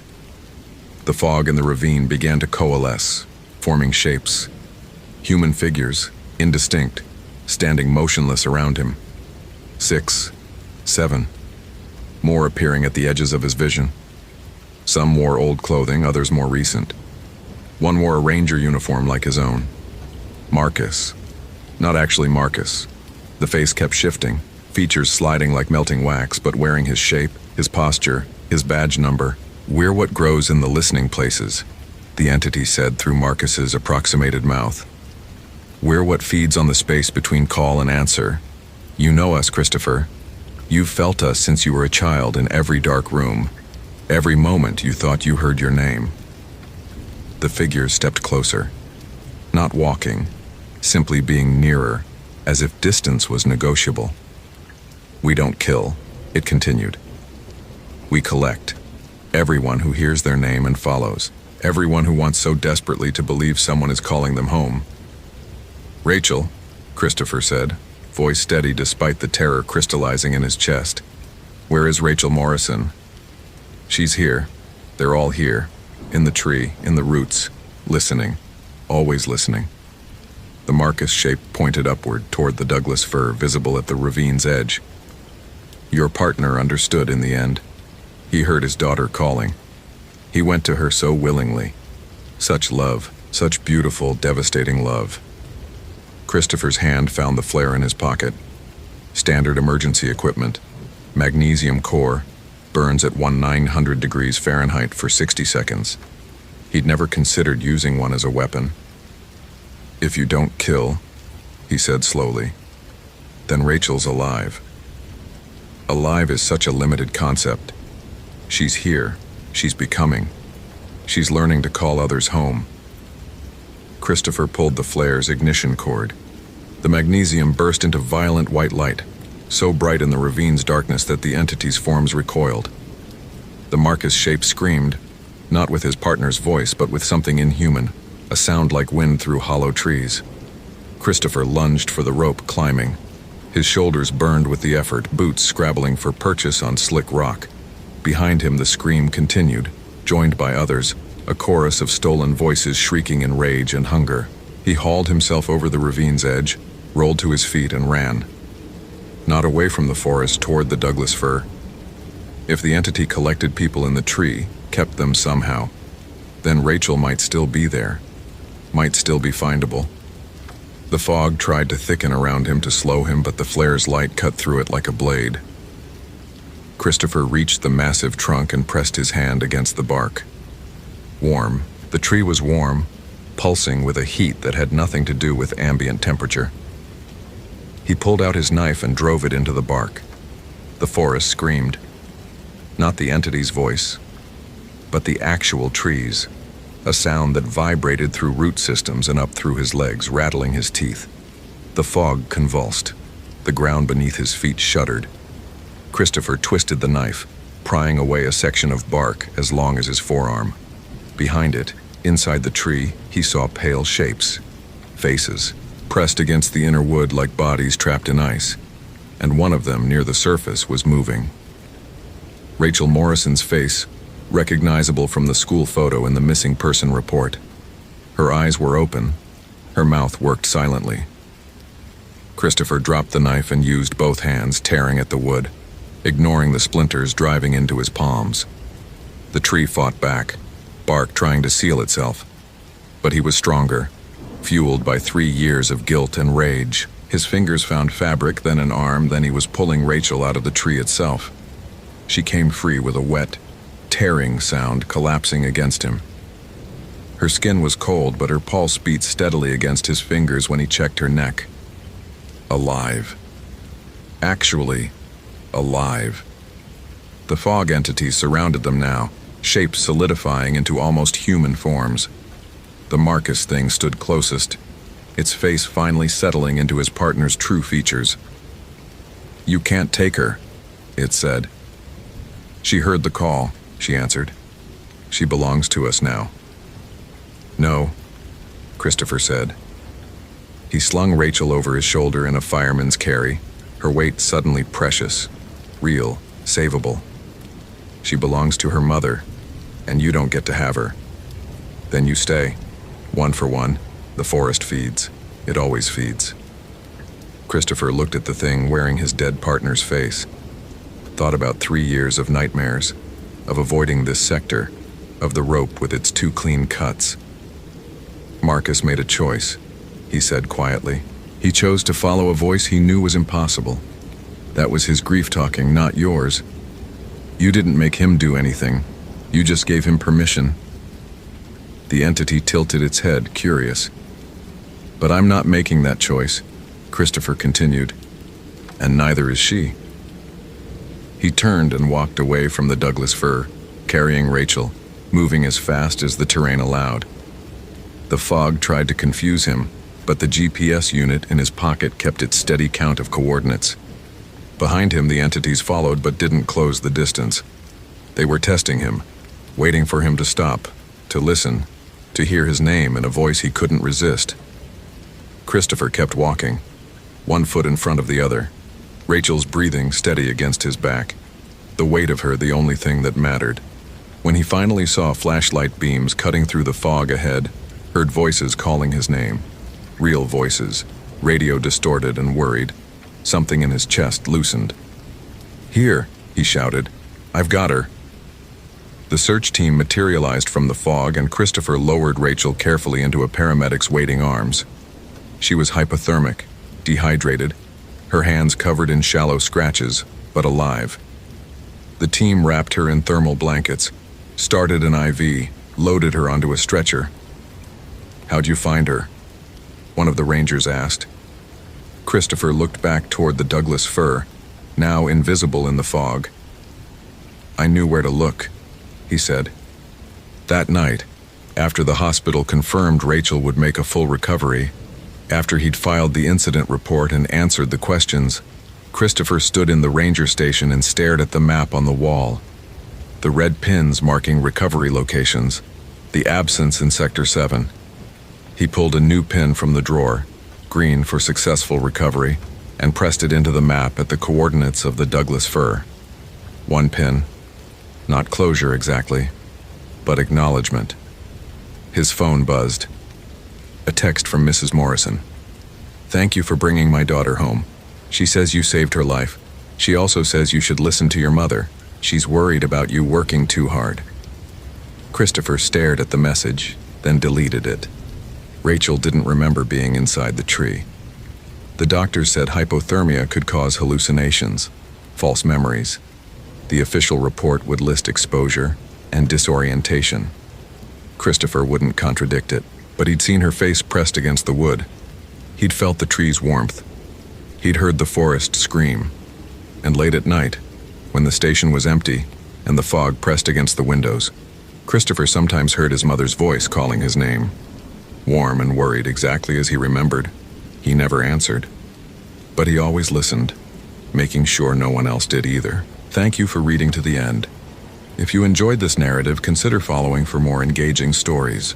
What's your interpretation of what really happened in the Hoh rainforest? I'd love to read your theories in the comments.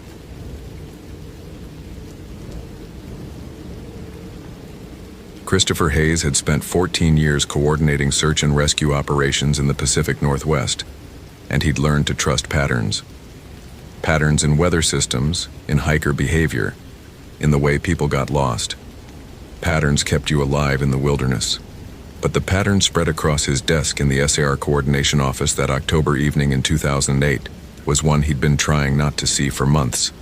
7 disappearances, 14 months, all within a 12-square-mile section of Olympic National Park's Quinault Rainforest, all during the waning crescent moon.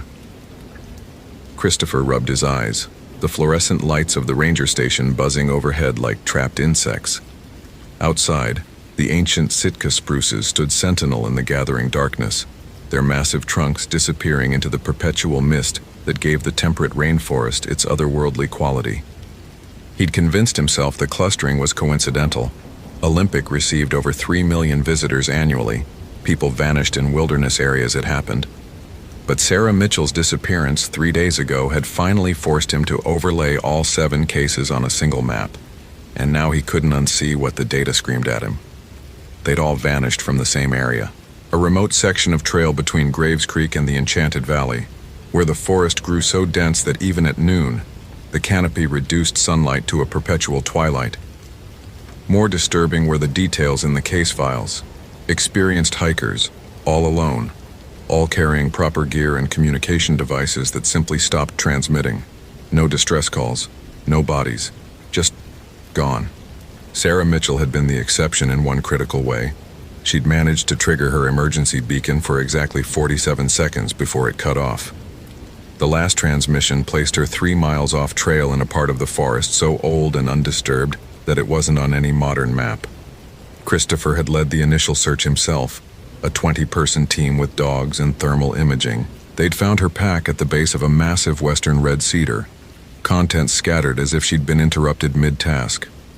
Her water bottle was open, half drunk. Her map was weighted down with stones, spread flat like she'd been studying it. But Sarah herself had simply evaporated. What the team had found, though, made Christopher's methodical mind stumble over itself, trying to rationalize.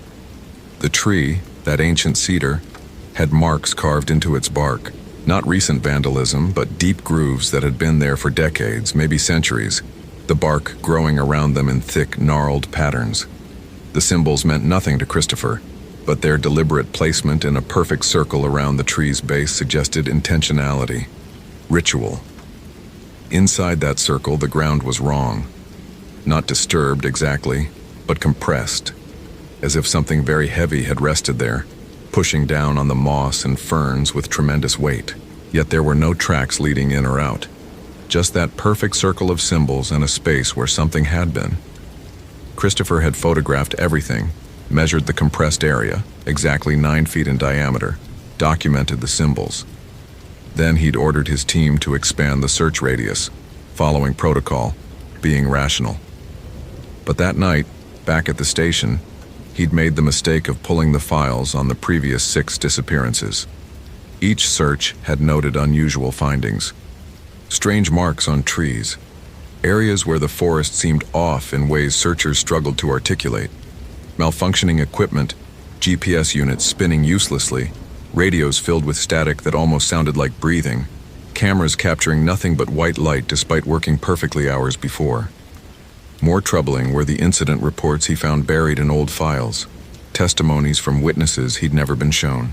A hiker who claimed the last victim, a man named Marcus Webb, had been talking to the trees before wandering off trail. Another witness who'd seen victim number 3, Jennifer Sato, standing motionless in a clearing, watching something that wasn't there. These statements had been filed away, dismissed as unreliable. People saw what they expected to see in wilderness emergencies. Stress did things to perception, but 7 times.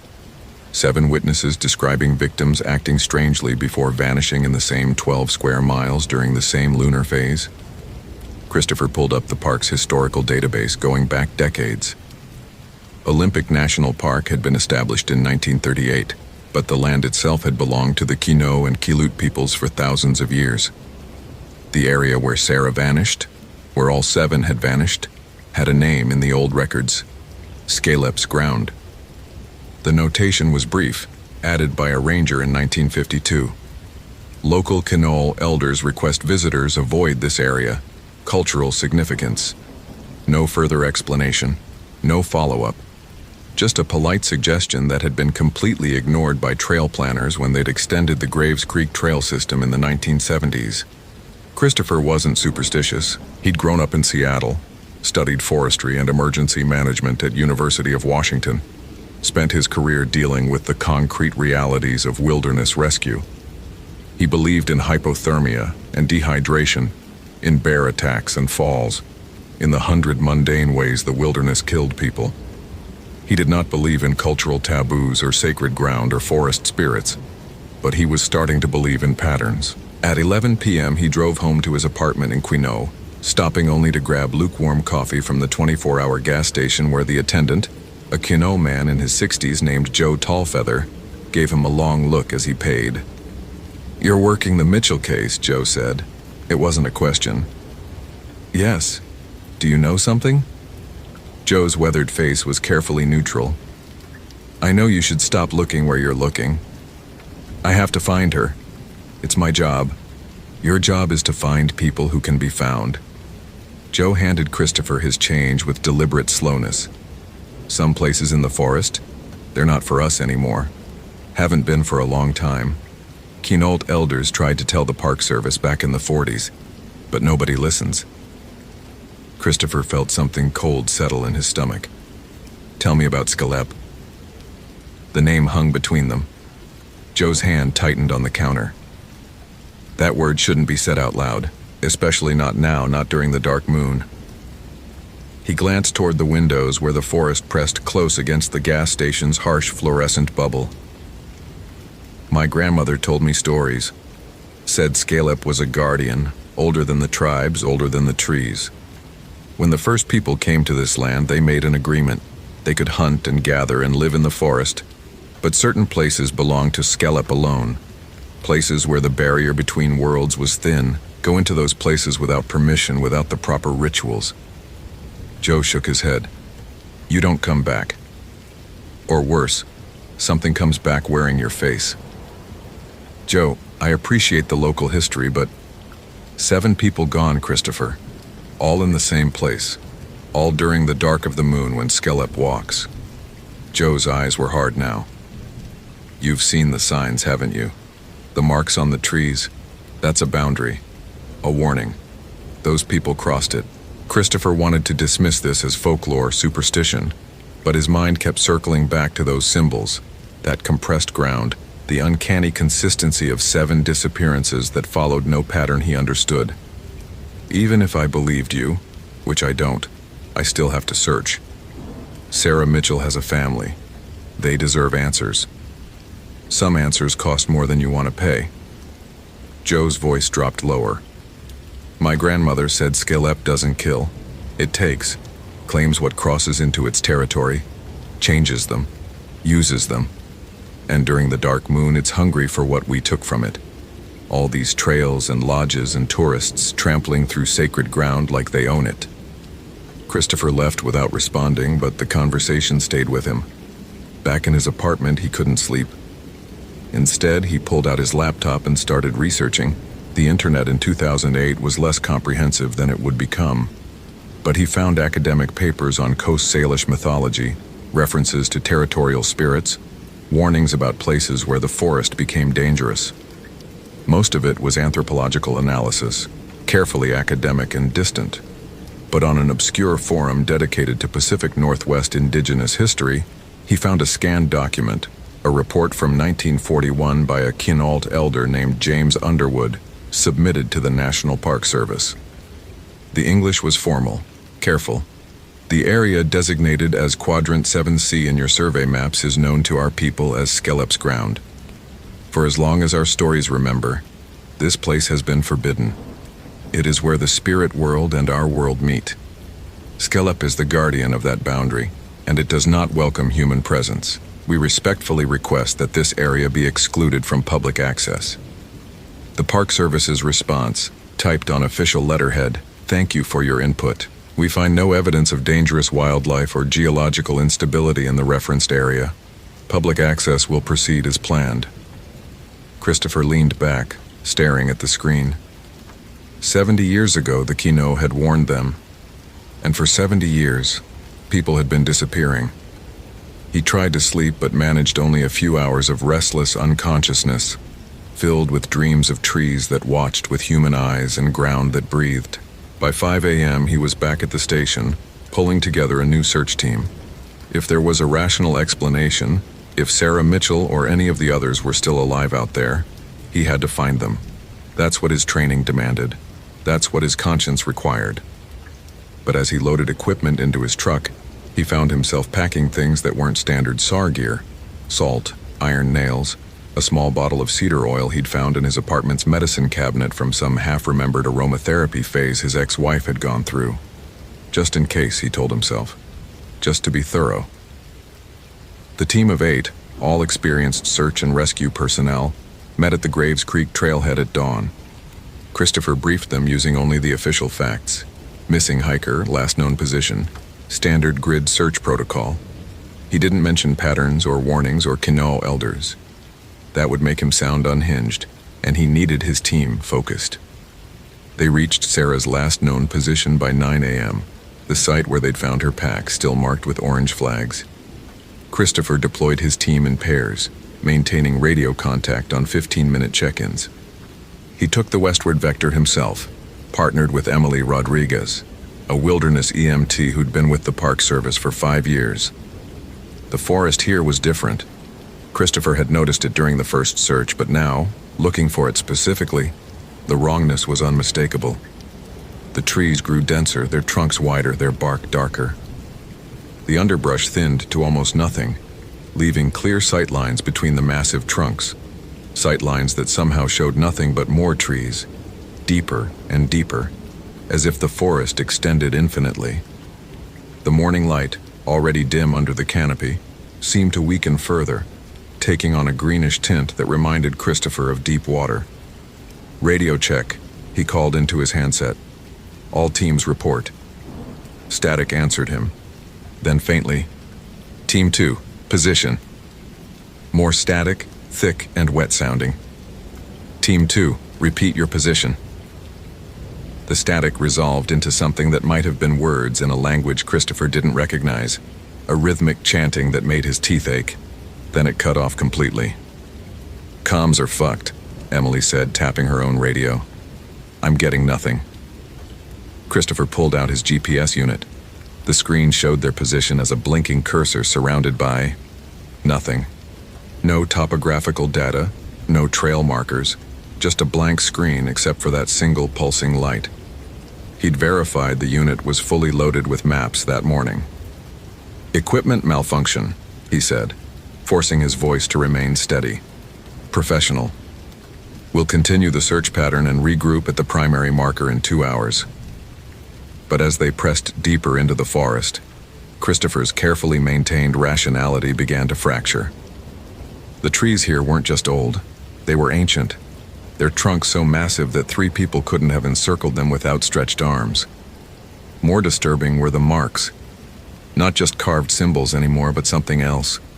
Places where the bark had grown into shapes that resembled faces, hands, mouths frozen mid-scream. Natural formations, Christopher told himself. Pareidolia. The human brain finding patterns in randomness. Except the faces all looked the same. High cheekbones, hollow eyes, mouths open in identical expressions of terror. "Chris," Emily whispered. "Do you smell that?" He did. A sweet, rotten scent, like meat starting to turn, mixed with something else. Cedar and earth and something indefinably wrong. The smell seemed to come from everywhere and nowhere, growing stronger as they walked. They found the first marker 10 minutes later. Not a trail marker. Those had vanished as if they'd never existed. This was one of the carved symbols, fresh cut into a hemlock trunk, the wood still weeping sap. The symbol was crude but deliberate. A circle with radiating lines, like a child's drawing of a sun, except the lines bent at wrong angles, making Christopher's eyes hurt to follow them. "This wasn't here before," Emily said. "We would have seen it." Christopher reached out to touch the carving, and the moment his finger made contact with the sap, the world tilted. Just for a second, less than a second, but he was somewhere else, standing in the same spot. But the trees were smaller, younger, and there were people here, dressed in cedar bark and animal hide, chanting in that same rhythmic language he'd heard on the radio. They were drawing the symbols, cutting them deep, and they were afraid, terrified, creating a ward against something that moved through the trees, something tall and thin that didn't walk so much as flow, its body bending in ways no skeleton should allow. Then he was back, his finger on the sap, Emily staring at him with concern. "Chris, you okay? You zoned out for a second." "I'm fine," he lied. His heart was hammering. What the hell was that? Hallucination? His rational mind scrambled for explanations. Low blood sugar, stress, carbon monoxide from some unknown source. Not a vision. Definitely not a fucking vision of ancient indigenous people performing protective rituals against something that shouldn't exist. They continued searching, but Christopher's professional detachment was crumbling. Every few hundred feet they found more symbols, sometimes carved into trees, sometimes arranged in patterns on the ground using stones or bones, deer bones, bird bones, and once, horrifyingly, what looked like human finger bones arranged in a spiral. Emily wanted to call it in, but their radios remained dead. When Christopher checked his watch, the hands were spinning backward. "We need to head back," he said. "Regroup with the team." But finding their way back proved impossible. The forest had become a maze of identical massive trees in that sickly green light. Christopher's compass spun uselessly. His GPS remained blank. Even his sense of direction, honed by years of wilderness work, failed him completely. Every direction looked the same, and after 20 minutes of walking, they passed the same spiral of finger bones they'd seen before. "We're going in circles," Emily said, and Christopher heard the edge of panic in her voice. He was about to respond when he saw it. Movement between the trees, perhaps 50 yards ahead. Human-shaped but wrong, too tall and too thin, moving with a liquid grace that made his hindbrain scream danger. It was there for just a moment, then gone behind a massive cedar. "Sarah?" Emily called out. "Sarah Mitchell?" "Don't," Christopher said, grabbing her arm. Every instinct told him not to draw attention, not to call out, not to acknowledge what they'd seen, but Emily pulled free, moving toward where the figure had vanished. "Someone's out there. It could be her." Christopher followed, his hand dropping to the canister of bear spray on his belt. Useless, probably, against whatever they'd glimpsed, but holding it made him feel slightly less helpless. They rounded the cedar and stopped. The figure stood in a small clearing, its back to them. It was tall, easily 7 feet, wearing what looked like Sarah Mitchell's jacket. But the proportions were all wrong. The arms too long, hanging down past where knees should be. It stood perfectly still, and Christopher realized with mounting horror that it wasn't breathing, just standing there motionless as the trees around it. "Sarah?" Emily whispered. The figure turned, and Christopher's mind rebelled against what he saw. The jacket was Sarah's, yes, stained with mud and torn. But the thing wearing it wasn't human. Its skin was the color of old bark, gray-brown and deeply textured. Its face was an approximation of human features, eyes, nose, mouth, but stretched and flattened, like someone had pressed a human face into wet clay and then pulled it long. The eyes were solid black, no whites, no pupils, just depthless darkness that seemed to drink in the sickly light. It opened its mouth, and Sarah Mitchell's voice came out. "Help me. Please. I'm lost." The voice was perfect, exactly right, but the mouth didn't move correctly, the lips forming shapes that didn't match the sounds. Emily took a step forward, and Christopher grabbed her again, harder this time. "That's not her," he said. The thing's head tilted, and more words came in Sarah's voice. "It's me. I'm scared. Please help me." But even as it spoke, its body was changing, the jacket sliding off as its skin rippled and shifted, arms lengthening further, fingers extending into something more like branches than digits. "Run," Christopher said. They ran, through the trees, over fallen logs, dodging between massive trunks while behind them came sounds that weren't quite footsteps, more like something large dragging itself across the forest floor. Christopher didn't look back.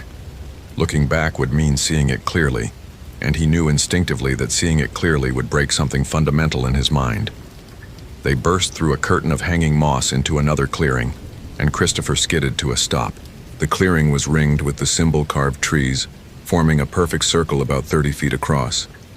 Inside that circle, the ground was wrong, compressed, just like the area where they'd found Sarah's pack. But this depression was deeper, older, and at its center stood a structure. No, not a structure, an arrangement. Bones, human bones, arranged in a spiral pattern, ascending upward in a helix that defied physics, bones hovering in place with nothing supporting them, rotating slowly. Christopher counted 6 skulls in the spiral, and his professional detachment finally shattered completely as he recognized the 5th skull by its distinctive dental work. Marcus Webb, missing 14 months. "Oh God," Emily breathed. "Oh God, oh God, oh." The sound behind them had stopped. Christopher turned slowly, already knowing what he'd see. The thing that wore Sarah Mitchell's jacket stood at the edge of the clearing, just outside the ring of carved trees. It made no move to enter.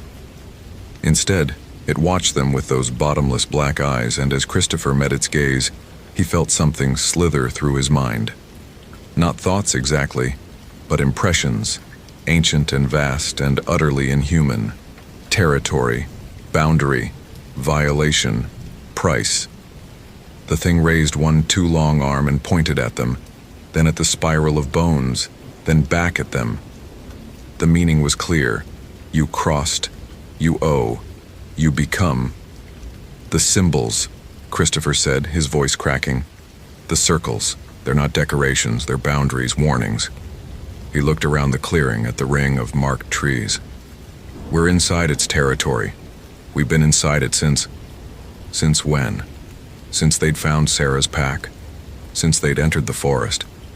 He didn't know anymore. The thing stepped forward, and impossibly it spoke with a voice that wasn't Sarah's or anyone's, a voice that sounded like wind through hollow trees. 7 crossed, 7 taken. The debt grows, the agreement breaks, the boundary fails. Christopher's mind raced. Agreement. The Quinault Elder's warning. You're Skilep, he said. The Guardian.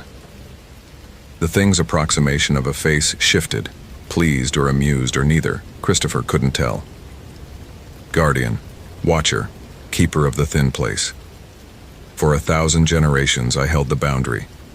But your people, they do not see, do not respect. They cut trails through my territory. They camp where the worlds meet. They take and give nothing. The disappearances, Emily said, her voice small. You took them. They entered. They owed. The creature gestured at the bone spiral. Now they serve. They watch with me. They become boundary, as you will become. Christopher forced himself to think through the terror. Patterns. There was always a pattern. 7 people in 14 months, all during the waning crescent. Why then? When the moon dies, the barrier thins. I can reach further, can claim what crosses. The thing that had been Sarah stepped closer, now just outside the carved ring. But 7 is not enough. The debt is centuries deep. I need more eyes, more hands, more watchers. That's when Christopher understood. The disappearances weren't random predation. They were recruitment, transformation. Skilep wasn't just guarding the boundary. It was creating more guardians, forcing humans to become what it needed them to be. The bone spirals weren't displays. They were anchors, binding the transformed victims to this place forever. There has to be another way, Christopher said. The original agreement, what if we honored it? Closed this area to visitors, made it sacred ground again? The creature's laugh was the sound of breaking branches. Words. Your people make promises of wind. Already you have taken too much, changed too much. The barrier cracks wider every season. Soon I will not be able to hold what presses from the other side. It gestured at the darkness between the trees, and Christopher saw with mounting horror that the shadows there were moving, writhing with shapes that had too many limbs and not enough form. So I take what I need. I make more watchers, or everything here becomes like the other side, twisted, hungry, endless. Christopher's trained mind, the part that analyzed emergency situations and found solutions, was screaming at him. This was a hostage scenario. Negotiation was possible. Then negotiate with us. With the tribes, with the Park Service. There has to be. I do not negotiate, Skilep said. I am. You crossed. You owe. You become. It lunged forward, and Christopher realized his mistake. The carved boundary wasn't keeping Skilep out. It was keeping them in. This was a trap, a processing area where the transformation happened. Emily screamed as the creature's hand, no longer even remotely human, just branches ending in thorns, wrapped around her arm. Christopher grabbed the canister of bear spray and emptied it directly into the creature's approximation of a face. The spray passed through it like mist through smoke, having no effect. Desperate, Christopher remembered the items he'd packed that morning. Salt, iron nails, things from half-remembered folklore that his rational mind had dismissed. He fumbled for the iron nails, scattering them across the compressed ground. The effect was immediate. Where the nails touched the earth, the ground itself recoiled, the compressed area rippling like disturbed water. Skelep released Emily with a sound like tearing wood, its form flickering between the thing wearing Sarah's jacket and something older, more primal, a pillar of twisted organic matter that was part tree, part flesh, part shadow. Iron, it hissed. The old ways. You know the old ways? Christopher didn't. Not really. But he poured out the salt in a line between them and the creature, completing some instinctive pattern. Let us go. We'll make sure no one else comes here. We'll honor the boundary. Promises, Skelep said, but it had retreated to the edge of the clearing, its form still flickering. Your kind has made promises before. Then what do you want? Christopher demanded. You said the barrier is failing. Turning us into more guardians isn't fixing that. It's just adding bodies to a losing battle. The creature was silent for a long moment, and Christopher sensed he'd struck something important. The barrier needs both sides, Skelep finally said. Your world and the other, held separate, but your world forgets, doesn't believe. The forgetting weakens everything. Understanding crashed over Christopher. You need believers, people who know you're real, who respect the boundary, not prisoners, not slaves, allies, allies. The word seemed strange in Skelep's mouth. For 1,000 generations there were allies, the first people who remembered, who taught their children, who walked carefully. Its gaze fixed on Christopher with terrible intensity. But you make maps and trails and pretend the old places don't exist. Until people wander in unprepared and I must choose. Let them disturb what must not be disturbed, or take them. Then let us prepare them, Christopher said. Let us tell the story, warn people. Close this area officially, not just on forgotten maps, but for real. Who would listen? Who would believe? I would, Christopher said. I will, and I'll make others listen. Emily, still shaking, nodded. The tribes were right. All along they were right. We'll help them be heard. Skelep regarded them for what felt like hours, but was probably only seconds. 7 I have taken. 7 who crossed unprepared, unbelieving. You two have crossed, but you see now. You believe. Its form solidified somewhat, becoming more human-shaped, though still wrong in fundamental ways. Go. Tell your people what you have seen. Make them understand that some boundaries exist for reasons older than your laws. If you succeed, if the forgetting ends and the respect returns, I will release the 7. If you fail... If we fail? Christopher asked. Then the barrier breaks completely, and what has been held back for millennia will finally push through.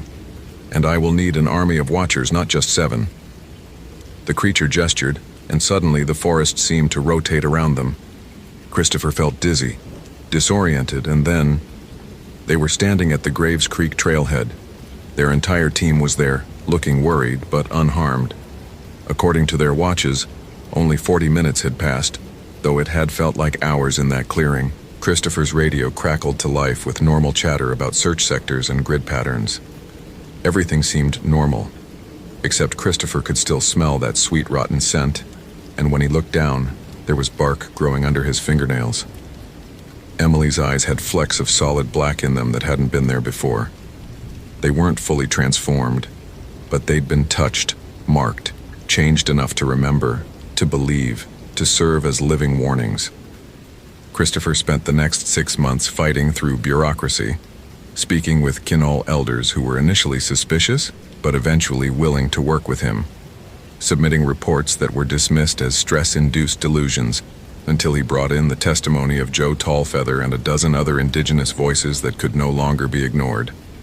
The section of forest was finally, officially, designated as culturally restricted land. No public access, no trails. The boundaries marked clearly with signs in both English and Lushootseed. Sacred ground. No entry. Sarah Mitchell and the other 6 were officially declared dead after the standard waiting period. Their bodies were never found. But on certain nights, Christopher drove out to the boundary markers and could swear he saw figures moving between the distant trees. Tall, thin figures that watched the boundary, keeping it secure. He kept his promise. He told the story, over and over, to anyone who would listen. Some believed, most didn't. But enough people knew now that the area remained closed, and the disappearances stopped. Christopher never entered that section of forest again, though he walked its boundaries regularly. The bark under his fingernails never fully went away, a permanent reminder of what he'd seen, what he'd promised.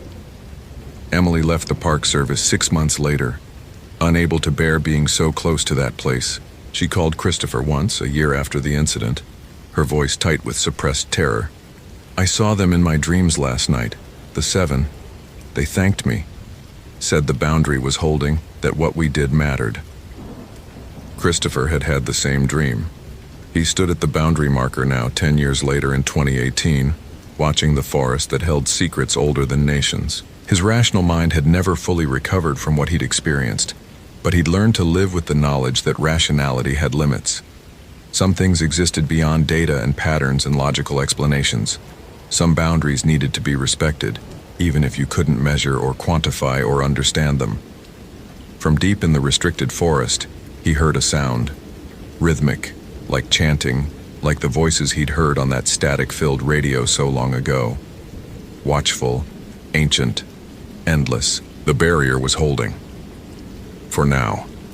Because he'd kept his promise. Because he'd made people remember. But on nights like this, when the moon waned toward darkness, Christopher wondered how long memory lasted, how long promises endured, how long it would be before someone forgot again and decided that boundaries were just suggestions.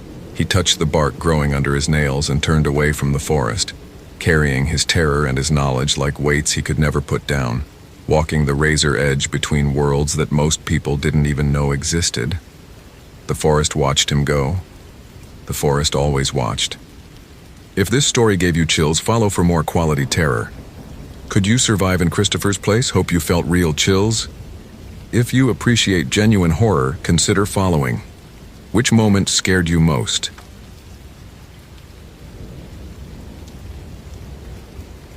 The call came through at 2:47 p.m., crackling over Dan Mitchell's Motorola radio as he marked coordinates on a trail maintenance report.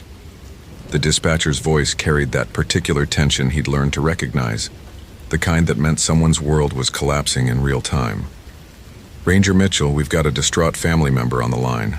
Transfer in 5 seconds." Dan set down his pencil. Through the ranger station window, Douglas firs swayed against an October sky the color of old pewter. He pressed the receiver to his ear and heard a woman's voice, high and breaking. "Please, you have to find her. It's been 36 hours. Sophia wouldn't just disappear. She's responsible. She checks in every day, and now..." The words tumbled out in a rush of controlled panic. "Ma'am, I need you to slow down. Tell me your daughter's name." "Sophia. Sophia Chen. She's a graduate student at UW, doing field research on mycorrhizal networks. She's been staying at the Ho research station since last Monday, and she hasn't answered her satellite phone since Monday night. The university tried reaching her yesterday, and when she didn't respond, they called me this morning. I've been trying everyone, and nobody will tell me anything useful." Dan opened his incident log, pen hovering over blank paper. The Ho research station. His hand paused, a tremor running through his fingers that had nothing to do with the temperature. The station sat 12 miles into the Ho rainforest, accessible only by a service road that had been washed out last winter. Most rangers avoided it when they could. "Mr. Mitchell, are you there?" "Yes, I'm here. Has anyone been out to the station?" They said something about limited resources, about waiting to see if she checked in. But it's been 36 hours. She could be hurt. She could be... Mrs. Chen's voice cracked. "Please, you're my last call before I drive up there myself." Dan closed his eyes. 3 years ago, almost to the day, he'd responded to a similar call. A missing hiker named Kevin Valdez, last seen on the Sol Duke River Trail. Dan and his partner Marcus Reed had found Kevin's campsite intact, his pack untouched, his boots still by the tent. But Kevin himself had vanished into the dense understory like smoke. They'd searched for 2 weeks. Dan had been the one to hear Marcus's voice calling from somewhere deep in the woods on the 13th night. Except Marcus had been standing right next to him, equally confused. The next morning, they'd found Marcus's body at the bottom of a ravine, a quarter mile from where they'd been standing. The official report said Marcus had wandered off alone and fallen, but Dan knew what he'd heard. Something, had called out in Marcus's exact voice. "Mr. Mitchell?" "I'll head out there within the hour," Dan heard himself say. "Give me your contact information." After Mrs. Chen hung up, Dan sat motionless at his desk. His supervisor, Linda Hernandez, appeared in the doorway, arms crossed. "You don't have to take this one, Dan. I can send Patterson." "Patterson doesn't know the whole interior." "Neither do you, not anymore.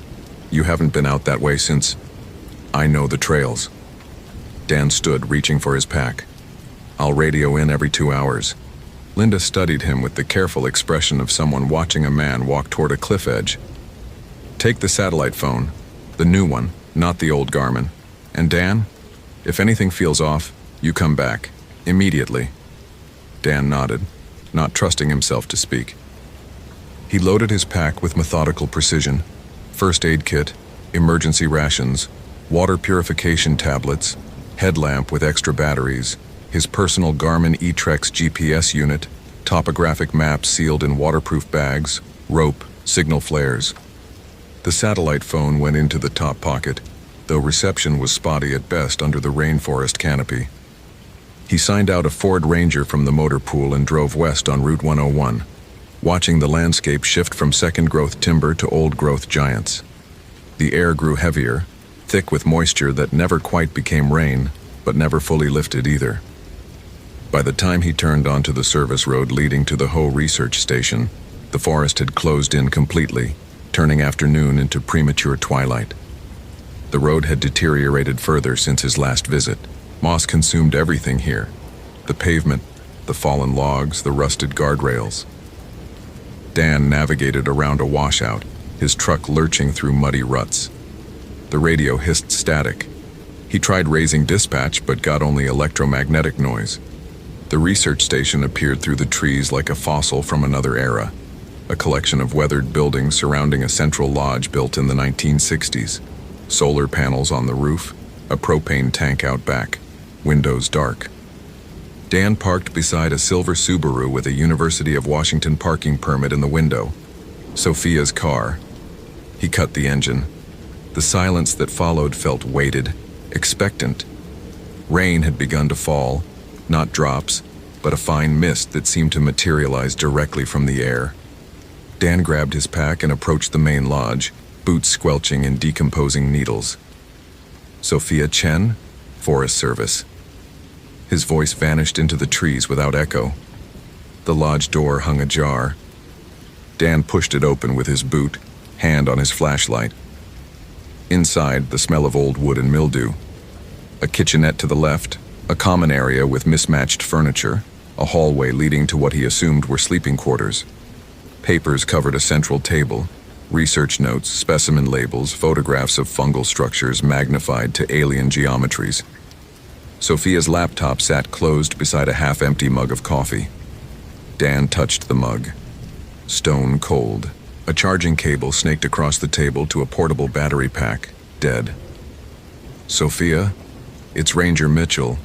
Your mother asked me to check on you." Nothing. He moved down the hallway, checking rooms. The first 2 were empty, beds stripped to bare mattresses. The third showed signs of habitation. A sleeping bag spread over institutional sheets, a backpack in the corner. Clothing hung neatly over a chair. A photograph pinned to the wall showed a young Asian woman with her arm around an older woman who had to be Mrs. Chen. Same sharp cheekbones, same determined set to the jaw. Dan returned to the common area and examined Sophia's research materials more carefully. Her field notes were meticulous, tracking collection sites across a 5-square-mile area. The most recent entry was dated Monday, October 13th, 2 days ago, and described a significant fruiting event near a location she'd labeled Site 7 Old Growth Cluster. A hand-drawn map showed the site's location, approximately 2 miles northwest of the station, following what Sophia had marked as Deer Run Trail. Dan cross-referenced it with his topographic map. The trail existed, barely, an unmaintained path that disappeared into some of the densest old-growth forest in the continental United States. He checked his watch, 4:15 p.m. Maybe 3 hours of workable light left, less under the canopy. The smart move would be to radio for additional personnel, establish a proper search grid, wait for morning. But he thought of Mrs. Chen's voice, the particular pitch of a parent's terror, and found himself walking toward the tree line, mid-story CTA. If this story is capturing your attention, follow for more quality content. What would you do in Dan's situation? Wait for backup or push forward? Share your thoughts below. The trail began as a suggestion more than a path, marked only by slight gaps in the undergrowth. Dan activated his GPS unit, logging his route. The device showed his position as a blue dot in a sea of green. Though he knew from experience how quickly the rainforest could scramble electronic equipment, the mist had evolved into proper rain now, a steady percussion against the canopy high above. He moved carefully, scanning for signs of recent passage. The forest floor here was a living thing, not earth, but centuries of decomposition layered into a springy substrate that absorbed footprints like memory foam. Still, Sophia would have left traces. Broken ferns, displaced nurse logs, something. After 20 minutes, he found it. A small orange flag tied to a hemlock branch at eye level, then another, 10 yards ahead. Sophia's trail markers. Dan felt a small loosening in his chest. At least she'd been thinking about finding her way back. The flags led him deeper into the ancient growth. These trees predated Columbus. Some of them predated the Roman Empire. Their trunks rose like cathedral pillars, 40 feet in circumference, vanishing into a canopy so thick that the rain became a whisper by the time it reached the forest floor. Nurse logs larger than city buses lay decomposing, supporting entire ecosystems on their backs. Everything grew on everything else here. Ferns sprouted from moss that covered trees that grew from fallen giants. Dan had forgotten how completely the hoe could swallow you, how the air itself seemed alive, moving through the understory with slow intelligence, how sounds behaved strangely, sometimes carrying from impossible distances, other times dying inches from their source. He found Site 7 as daylight began its final fade. Sophia had chosen well, a cluster of ancient Sitka spruces arranged in a rough circle, their roots interlaced like knotted fingers.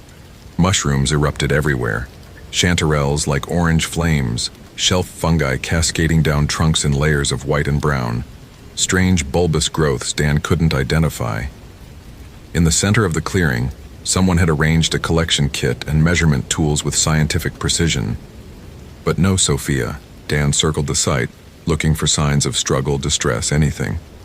He found only more orange flags, these ones leading away from the clearing along a bearing that made no sense according to Sophia's map. She'd been heading back toward the station when she'd marked the trail. Why would she suddenly veer north deeper into the interior? Sophia? His voice sounded muffled, absorbed by the moss. Sophia Chen, if you can hear me, I'm here to help. Your mother sent me. A response came, but not from any direction he could pin down. At first he thought it was a bird, some species he didn't recognize. Then he realized it was his name. Dan. Not Ranger Mitchell or Officer.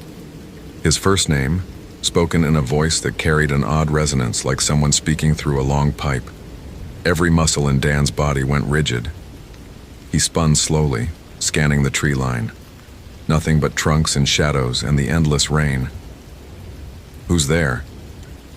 Dan. The voice came from behind him now. He wheeled around, hand dropping to the canister of bear spray on his belt. Still nothing visible, just the ancient spruces and their patient silence. His heart hammered against his ribs. This wasn't happening. This couldn't be happening again. He pulled out his radio, thumbed the transmit button. Dispatch, this is Ranger Mitchell. I'm at the research site. I need to report. Static roared in his ear, so loud he yanked the receiver away. When the noise subsided, he tried again. Dead air. The radio's battery indicator showed full charge, but the device might as well have been a brick of plastic. Dan.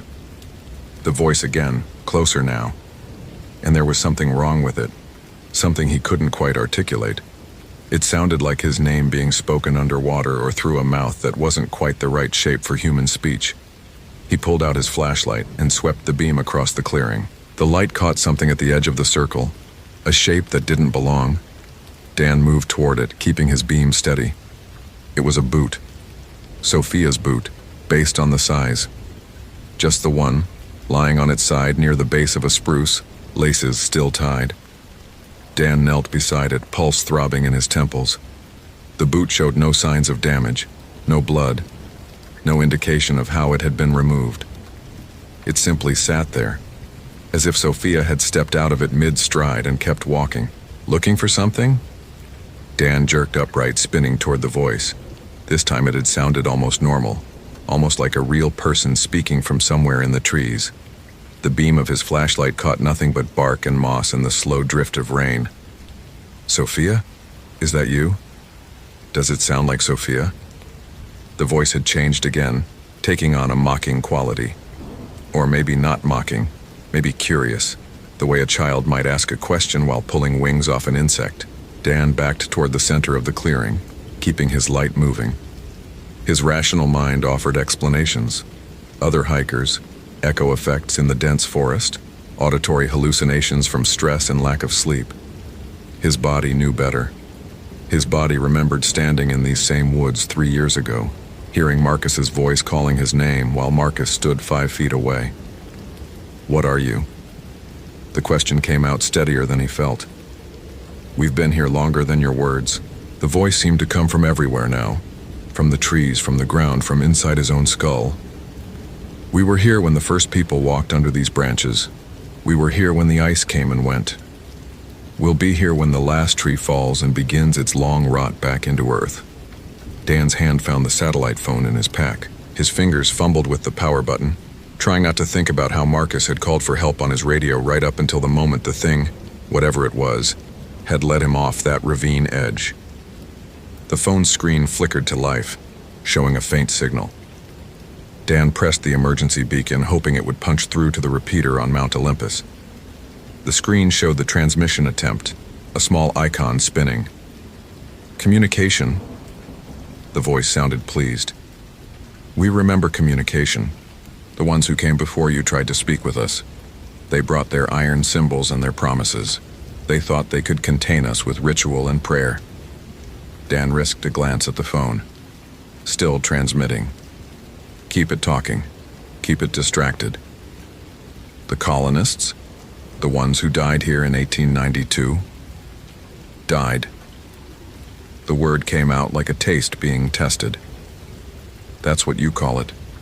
They called it sacrifice. They thought feeding us would satisfy the hunger. They learned otherwise. The phone's screen went black. Dan pressed the power button. Nothing. The device was dead, drained of battery despite showing 90% charge 30 seconds earlier. You have trauma. The voice had shifted again, taking on an almost gentle quality. We can taste it on you. That one you lost, the one who heard us calling. He had trauma too. Old fears from childhood, wounds that never healed. We fed on those first, made them larger, turned them into hooks we could pull. Dan's breath came short and sharp. He forced himself to think through the panic. This thing, whatever it was, fed on fear and pain. It had done something to Marcus, and now it had done something to Sophia. But what did it want? Why the conversation? Why not simply take him the way it had taken the others? Where's Sophia? Sophia. The voice elongated the syllables, savoring them. The one who studies connections. The one who came to understand how everything feeds on everything else in this place. How nothing stands alone. How all boundaries are illusion. Is she alive? Alive. Dead. These are concepts from your small understanding. Something moved in the shadows beyond Dan's light. Not one thing, but many. Shapes that might have been branches swaying, except there was no wind. She's here. She's been here since she understood what we offered. A choice, Daniel Mitchell. The same choice we offer to all who come this far into our home. Dan's back hit one of the ancient spruces. The bark felt unnaturally warm against his shoulders, as if the tree itself had fever. What choice? To feed or be fed upon. To join the network or be consumed by it. Your partner chose to run. Sophia chose something else. The shapes resolved themselves into something almost human. Tall figures made of shadow and moss and the negative space between trees. They moved with fluid grace surrounding the clearing but not entering it. Dan counted 4, then 6, then lost track as they seemed to multiply or merge or slip from one position to another without crossing the intervening distance. 3 years ago, Dan said, his voice barely above a whisper, you called out in Marcus's voice. You led him away from me. We called in many voices. His mother's voice, his daughter's voice, the voice of the God he'd stopped believing in. He ran from all of them. He ran so hard he forgot to watch where he was going. Dan's hand closed around the flare in his pack. Useless as a weapon, but maybe enough light to break whatever illusion this was. Maybe enough to run. But you, the voice continued, you came back, despite the trauma, despite the fear. Because a mother begged you. Because you still believe you can save someone. Where is she? Dan thumbed the flare's cap, ready to strike. She's where she chose to be. Would you like to see? One of the shadow figures stepped forward into the clearing, and Dan saw it wasn't a shadow at all. It was Sophia Chen, or something wearing Sophia Chen, like an ill-fitting coat. Her skin had taken on a greenish cast, and her eyes reflected his flashlight beam the way an animal's eyes might. She wore only one boot. Mr. Mitchell. Sophia's voice, but with that same underwater quality he'd heard before. Thank you for coming.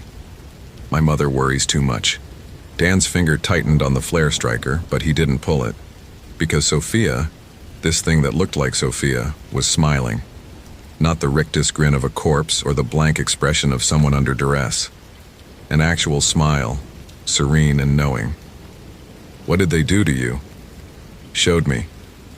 Sophia spread her arms wide, encompassing the forest. Everything here is connected, Mr. Mitchell. Every tree, every fungus, every particle of decay. There's a network older than human consciousness, older than language. It thinks. It remembers. It feeds. You're not Sophia. I'm more Sophia than I was 2 days ago. I'm also more than Sophia. The boundaries dissolved. Do you know what that feels like? To suddenly understand that the self you've been protecting your whole life is just an arbitrary line drawn in water? Dan pulled the flare striker. Chemical light erupted in a cascade of red, driving back the darkness. The shadow figures recoiled, and for an instant Dan saw them clearly. Not creatures, but spaces where the forest had bent itself into almost human shapes. Sophia staggered backward, raising an arm to shield her eyes. He ran. The forest became a blur of wet bark and grasping branches. Dan's flashlight beam jerked wildly as he crashed through undergrowth, following no trail, driven only by blind panic. Behind him he heard laughter, not menacing but genuinely amused, like a parent watching a child's tantrum. Running, just like the other one, the voice called after him. Running from understanding. Running from truth. A branch caught Dan across the face, drawing blood. He stumbled, caught himself against a tree, kept going. His GPS unit showed his position drifting across the screen but offered no guidance. The map had become meaningless. Every direction looked the same. Every tree trunk identical to the last. He burst through a wall of ferns and found himself back in the clearing with the ancient spruces. Impossible. He'd been running for 5 minutes at least, moving in what should have been a straight line away from this place. But here it was again, the mushroom-studded earth, Sophia's measurement tools, the single abandoned boot. Space is flexible here, the voice explained patiently. You're in our territory now. The geometry follows different rules. Dan sank to his knees, flashlight beam pointing at nothing. The flare had burned out. His pack suddenly weighed 100 pounds. 3 years of guilt and fear and sleepless nights came crashing down on him all at once, and he understood with perfect clarity that he was going to die in this forest. Just like Marcus, just like the colonists in 1892, just like however many others had wandered too far into the Ho and learned that some places existed outside the boundaries of the rational world. There it is. The voice sounded satisfied. The trauma, the wound that never healed. You blame yourself for his death. You think if you'd been faster, smarter, braver, you could have saved him. Yes. The word came out as a sob. Yes, I could have. No. Sophia emerged from the trees again, kneeling beside him. Her hand on his shoulder felt cold and damp like moss. You couldn't have. No one could have. Marcus was ours from the moment he heard us call. His fear was too big, too old. It had roots that went down to bedrock. And what about you? Dan raised his head to look at her. What roots did you have? Curiosity, the need to understand. When I realized what lived in this forest, what had been here all along beneath the veneer of scientific explanation, I wanted to know more. She smiled again, that unsettling serenity. They offered me a choice. Keep the illusion of separation or dissolve into something larger. I chose dissolution. That's not a choice. That's predation dressed up as enlightenment. Is it? Sophia tilted her head, bird-like. What's the difference between predation and transformation? When a caterpillar dissolves inside its chrysalis, every cell breaking down into undifferentiated soup before reforming as a butterfly, is that death or metamorphosis? Dan's hand went to his pack, searching for anything useful. His fingers found the emergency beacon, a small device he'd forgotten about. It operated on a different frequency than the satellite phone, designed to transmit a location signal that Forest Service helicopters could track. He pressed the activation button, holding it down until he felt the device vibrate once in confirmation. Calling for help. The voice didn't sound concerned. They won't find you. The canopy is too thick for aerial search, and even if they come on foot, we'll lead them astray. We're very good at that. Dan stood on shaking legs. He faced the shapes circling the clearing. More of them now, dozens maybe. The forest itself taking on humanoid form. When he spoke, his voice had found steadiness from somewhere. Here's what I understand. You feed on people who come into your territory. You manipulate them, scare them, break them down until they either run themselves to death or give up and let you take them. That's not transformation. That's parasitism. And I'm not Marcus. No, the voice agreed. You're not. You're more damaged, more guilty, more delicious. I'm also more stubborn. Dan pulled out his topographic map and his compass, checking the bearing despite knowing it was probably useless. Marcus was a good man, but he was always afraid of disappointing people, afraid of being weak. That's what you used against him, that fear of his own fear. He started walking, picking a direction at random and committing to it. The shadow figures moved to block his path, but he walked through them. They felt like cold vapor, resistant but not solid. My fear isn't weakness, Dan continued, still walking. My fear is letting someone else die because I gave up, and that means I don't get to quit. I don't get to dissolve into your network or run screaming into a ravine. I have to keep trying, no matter how pointless it seems, because that's who I chose to be after Marcus died. The forest seemed to contract around him, trees leaning in, the canopy pressing down. Sophia appeared directly in his path, her expression no longer serene but something else. Frustrated, confused. You're choosing suffering, she said. Pain and guilt and decades of regret. Why? What's the point of protecting an identity that causes nothing but anguish? Because it's mine. Dan stepped around her. Because I'm a person, not a process. And if that means carrying this guilt until it kills me, that's still better than surrendering everything that makes me who I am. The resistance increased. Branches seemed to actively grab at his clothing now. The ground turned boggy, trying to slow his progress.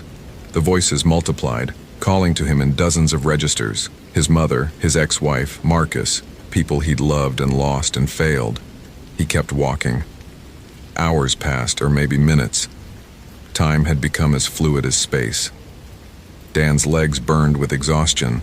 His clothes were soaked through. Blood trickled from a dozen small cuts where branches had scored his face and hands. But he kept moving forward, following the compass bearing he'd chosen, refusing to deviate no matter what the forest threw at him. And slowly, incrementally, the pressure began to ease. The voices faded to whispers. The shadow figures receded into the tree line.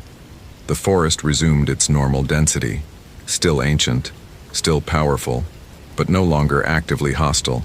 Dan checked his GPS and found, impossibly, that he'd traveled almost a mile northwest, toward the old logging road that ran along the northern boundary of the research area. Dawn was breaking as he stumbled out of the tree line onto cracked pavement. The sky had cleared during the night, leaving the world washed clean. Dan stood on the road for a long moment, just breathing, confirming that he still existed as a discrete entity, separate from the forest. His radio crackled to life. "Gur Mitchell, if you can hear this, respond.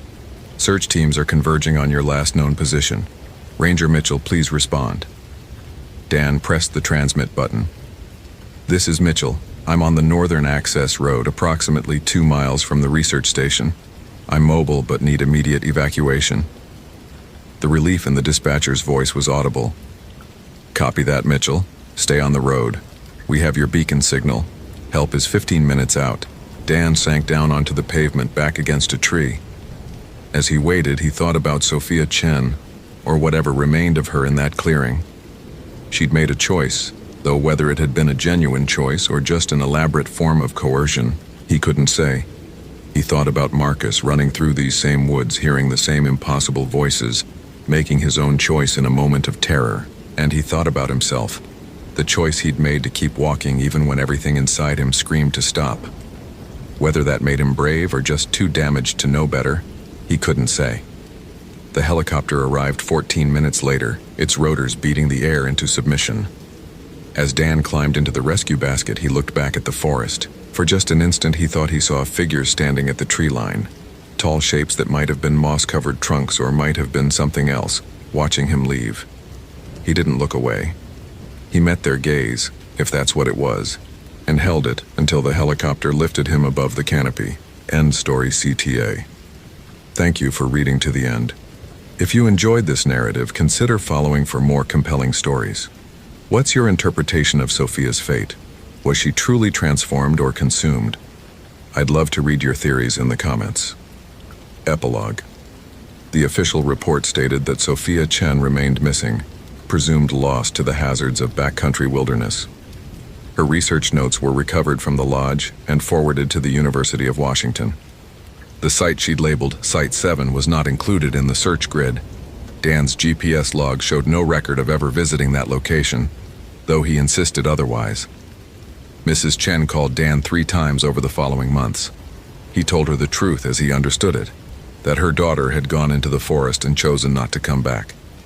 Mrs. Chen stopped calling after that.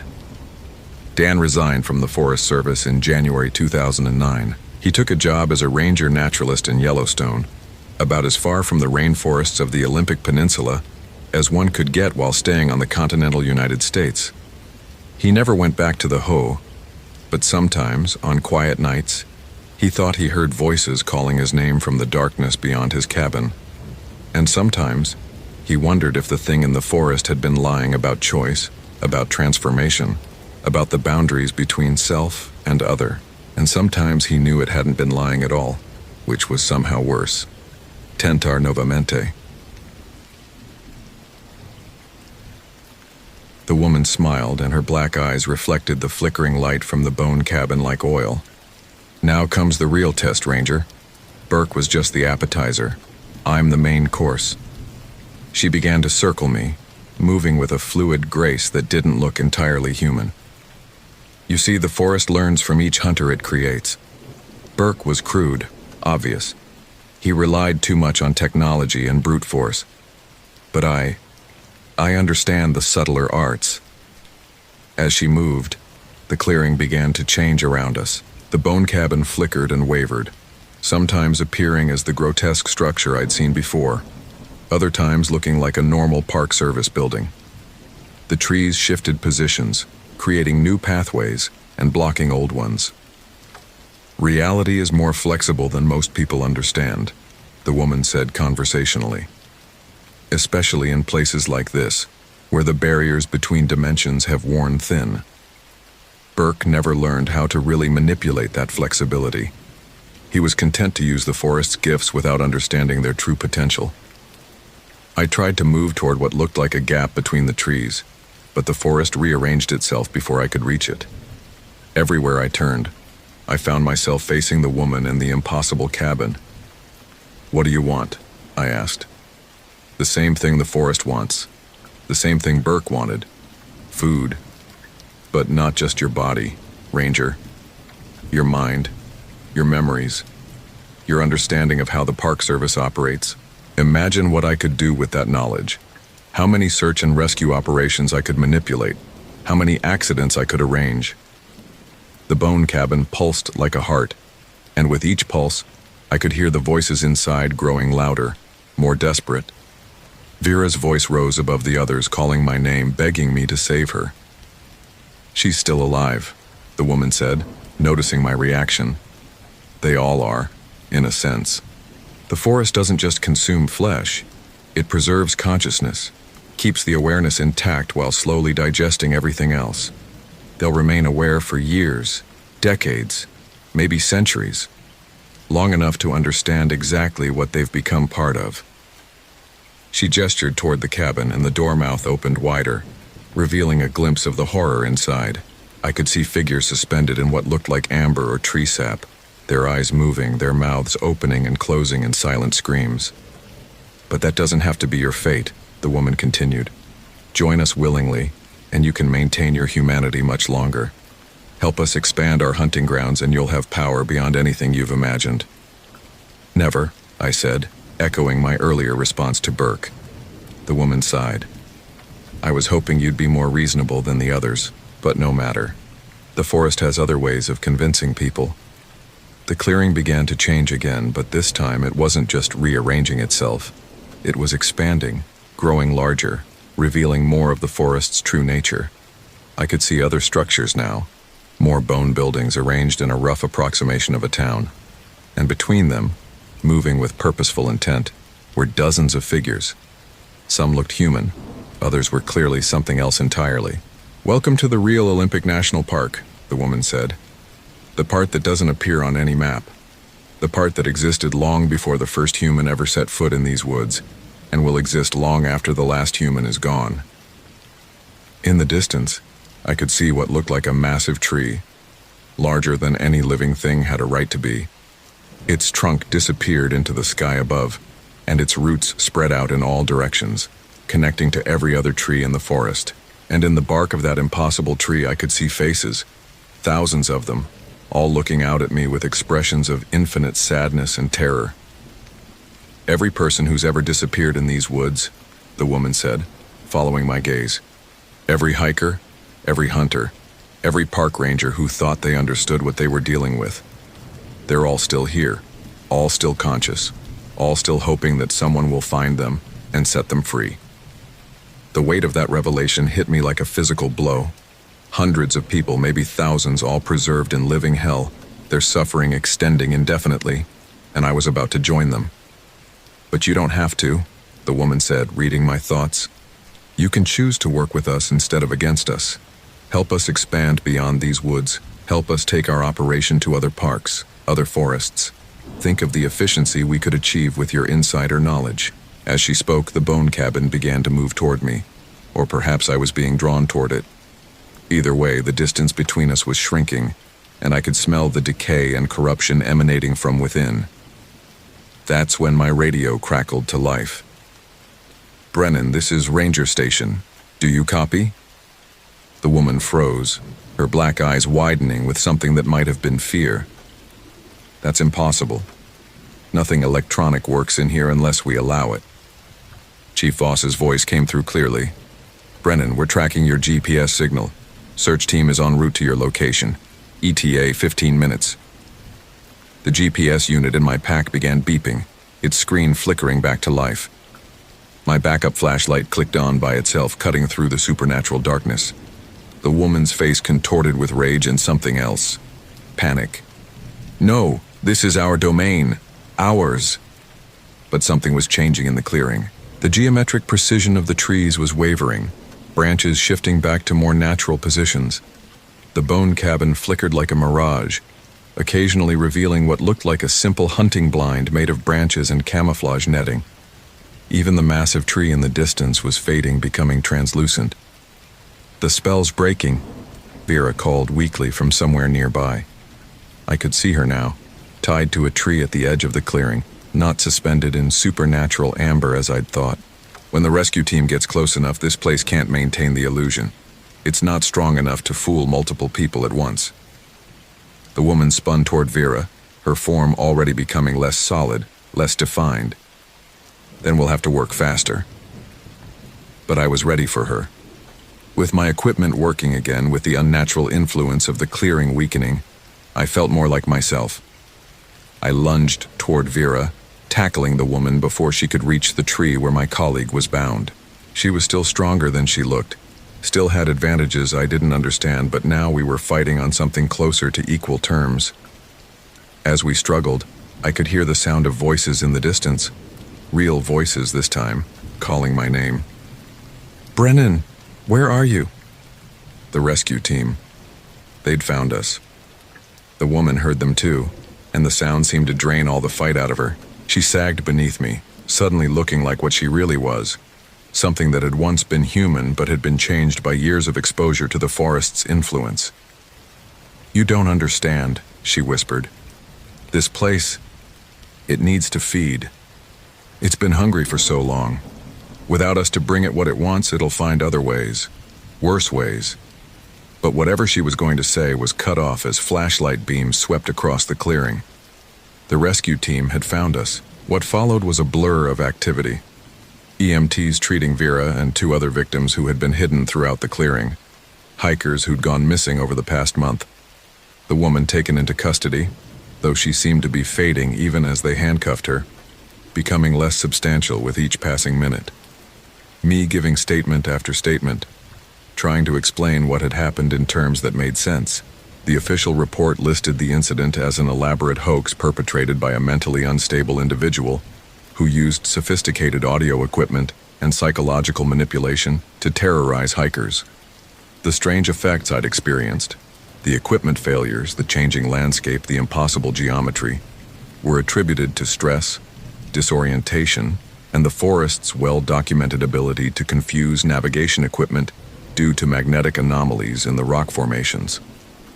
The woman, whose real name turned out to be Margaret Thorne, was described as a former park employee who had suffered a psychotic break after losing her family in a hiking accident 5 years earlier. She'd been living rough in the forest ever since, gradually developing an elaborate fantasy about supernatural forces and ancient hungers. That's the version that went in the files. That's the version that made sense to everyone involved. But it doesn't explain everything. It doesn't explain how Margaret managed to survive 5 years in the wilderness without any visible means of support. It doesn't explain how she could have set up such an elaborate audio system in a part of the forest that supposedly had no power source, no way to maintain the equipment. And it definitely doesn't explain what happened to Margaret herself. She died in custody the same night she was arrested, but not in the way you might expect. The guards found her cell empty in the morning, with no sign of forced entry or escape. The only thing left behind was a pile of what looked like mulch, decomposed organic matter that might once have been wood, leaves, and other forest debris. The official explanation was that she had somehow smuggled in a chemical that dissolved her body, part of an elaborate suicide plan. But the forensics team never found any trace of such a chemical, and the organic matter in the cell didn't match Margaret's DNA. It was as if she had simply returned to the forest. The other victims recovered physically, but their testimonies were inconsistent, fragmented. Vera remembered being captured by someone she described as Burke, but couldn't explain how she knew that name, since the official investigation never found any evidence of such a person. The other hikers spoke of impossible architecture, voices in the darkness, and a sense of being watched by something vast and hungry. but their accounts were dismissed as trauma-induced hallucinations. I lasted another 2 months as a ranger before I couldn't take it anymore. The nightmares were constant, not just about Burke and Margaret, but about the voices, the changing forest, the sensation that something vast and hungry was still out there, waiting. Every time I patrolled that section of the park, I could feel it watching me. But more than that, I was changing. Small things at first. I found myself hearing sounds that other people couldn't, seeing movement in my peripheral vision that wasn't there when I turned to look. Sometimes I would catch myself talking to the trees during my patrols, and they seemed to talk back, whispering secrets about the hikers who passed through their domain. The worst part was that I was starting to understand what Burke and Margaret had been talking about. The forest did have its own intelligence, its own needs, and human beings were nothing more than a renewable resource to be harvested when necessary. When I realized I was starting to think of the park's visitors as potential prey, rather than people I was sworn to protect, I knew it was time to leave. So I quit, packed up everything I owned, and moved as far away as I could get. Here in Arizona, the desert is clean, open, honest. What you see is what you get. No ancient forests with their own agenda, no places where reality gets thin and things bleed through. But sometimes, late at night when the wind is howling across the desert, I still hear them, the voices, calling my name, asking me to come back, promising that next time will be different. They tell me that Margaret was weak, that Burke was crude, but that I could be different. I could be better. And the worst part, sometimes I want to go. Because even now, 7 years later, I'm not entirely sure what really happened in that clearing. Was Margaret just a sick woman who used technology and psychology to create the illusion of supernatural events? Or was there something else in those woods, something that had been there long before she arrived and will be there long after she's gone? I think about Vera sometimes. Wonder if she knows something she's never told anyone. She moved back to Portland after the incident, quit photography, and as far as I know, never spoke publicly about what happened. But last year, I saw an article about her in a Portland newspaper. She'd become a successful real estate agent, specializing in properties far from forested areas. The article mentioned that she'd developed an unusual phobia of trees and refused to show properties with more than a few scattered shrubs in the yard. That doesn't sound like someone who was simply the victim of an elaborate hoax. The article also mentioned that she'd started a blog called Safe Spaces, where she reviewed hiking trails and camping areas across the Pacific Northwest.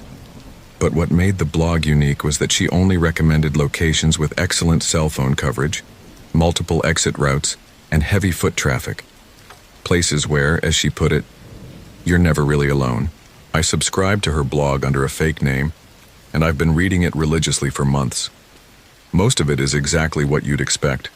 Practical advice about safe hiking practices, gear recommendations, weather warnings. But sometimes, buried in the middle of seemingly innocent trail reviews, she includes warnings that are much more specific. Avoid the Bogachiel River area after sunset. The old growth sections of the Hoh River Trail should only be visited in groups of 4 or more. If you hear voices calling for help in the Olympic backcountry, do not investigate alone. Return to the trailhead and contact park services immediately. She never explains these warnings, never mentions her own experience, but they're there for anyone who knows how to read between the lines. And based on the comment section of her blog, there are other people who understand exactly what she's talking about. Former park employees, longtime hikers, locals who grew up near the Olympic Peninsula. They all seem to know about places that should be avoided, sounds that shouldn't be followed, and sights that are better left unexplained. There's a whole community of people out there who know that some places are simply wrong, but who can't talk about it openly because who would believe them? I'm telling this story now because I read something in the news last week that made my blood run cold. Another hiker has gone missing in Olympic National Park. A young photographer from Oregon, following the same route Vera had planned to take. Her name is Sarah Chen, and according to the report, she was last seen heading toward the Bogachiel River area, the same area where everything happened. Part of me wants to believe it's just a coincidence. People get lost in the wilderness all the time, and Olympic is a big, dangerous place even without supernatural influences. But part of me The part that still wakes up hearing voices in the wind knows better. That place is still hungry, and it's still feeding. The news reports about Sarah's disappearance have been frustratingly vague, but I've been following the story obsessively. The search and rescue operations have been more extensive than usual, involving multiple agencies and even some military personnel. That suggests they've found something that concerns them, something that can't be explained by a simple hiking accident. More telling is what they haven't found. No trace of Sarah's equipment, no footprints, no evidence that she ever made it to her planned campsite. It's as if she simply vanished somewhere between the trailhead and her destination. But buried in one of the later news reports was a detail that made my hands shake as I read it. One of the search and rescue volunteers reported hearing strange sounds during the overnight search operations. Voices calling for help from areas that had already been thoroughly searched. The volunteer's report was dismissed as stress and exhaustion. But I know better. The forest is active again. It's hunting. Yesterday I did something I swore I'd never do. I called the Olympic National Park Ranger Station and asked to speak with whoever was coordinating the search for Sarah Chen. I didn't identify myself as a former ranger. I just said I was a concerned citizen with information that might be relevant. The ranger I spoke with was professional, but clearly frustrated. "Sir, we appreciate your concern, but we've received dozens of calls from people claiming to have information about the missing hiker. Unless you have concrete, verifiable information about Ms. Chen's whereabouts." "I don't," I interrupted. "But I need you to listen to me very carefully. Do not send search teams into the Bogachil River area alone. Do not follow voices calling for help unless you can visually confirm the source. And if anyone reports equipment failures or spatial disorientation in that area, pull them out immediately." There was a long pause on the other end of the line. "Sir, who is this? What's your background with search and rescue operations?" I hung up without answering. Part of me wanted to tell him everything, to try to make him understand what his teams were really dealing with. But I knew how that conversation would go. I'd sound like every other crank caller who thinks they have special insight into ongoing investigations. The truth is, there's nothing I can do to help Sarah Chen. If she's in the same place I was 7 years ago, then she's either already dead or she's become part of something much worse than death. And if the forest has evolved, learned new tricks, developed new appetites since Margaret's disappearance, then even experienced search teams won't be enough to stop what's coming. But I can tell this story. I can put it out there for people to read, to judge for themselves, to maybe remember if they ever find themselves in a similar situation. If you're planning to visit Olympic National Park, please stay on the marked trails. Don't chase voices calling for help, no matter how real they sound. Don't trust your equipment if it starts behaving strangely. And if you find yourself in a part of the forest where the trees grow in perfect patterns and the ground pulses with its own rhythm, run, and don't look back. Because some places aren't meant for human beings. Some places have appetites that can't be satisfied, only temporarily sated. And some bargains once made echo through time long after the people who made them are gone. I've spent 7 years trying to convince myself that what happened in that clearing was just a combination of human madness and natural disorientation amplified by my own fear and confusion. 7 years telling myself that there's a rational explanation for everything. But deep down, in the part of my mind that still remembers what it felt like to stand in that impossible place, I know the truth. Olympic National Park has secrets older than human civilization, and some of those secrets are still very much alive. Sarah Chen is still missing. The search was called off after 3 weeks, no trace found. Sometimes I wonder if I should have stayed. If I should have become what Burke and Margaret were, guardians of sorts, people who understood the bargain and could control it. People who could feed the forest what it needed while protecting everyone else. But then I remember Burke's face in those final moments, the terror and regret, the understanding that he'd sold his soul for power he could never really control. And I remember Margaret, dissolving back into the organic matter she'd been slowly becoming all along. No, I made the right choice coming to Arizona. Here, the only things that hunt humans are other humans, and that's a kind of evil I can understand. Out there in those ancient forests, where the trees remember things that happened before history began. There are hungers that go deeper than human madness.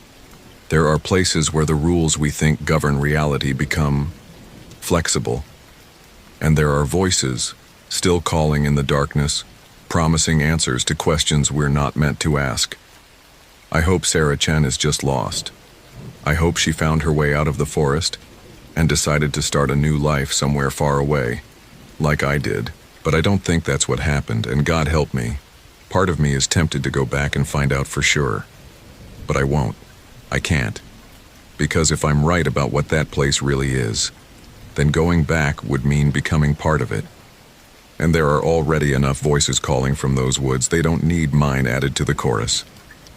Last night I had the dream again, the one where I'm standing in that clearing watching the bone cabin pulse like a heart, listening to the voices of everyone who's ever disappeared in those woods. But this time, the dream was different.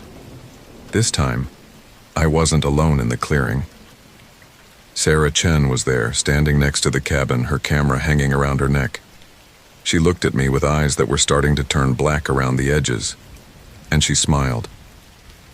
"It's beautiful here, Silas," she said. "Once you stop fighting it, it's really quite beautiful. The forest has so much to teach us, so much to show us. You should come back. You should see what you've been missing." I woke up screaming, and my wife had to shake me for several minutes before I fully came back to myself. She asked me what the dream was about, and I told her the same thing I always tell her, that it was just stress, just my mind processing old trauma. But I know better, because in the dream, Sarah knew my name, and she knew things about me that she couldn't possibly know, things that only someone who had been touched by that place could understand. The forest is calling, and its reach is growing longer every year. Sometimes I think the only reason I haven't gone back is because I'm a coward, because I'm afraid of what I might find there or what I might become. But lately, I've been wondering if my fear is the only thing standing between that place and the rest of the world. What happens when it gets tired of taking hikers one at a time? What happens when it decides to expand beyond the boundaries of the park? What happens when it realizes that there are bigger, easier targets in the cities and towns that surround its domain? I don't know the answers to those questions, but I have a feeling I'm going to find out soon enough. The voices are getting louder every night, and they're not just calling my name anymore. They're calling everyone's name. Word count: 7,412. The account of Silas Brennan. 7 years have passed since I left Washington. 7 years living here in Arizona, where the desert is dry, open, where you can see for miles in any direction. Nothing like those dense, humid forests of Olympic National Park, where century-old trees block out the sun even at noon, and where some things should never have happened. My name is Silas Brennan. I'm 29 now, and I work security at a casino in Phoenix. Simple life, predictable. But from 2016 to 2018, I was a forest ranger at Olympic National Park in Washington State. 2 years that completely changed who I am. 2 years that ended with the case of Vera Castellanos. I've been in therapy since I moved here. My therapist says talking about it might help, that keeping it bottled up is what's causing the nightmares, the panic attacks whenever I hear certain sounds. My wife thinks I should let sleeping dogs lie, but I can't shake the feeling that someone needs to know. That maybe, if I tell this story, it might prevent someone else from going through what I went through. What happened in October 2018 is the reason I left my dream job, packed up everything, and moved 200 miles away to a place where the landscape is the complete opposite of those ancient, whispering forests. Here in Arizona, at least the threats you can see coming. In the Olympic Peninsula, well, you'll understand soon enough. I still wake up some nights hearing that sound, that crying echoing through the trees. My wife shakes me awake, tells me I was talking in my sleep again, mumbling about voices calling from the dark. The doctors say it's PTSD, and maybe they're right. But PTSD doesn't explain everything that happened during those 4 days in October. It doesn't explain what I saw, what I heard, or why Vera Castellanos was found the way she was.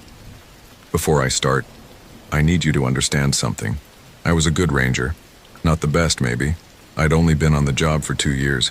But I knew those trails, I knew the protocols, and I genuinely cared about keeping people safe. I followed procedures to the letter, checked in religiously with dispatch, maintained my equipment. I wasn't some rookie who panicked at the first sign of trouble. But Olympic National Park, it's different from other places. It's ancient in a way that makes you feel small, insignificant. Nearly 1 million acres of temperate rainforest, mountains, and coastline. Some parts of that forest have never been touched by human feet. Trees older than Christ himself reach up into perpetual twilight, their branches so thick they create their own weather systems. The Hoh River runs through it like a vein of silver, and the whole place breathes with a life that predates civilization. During autumn, when the fog rolls in from the Pacific and settles between those massive trunks, when darkness comes at 5 p.m. and the temperature drops to just above freezing, that's when Olympic shows its true face. That's when you realize you're not the apex predator you think you are. October 15th, 2018. That's when Vera Castellanos was reported missing. Vera was a 28-year-old nature photographer from Portland. She'd been documenting the old-growth forest for some environmental magazine. One of those people who could disappear into the wilderness for days with just a backpack and come out with images that made you believe in magic again. She'd obtained all the proper permits, filed her backcountry itinerary, done everything right. She was supposed to check in every 48 hours via satellite phone. She missed her first check-in. In most cases, a missed check-in isn't immediate cause for panic. Equipment fails, weather interferes, people get caught up in their work and forget to call. We usually give it another 12 hours before initiating a search. But Vera's boyfriend, Marcus, called our station in a state that immediately got our attention. She would never miss a check-in, he insisted, his voice tight with worry. Never. She's obsessive about safety protocols. Something's wrong. I was the one who took that call. October 15th, around 3 p.m., the afternoon light already starting to fade through the station windows. I'd drawn duty that day because my partner, Ranger Coleman, was out with the flu. Marcus provided Vera's last known coordinates.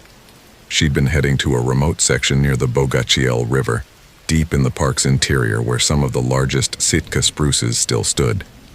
My supervisor, Chief Ranger Patricia Voss, made the decision to initiate an immediate search. Something about the boyfriend's certainty, maybe, or just an instinct born from 20 years in the service. She assigned me to lead the initial reconnaissance. Take the ATV as far as you can, then go on foot, she instructed. Radio check every 30 minutes. If you don't find sign of her by dark, we'll call in a full team tomorrow morning. I remember feeling a mixture of excitement and responsibility. This was my first time leading a search operation, and I was determined to prove myself capable. I loaded up my gear: GPS unit, emergency medical kit, extra batteries, flares, rope, emergency shelter, water purification tablets, and my service radio. Standard search and rescue loadout. I also carried a .40 caliber Glock 22, park service issue, though in 2 years I'd never had to draw it for anything more threatening than an aggressive black bear. The drive to the trailhead took 45 minutes on winding park roads that grew progressively narrower and more primitive. By the time I reached Vera's last known access point, the sun was already sinking behind the mountains, painting the sky that particular shade of October orange that always made me think of jack-o'-lanterns and ghost stories. I parked the ATV and shouldered my pack. The trailhead was marked by a simple wooden sign, weathered and worn. Bogachiel River Trail, backcountry permit required. Below it, someone had carved "Turn Back" into the wood. Probably some hiker's idea of a joke, but in the gathering dusk, it gave me an unexpected chill. The trail started easy enough, a well-maintained path that wound through second-growth Douglas fir. But within a mile it devolved into something more primitive, a narrow track marked only by occasional blazes on tree trunks, threading between massive fallen logs and through undergrowth that seemed to close in behind me as I passed. Olympic's temperate rainforest is unlike anywhere else in the continental United States. The air itself feels alive, thick with moisture, and the smell of decomposition and growth happening simultaneously. Moss coats everything, Not just the ground, but the trees, the rocks, even the air seems green with it. Sound behaves strangely there. Sometimes you can hear a squirrel chittering from what seems like miles away. Other times a branch can snap 10 feet from you and the sound gets swallowed by the forest like it never happened. As I hiked deeper, following Vera's planned route according to her filed itinerary, I began to notice things that didn't feel right. Small things at first. A trail marker that seemed to be facing the wrong direction. Boot prints in the mud that looked too large to be from a woman Vera's size. I made notes of everything, taking GPS coordinates and photos with my digital camera. About 2 miles in, I found her first campsite. The site was in a small clearing beside the river, exactly where her itinerary indicated she'd planned to spend her first night. Her tent was gone, but the ground still showed the rectangular impression where it had been pitched. More concerning were the signs of a hasty departure, a scattered pile of ashes where her campfire had been, a protein bar wrapper caught in nearby bushes, and most troubling, her backup water filter lying beside the river as if it had been dropped. I radioed in my findings. Ranger Station, this is Brennan. I've located subject's first campsite. Evidence suggests possible hasty departure. No sign of distress, but she left behind equipment, continuing to second planned location. Chief Voss's voice crackled back through the radio. Copy that, Brennan. How's your battery level? I checked my radio. Showing full bars, Chief. Good. Sun's setting fast out there. If you don't locate her at the second site, return to base and we'll organize a full team for first light. Understood. But as I continued along the trail, following the river deeper into the park's interior, the forest began to feel different. The trees seemed larger, older, their trunks disappearing into a canopy so thick that even at mid-afternoon it felt like twilight beneath them. The sound of the river faded to a distant murmur, and in its place came something else, a silence so complete it felt oppressive. That's when I heard the first voice. It was distant, barely audible above the whisper of wind in the branches. A woman's voice calling for help. My heart rate spiked and I immediately changed direction, heading toward the sound. Hello? I called out. Vera? Vera Castellanos? The voice came again, clearer this time. Help me, please. I crashed through the undergrowth, following the sound, my radio bouncing against my hip as I ran. The voice led me deeper into the forest, away from the marked trail, into terrain that grew increasingly difficult to navigate. Fallen trees created a maze of obstacles, and the ground became spongy, unreliable. The trees here were different too, larger, their bark taking on an almost metallic sheen in the fading light. Some of them had growths that looked disturbingly organic, like tumors or scar tissue wrapped around the trunks. The air grew thicker as I ran, harder to breathe, carrying scents that didn't belong in a healthy forest. Under the normal smells of moss and decomposing leaves was something else, something sweet and cloying that reminded me of flowers left too long in a vase. And beneath that, barely perceptible, the copper tang of old blood. I had to stop several times to catch my breath, which was strange. I was in good shape, ran 5 miles every morning before my shift.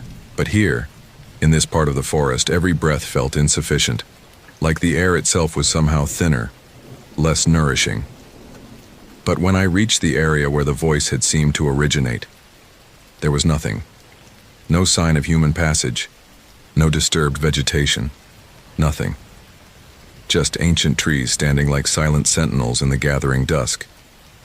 The silence was so complete it felt like a physical presence, pressing against my eardrums. I stood perfectly still, listening, waiting. The voice had been so clear, so close. She had to be nearby. But as the minutes passed and I heard nothing but my own labored breathing, doubt began to creep in. Had I imagined it? Was the stress of leading my first search operation making me hear things that weren't there? Then I noticed something that made my skin crawl. The trees around me weren't just standing in random forest growth patterns. They were arranged in a rough circle, perfectly spaced, as if they'd been planted that way. But these were old growth trees, some of them easily 300 years old. They couldn't have been planted by humans. Looking closer, I saw that each tree in the circle bore strange markings in its bark. Not the random scarring you'd expect from weather and wildlife, but deliberate cuts that formed symbols I didn't recognize. The cuts were old, grown over with new bark, but still visible if you knew where to look. I called out again, waited, listened, nothing but the forest breathing around me. I pulled out my GPS unit to mark my location and get my bearings back to the trail. But when I looked at the screen, it showed something impossible. According to the GPS, I was standing in the middle of the Bogachil River. The display flickered, then went completely dead. A cold knot formed in my stomach. I tried turning the unit off and on again, but the screen remained black. I checked my radio. Dead. My backup flashlight wouldn't turn on, though I'd tested it that morning.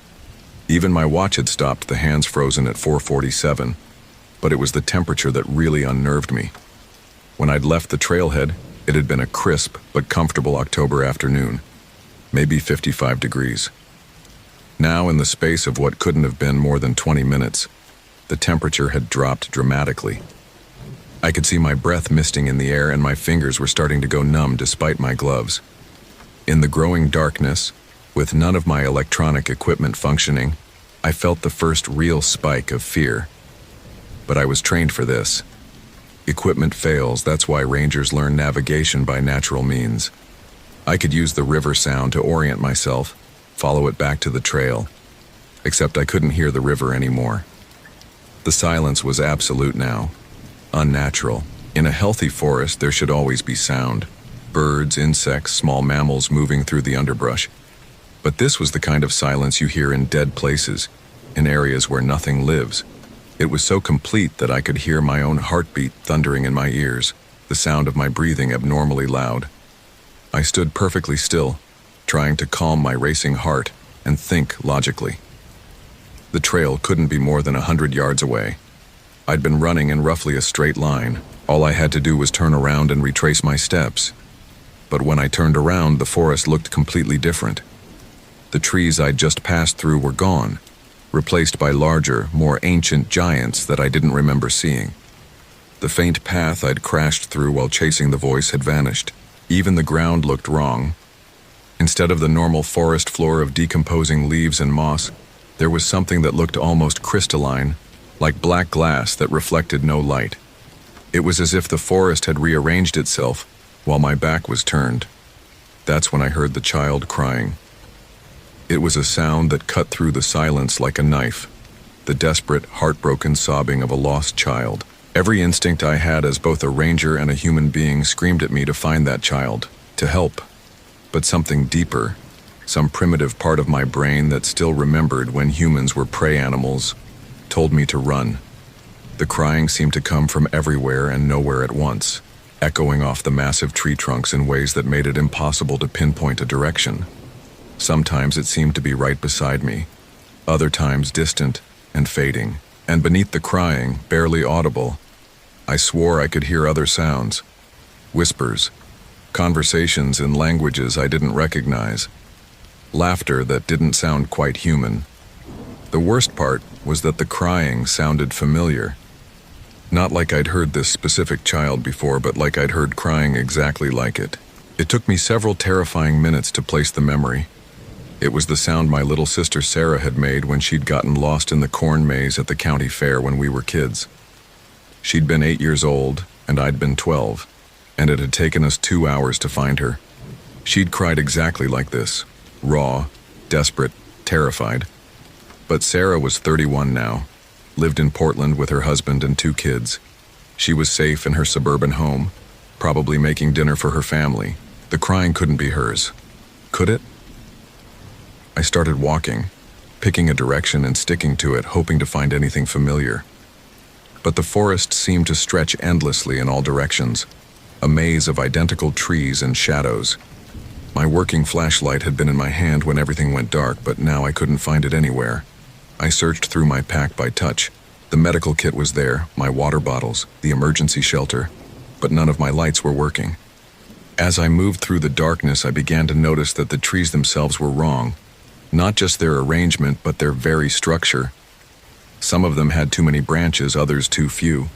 Some grew in spirals that hurt to follow with your eyes. And all of them seemed to be watching me, their bark patterns forming faces that shifted when I wasn't looking directly at them. The ground under my feet felt unstable, like walking on a trampoline. Each step seemed to sink further than it should, and I could swear I felt movement beneath the surface, as if something large was stirring in the earth below. The crying stopped suddenly, replaced by something worse. The sound of footsteps. Heavy, deliberate footsteps circling me in the darkness. Not the random sounds of an animal moving through the forest, but the calculated movements of something that knew exactly where I was and was choosing its moment. The footsteps would get closer, close enough that I could hear breathing, then fade away, only to resume from a different direction. And they weren't alone. As my ears adjusted to the unnatural quiet, I could pick out other sounds moving through the forest around me. Footsteps of different weights and rhythms, as if multiple figures were coordinating their movements, herding me toward some predetermined destination. I drew my service weapon. "Who's there?" I called out, trying to keep my voice steady. "This is a Federal Ranger. Identify yourself." The footsteps stopped. In the silence that followed, I heard something that made my blood freeze, my own voice, calling back from the darkness. "Who's there? This is a Federal Ranger. Identify yourself." It was perfect mimicry, down to the slight tremor I'd tried to hide, but it was coming from somewhere in the trees above me, as if something were perched in the canopy, throwing my words back down. Then another voice joined it. Vera's voice, the same one that had led me off the trail. "Help me. Please. Silas, help me." But how did it know my name? The voices multiplied, became a chorus. My voice, Vera's voice, other voices I didn't recognize, all calling out from different directions in the darkness, some pleading for help, others laughing, still others speaking in urgent whispers I couldn't quite understand. And mixed in with the human voices were others, sounds that might have been words but in no language I'd ever heard, guttural and wet, like something speaking through a mouthful of mud. One voice stood out from the others, my sister Sarah's voice, but not as she sounded now. It was her voice as a child, crying for help in that corn maze 20 years ago. "Silas, Silas, where are you? I'm scared, Silas, please find me."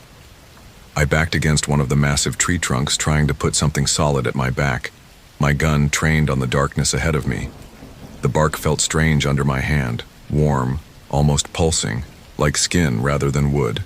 And it was wet, though it hadn't rained in days. That's when the light appeared. It was faint at first, just a glimmer between the trees, but it was moving with purpose, not flickering randomly like a firefly. As it got closer, I could see it was a flashlight beam, sweeping back and forth in a search pattern. "Over here," I called out, relief flooding through me. "I'm over here." The light stopped, then turned directly toward me. As it approached, I could make out the silhouette of a person behind it, tall, moving with the confident stride of someone who knew these woods. "You lost, Ranger?" The voice was male, gruff, with a slight accent I couldn't place. "My equipment failed," I explained, holstering my weapon as the figure got closer. "GPS, radio, everything went dead at once. I was following a voice I thought was the missing hiker." The man laughed, a sound with no humor in it. "Yeah, the voices'll do that. Lead you right off the trail if you're not careful." He was close enough now that I could see him in the backwash of his flashlight, a large man, probably in his 50s, with graying hair and a thick beard. He wore military-style clothing, all dark colors, and moved with the bearing of someone with tactical training. "You know about the voices?" I asked. "Hell yes, I know about the voices. Been hunting these woods for 15 years. Name's Burke. Dale Burke." He extended a hand, which I shook gratefully. "Silas Brennan, Park Service. Have you seen a woman out here? Vera Castellanos? She's been missing since yesterday." Burke's expression changed, became unreadable. "Pretty little thing, dark hair, had a fancy camera." "Yes, that's her. You've seen her?" "Oh, I've seen her all right." His smile didn't reach his eyes. "Matter of fact, she's the reason I'm out here tonight." Something in his tone made me take a step back. "What do you mean?" "See, Ranger Brennan, there's things about this forest that the Park Service don't tell people.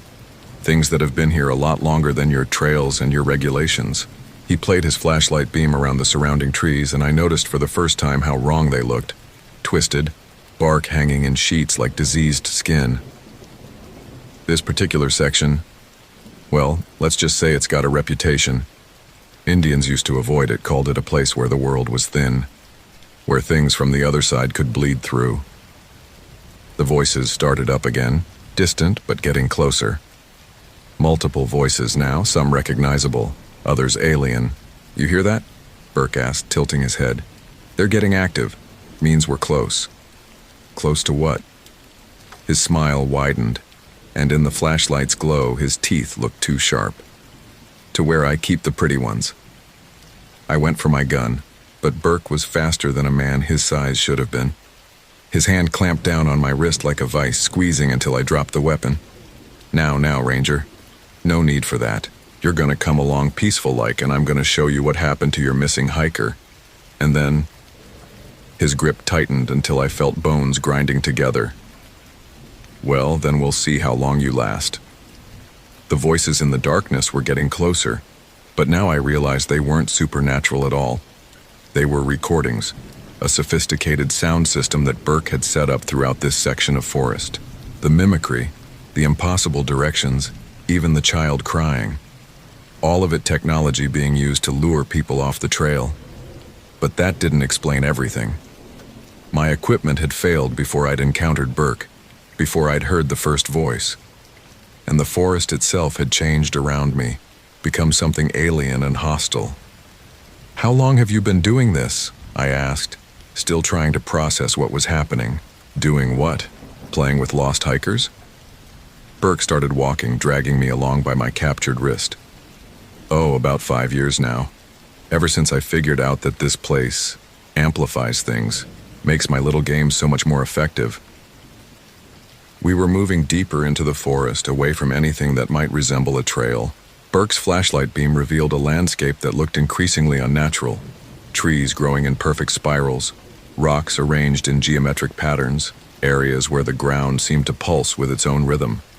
As we walked, Burke kept up a steady stream of conversation, as if he were giving a tour rather than leading me to my death. You know, most people think predators are born, not made. But that's not true. I was a normal guy once. Army sergeant, served 2 tours in Afghanistan, came home to a wife and kids in Tacoma. Had a good life, you know? But then Jessica, that's my wife, she decided she wanted a divorce. Took the kids, took half of everything, moved in with some accountant who'd never held a gun in his life. His grip on my wrist never loosened as he talked, but I could hear something in his voice. Not regret exactly, but a kind of nostalgia for the person he used to be. I started coming out here to hunt just to clear my head. Normal hunting at first, deer, elk, nothing special. But then I found this place. He gestured around us with his free hand. And it found me. The trees we were passing were wrong in ways that went beyond the supernatural. Some of them had bark that looked like scales. Others grew in impossible spirals that made me dizzy to look at. And all of them seemed to be leaning in toward us, creating a tunnel effect that made me feel like we were walking through the throat of some massive beast. See? Most predators, they hunt for food, for territory, basic survival stuff. But this place, it hunts for different reasons. It's hungry, but not for meat. It feeds on fear, on despair, on the moment when a person realizes they're not going to make it home. Burke stopped suddenly, tilting his head like he was listening to something I couldn't hear. Yeah, I know, he said to the darkness around us. I'm bringing him. Just be patient. Who are you talking to? I asked. Burke looked at me with something that might have been pity. You really don't understand yet, do you? This isn't just about me, Ranger. I'm just the middleman. The forest itself is what you should be worried about. As if to emphasize his point, the trees around us began to move, not swaying in the wind. There was no wind, but actually repositioning themselves, roots pulling free from the earth with wet, sucking sounds, branches reaching out to touch us as we passed. The ground under our feet shifted and flowed like water, creating a path that led inexorably forward toward whatever destination the forest had chosen. It started about 5 years ago, Burke continued, seemingly oblivious to the impossible things happening around us. I was out here hunting alone, got turned around in the fog. Ended up in a part of the forest I'd never seen before, even though I'd been hunting these woods for years. That's when I heard the voices for the first time. We crested a small hill, and I could see lights ahead. Not electric lights, but something that flickered and danced like candles or torches. As we got closer, I realized they were coming from what looked like a small cabin, though the architecture was wrong, angles that didn't quite meet properly, walls that seemed to curve when they should be straight. The voices told me things, Burke went on, about the history of this place, about what it really was. Did you know that the local tribes used to bring sacrifices here? Not animal sacrifices, human ones. They understood what this place needed to stay satisfied. The cabin was surrounded by a clearing that hurt to look at directly. The trees formed perfect geometric patterns that made my eyes water, and in the spaces between them, I could see movement, shapes that weren't quite human darting between the shadows. But then the white settlers came, drove off the tribes, forgot the old agreements. The forest got hungry. That's when the disappearances started. Loggers, hunters, hikers. 1 or 2 a year at first, then more as the hunger grew. Burke dragged me toward the cabin, and I could see now that it wasn't a cabin at all. It was made of bones, human bones, arranged in intricate patterns and held together with what looked like dried sinew. The windows were empty eye sockets, the door a gaping mouth lined with teeth. I became the new caretaker, Burke said with obvious pride. The forest chose me, taught me how to hunt more efficiently, how to use the voices, how to manipulate the terrain, how to make people come to me instead of having to chase them down. Through the bone windows of the structure, I could see movement inside, and I could hear sounds that made my skin crawl. Whimpering, pleading, the sound of someone trying to scream through a gag. Vera, I whispered. Oh yes, she's in there, along with the others. The forest likes to keep them alive for a while, lets their fear ripen like fruit on the vine, makes the feeding more satisfying. But as he said this, I noticed something strange. Burke's voice was getting weaker, more strained, as if talking was becoming an effort. And the hand gripping my wrist felt different, colder, with a texture that didn't feel entirely human. How many others? I asked, trying to keep him talking while I looked for any opportunity to escape. Over the years, maybe 30, 40 people, hard to keep count. The forest processes them differently depending on what it needs at the time. Some get consumed quickly, others... He gestured toward the bone cabin. Others become part of the architecture. That's when I realized what I was looking at. The bones weren't just arranged randomly. They were positioned to preserve the skeletal structure of the people they'd come from. Dozens of complete skeletons, all arranged to form the walls and framework of the impossible building. And you? I asked. What happens to you when the forest is done with you? Burke's laugh was hollow, echoing strangely in the clearing. That's the beautiful part, Ranger. I don't die. I don't age. I don't get sick or tired or lonely. I just hunt and feed the forest, and in return it keeps me exactly as I am, forever. But even as he said it, I could see that wasn't entirely true. Up close, in the flickering light from the bone cabin, Burke looked wrong. His skin had a waxy quality that didn't reflect light properly, and his eyes were starting to develop a milky film that made them look like those of a dead fish. Whatever bargain he'd made with this place, it was slowly consuming him from the inside out. The only problem, Burke continued, his voice now barely above a whisper, is that the forest's appetite keeps growing. What used to satisfy it with 1 person a year now takes 5, 6. Soon it'll need more than that. Soon it'll need whole groups, families, maybe even tour buses full of people. The implications of what he was saying hit me like a physical blow. This wasn't just about isolated hikers disappearing in the wilderness. This was about something that was growing stronger, hungrier, more ambitious with each feeding. That's why you're here, Ranger. You're not just another victim. You're a recruitment opportunity. The forest wants someone younger, stronger, Someone who can bring it more food. Someone who knows how the Park Service operates, who can manipulate search and rescue operations. Never, I said. Burke shrugged. That's what I said at first. But the forest is very persuasive and very patient. It'll keep you alive in there for weeks, months if necessary, showing you things, teaching you things until you understand that resistance is pointless. We had reached the entrance to the bone cabin. Up close, I could see that the door wasn't just shaped like a mouth. It was an actual mouth lined with teeth that looked disturbingly human. And it was breathing, the jaw opening and closing slightly with each exhalation. Before we go in, Burke said, I want you to understand something. Everything you've experienced tonight, the equipment failures, the changing forest, the voices, that's just the forest getting to know you, learning your fears, your weaknesses, your pressure points. Once you're inside, it'll really start to work on you. The sounds from inside the cabin were getting louder, more desperate. I could clearly make out Vera's voice now, calling my name, begging for help. But there were other voices too. Men, women, children, all pleading for rescue that would never come. The beautiful thing, Burke said, his voice now so quiet I had to strain to hear it, is that once you're in there, you'll stop feeling guilty about what you have to do. The forest will show you that humans are just another resource like trees or water, that our supposed civilization is just a thin veneer over our animal nature, that predation is the most honest relationship one living thing can have with another. As he spoke, I noticed that his grip on my wrist was loosening, not because he was letting me go, but because his hand was becoming less solid, less substantial. In the flickering light, I could see through him in places, as if he were fading away. Burke, I said, look at yourself. He glanced down at his hand, then at his arms, and for the first time since I'd met him, his confident expression faltered. No, he whispered.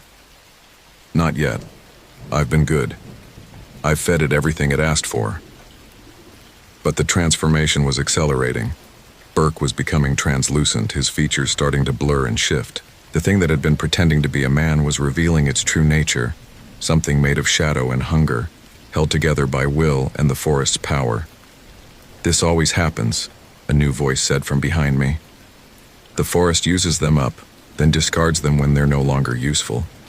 I spun around to see a woman stepping out from behind one of the trees, middle-aged, wearing hiking clothes that had seen better days.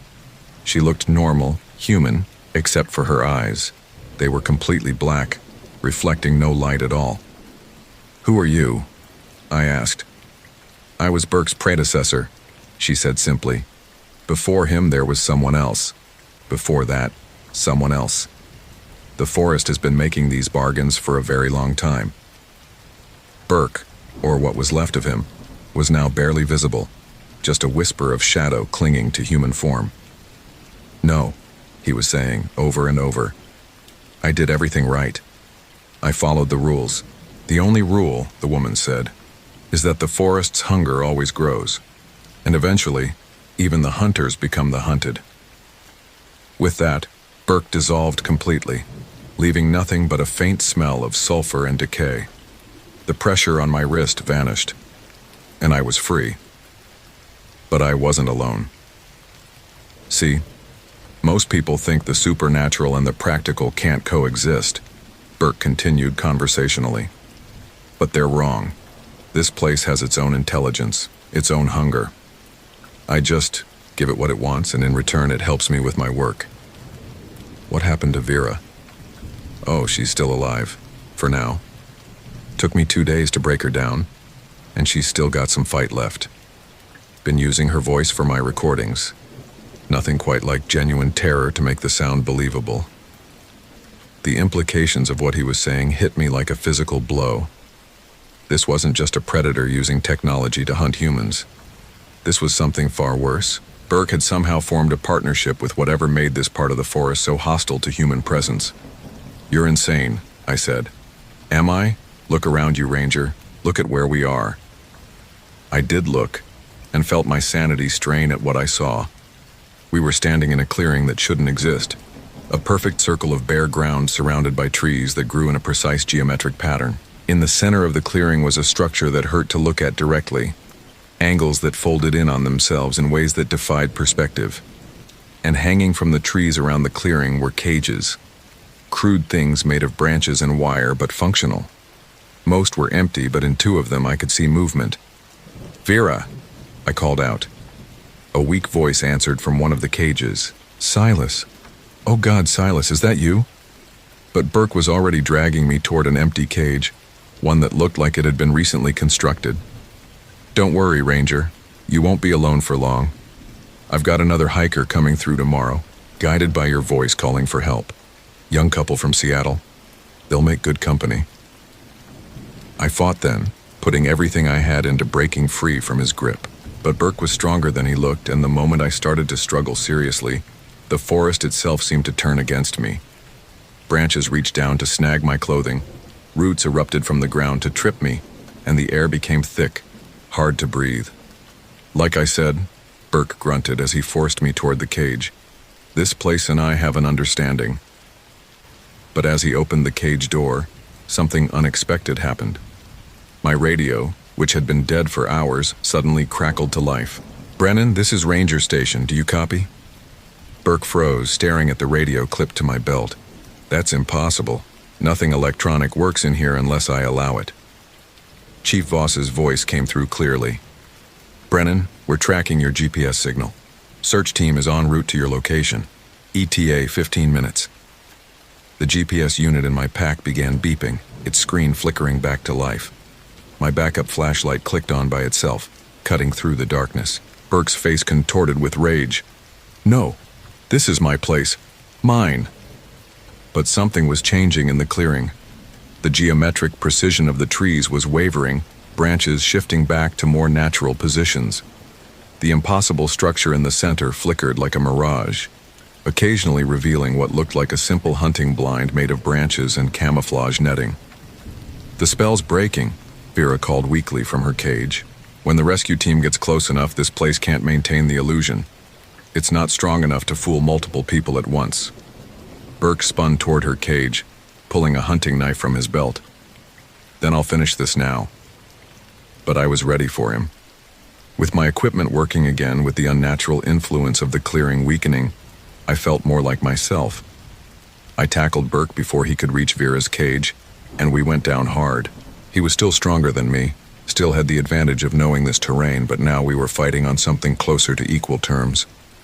As we struggled for the knife, I could hear the sound of voices in the distance. Real voices this time, calling my name. "Brennan, where are you?" The rescue team. They'd found us. Burke heard them too, and the sound seemed to drain all the fight out of him. He sagged beneath me, suddenly looking like what he really was. A sick old man who'd been using a combination of technology and the forest's natural disorienting effects to terrorize people. "You don't understand," he whispered. "This place, it needs to feed. It's been hungry for so long. If I don't bring it what it wants." But whatever he was going to say was cut off as flashlight beams swept across the clearing. The rescue team had found us. What followed was a blur of activity. EMTs treating Vera and the other victim Burke had caged, a backpacker who'd gone missing 3 weeks earlier. Burke taken into custody, ranting about bargains and hunger and things that lived in the spaces between trees. Me giving statement after statement, trying to explain what had happened in terms that made sense. The official report listed Burke as a serial killer who used sophisticated audio equipment and his knowledge of the forest's natural maze-like qualities to confuse and capture victims. The strange effects I'd experienced, the equipment failures, the changing landscape, the impossible geometry, were attributed to stress, disorientation, and the forest's well-documented ability to confuse navigation equipment due to magnetic anomalies in the rock formations.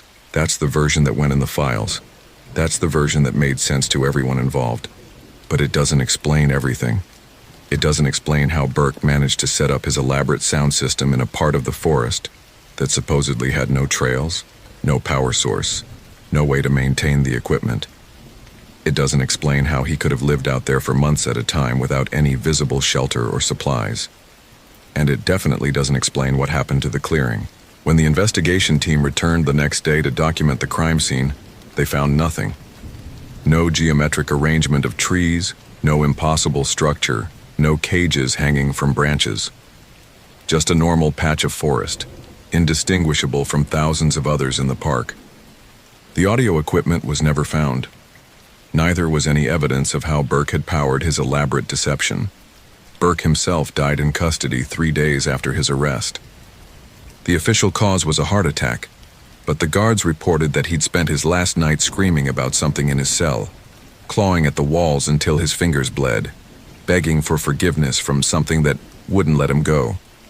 Vera recovered physically, but she never spoke about what happened during her captivity. She moved back to Portland, quit photography, and as far as I know, never set foot in a forest again. I lasted another 2 months as a ranger before I couldn't take it anymore. The nightmares were constant, not just about Burke, but about the voices, the changing forest, the sensation that something vast and hungry was still out there, waiting. Every time I patrolled that section of the park, I could feel it watching me. So I quit, packed up everything I owned, and moved as far away as I could get. Here in Arizona, the desert is clean, open, honest. What you see is what you get. No ancient forests with their own agenda. No places where reality gets thin and things bleed through. But sometimes late at night when the wind is howling across the desert, I still hear them. The voices. Calling my name, asking me to come back. Promising that next time will be different. And the worst part, sometimes I want to go. Because even now, 7 years later, I'm not entirely sure what really happened in that clearing. Was Burke just a sick man who used technology and psychology to create the illusion of supernatural events? Or was there something else in those woods? Something that had been there long before Burke arrived, and will be there long after he's gone? I think about Vera sometimes, wonder if she knows something she's never told anyone. Wonder if the reason she won't talk about those 3 days isn't trauma, but knowledge. Knowledge that some places on this earth are wrong in ways that can't be explained or understood, only survived. The official report says Burke acted alone, that there was no supernatural element to his crimes. But the report doesn't mention the other disappearances over the years, the hikers who vanished in that same section of forest decades before Burke arrived. It doesn't mention the Native American legends about that area, or why the local tribes still avoid it. And it definitely doesn't mention what I saw in Burke's eyes during those last moments in the clearing. It wasn't the look of a man who'd been caught in his crimes. It was the look of a man who'd broken a contract he never should have made and was terrified of the consequences. I'm telling this story now because I read something in the news last week. Another hiker has gone missing in Olympic National Park. A young photographer from Oregon, following the same route Vera had planned to take. Her name is Sarah Chen, and according to the report, she was last seen heading toward the Bogachil River area, the same area where everything happened. Part of me wants to believe it's just a coincidence. People get lost in the wilderness all the time, and Olympic is a big, dangerous place even without supernatural influences. But part of me, the part that still wakes up hearing voices in the wind, knows better. That place is still hungry, and it's still feeding. If you're planning to visit Olympic National Park, please, stay on the marked trails. Don't chase voices calling for help, no matter how real they sound. Don't trust your equipment if it starts behaving strangely. And if you find yourself in a part of the forest where the trees grow in perfect patterns and the ground pulses with its own rhythm, run. Run. And don't look back. Because some places aren't meant for human beings. Some places have appetites that can't be satisfied, only temporarily sated. And some bargains, once made, echo through time long after the people who made them are gone. I've spent 7 years trying to convince myself that what happened in that clearing was just a man's madness amplified by my own fear and confusion. 7 years telling myself that there's a rational explanation for everything, but deep down, in the part of my mind that still remembers what it felt like to stand in that impossible place, I know the truth. Olympic National Park has secrets older than human civilization, and some of those secrets are still very much alive. Sarah Chen is still missing. The search was called off after 2 weeks, no trace found. Sometimes I wonder if I should have stayed. If I should have become what Burke was, a guardian of sorts, someone who understood the bargain and could control it. someone who could feed the forest what it needed while protecting everyone else. But then I remember Burke's face in those final moments, the terror and regret, the understanding that he'd sold his soul for power he could never really control. No. I made the right choice coming to Arizona. Here, the only things that hunt humans are other humans, and that's a kind of evil I can understand. Out there in those ancient forests, where the trees remember things that happened before history began, there are hungers that go deeper than human madness. There are places where the rules we think govern reality become flexible. And there are voices, still calling in the darkness, promising answers to questions we're not meant to ask. I hope Sarah Chen is just lost. I hope she found her way out of the forest and decided to start a new life somewhere far away, like I did. But I don't think that's what happened, and God help me, part of me is tempted to go back and find out for sure. But I won't. I can't. Because if I'm right about what that place really is, then going back would mean becoming part of it. And there are already enough voices calling from those woods. They don't need mine added to the chorus.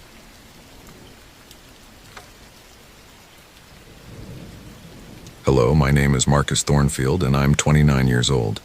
I currently live in Arizona, but I found your channel after searching for people who might understand what I went through.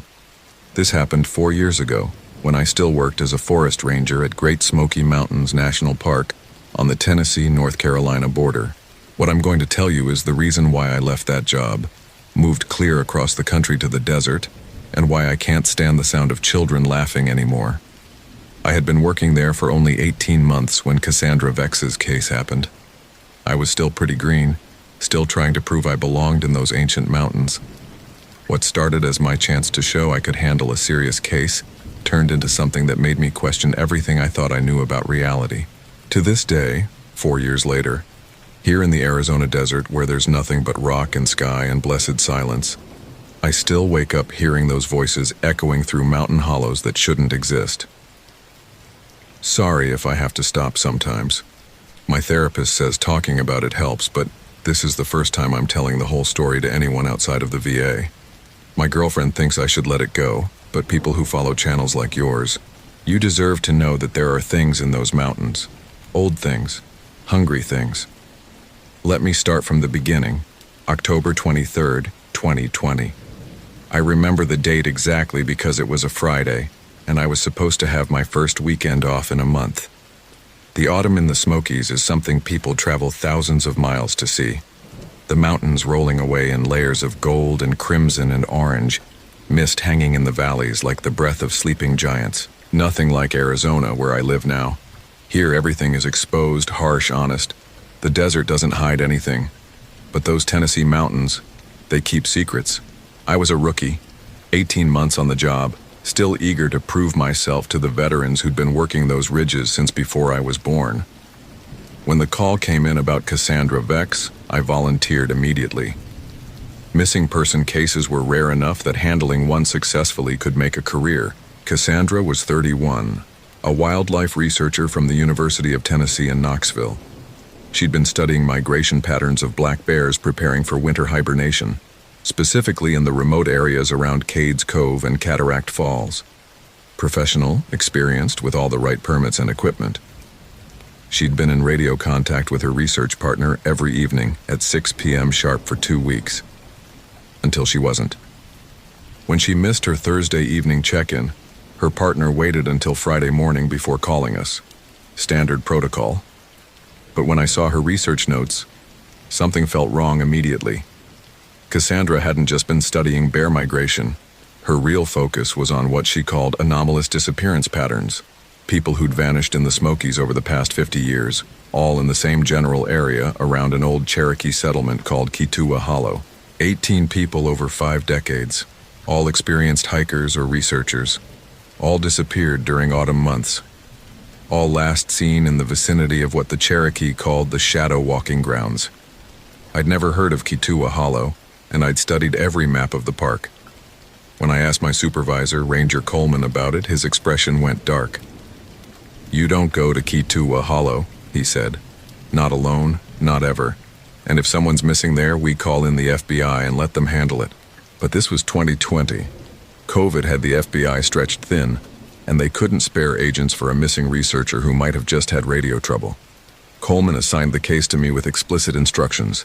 Find her quick, bring her back, and don't go wandering off into areas that aren't on the official maps. The problem was Cassandra's GPS tracker showed her last known position was exactly in one of those areas. I started at her base camp near Cataract Falls. Everything was pristine, tent properly secured, food stored correctly, equipment organized with scientific precision. But her research journal was open to a page that made my skin crawl. Day 14, found the burial markers.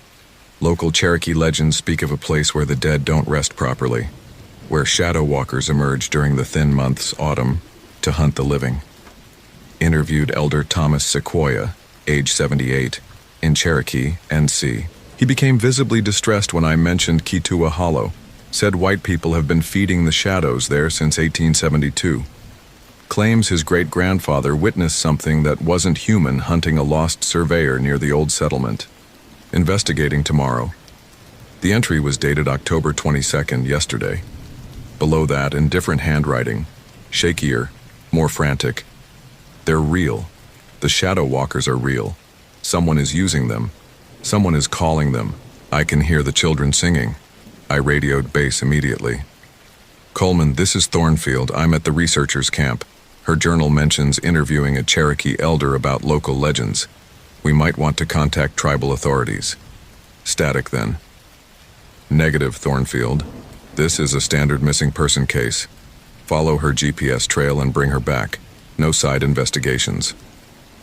But the GPS trail led directly into terrain that didn't match any topographical map I'd ever seen. According to my equipment, Cassandra had walked straight through a mountain. I followed her path anyway. The official trail ended at a scenic overlook, but there were obvious signs she'd continued. Broken branches, disturbed leaves, boot prints in the soft soil.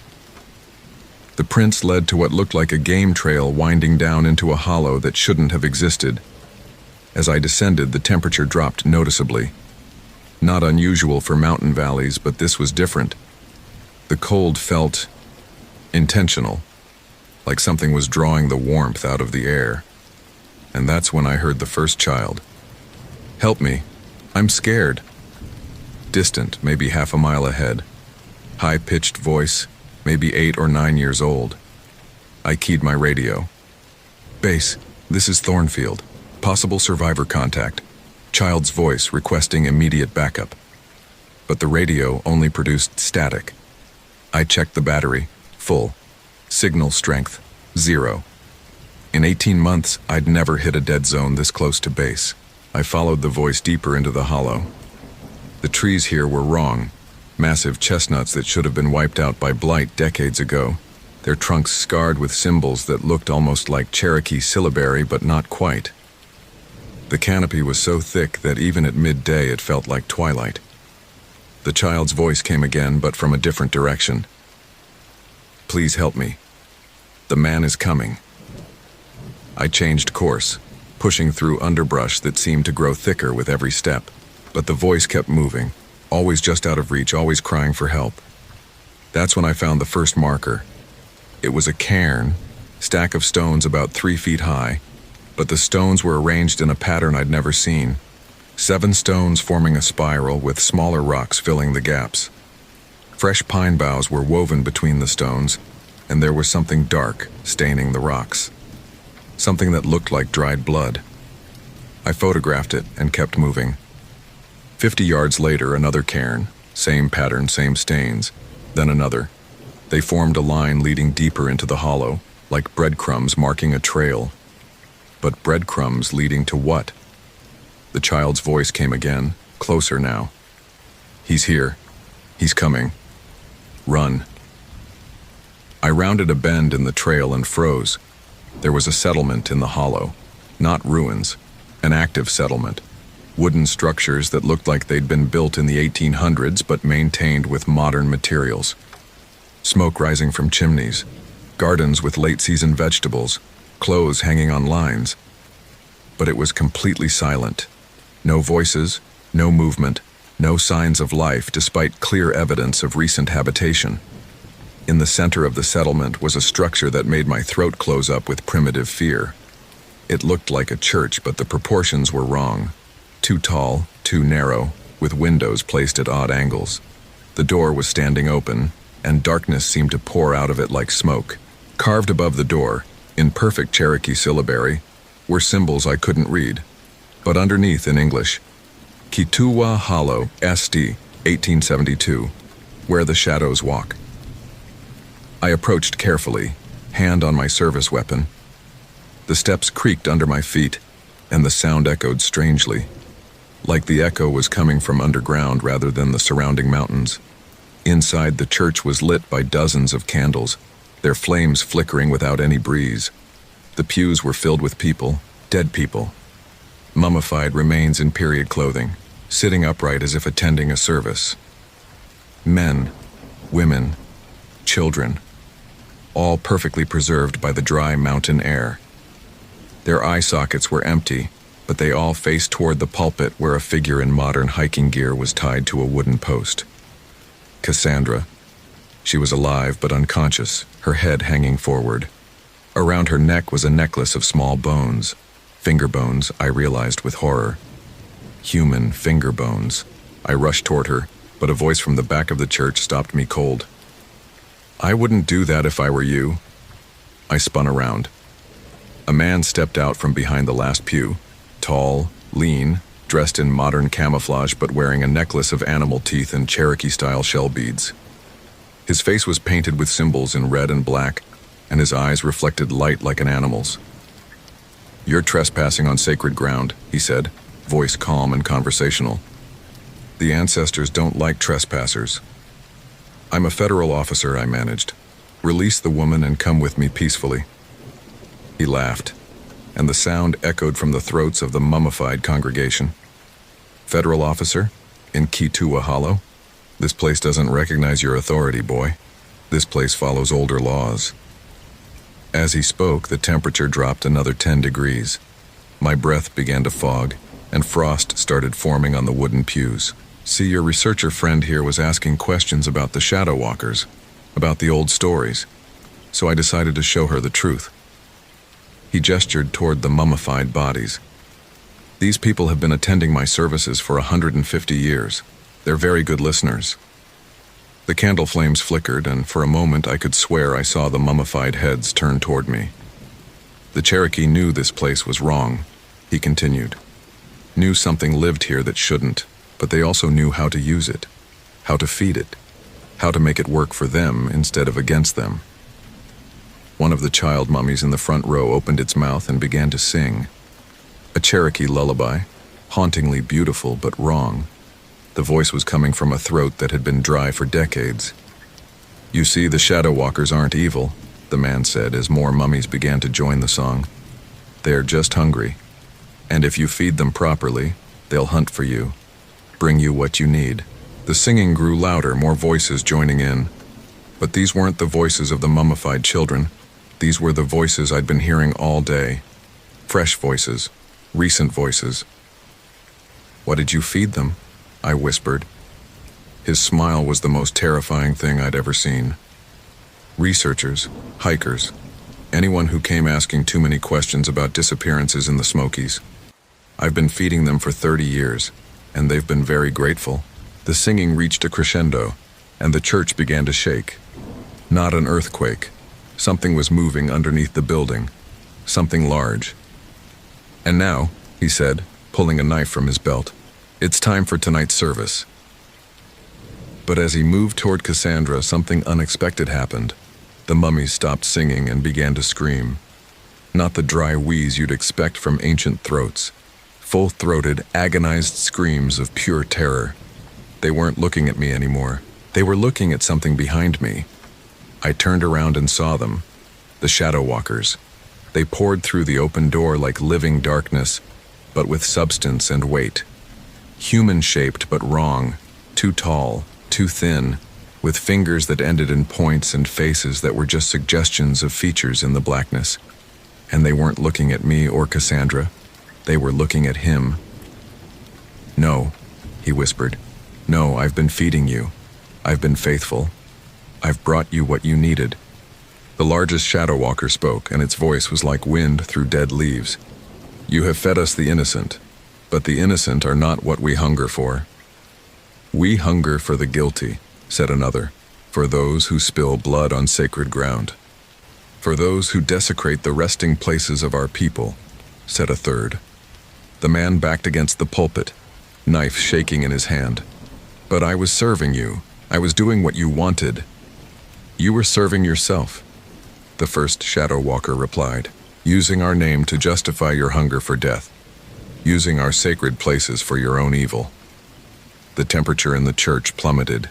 Ice began forming on the walls, and the candle flames turned blue. 30 years, the Shadow Walker continued. "We have waited for justice. 30 years we have watched you corrupt our hollow with your murders. No more." They moved toward him like flowing water, and his screams joined those of the mummified congregation. But the mummies weren't screaming in terror anymore. They were screaming in joy, in release. As the Shadow Walkers reached him, the man's body began to change. His skin grew dark and papery. His eyes sank into his skull, his flesh desiccated like the others. But unlike the peaceful mummies in the pews, his face was frozen in an expression of absolute terror. When it was over, he took his place at the back of the church, just another member of the congregation. The largest Shadow Walker turned to me. "You should not be here, young ranger. This place is not for the living." "The woman," I managed through chattering teeth. "Is she?" "She lives. She sought truth about the disappearances, not to cause harm, but to bring justice. We do not punish the just." The Shadow Walker moved to Cassandra and cut her bonds with a finger that was sharp as any blade. She collapsed, but I could see her breathing. "Take her from this place," the Shadow Walker said. "Tell your people that the disappearances in Kituwa Hollow have ended. The one who caused them has been dealt with." I lifted Cassandra over my shoulder and stumbled toward the door. As I reached the threshold, the Shadow Walker spoke again. "Young ranger, you have seen the truth of this place. You know now that there are older laws than those written by men. Speak of this to no one, or we will be forced to ensure your silence." I nodded frantically and ran. I carried Cassandra for what felt like hours through terrain that no longer matched my maps. But eventually, I emerged at the scenic overlook, where I'd lost the official trail. My radio crackled to life immediately. "Thornfield, this is base. Report your status." I looked at my watch. It was 6 p.m. I'd been gone for 8 hours, but it felt like days. "Base, this is Thornfield. I have the missing researcher. She's alive but unconscious, requesting immediate medical evacuation.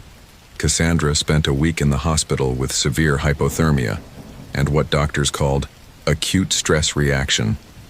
When she finally started talking, she had no memory of anything after entering the hollow. The doctors said it was trauma-induced amnesia, her mind protecting itself from whatever she'd experienced. But sometimes when she thought no one was listening, she would whisper about the singing children, and the man with painted face, and the shadows that walk like people. The official report listed her case as lost hiker recovered exposure-related trauma. My experience was classified as routine search and rescue with environmental complications. But 3 things happened after that made me know I couldn't stay in those mountains. First, they found a body near Cataract Falls. Male, approximately 45-50 years old, mummified beyond recognition. The medical examiner estimated he'd been dead for decades, but his clothes were modern hiking gear. No identification, no way to determine who he was or how he'd gotten there. Second, the disappearances in the Smoky Mountains stopped completely, not just in the Kituwa Hollow area, throughout the entire park.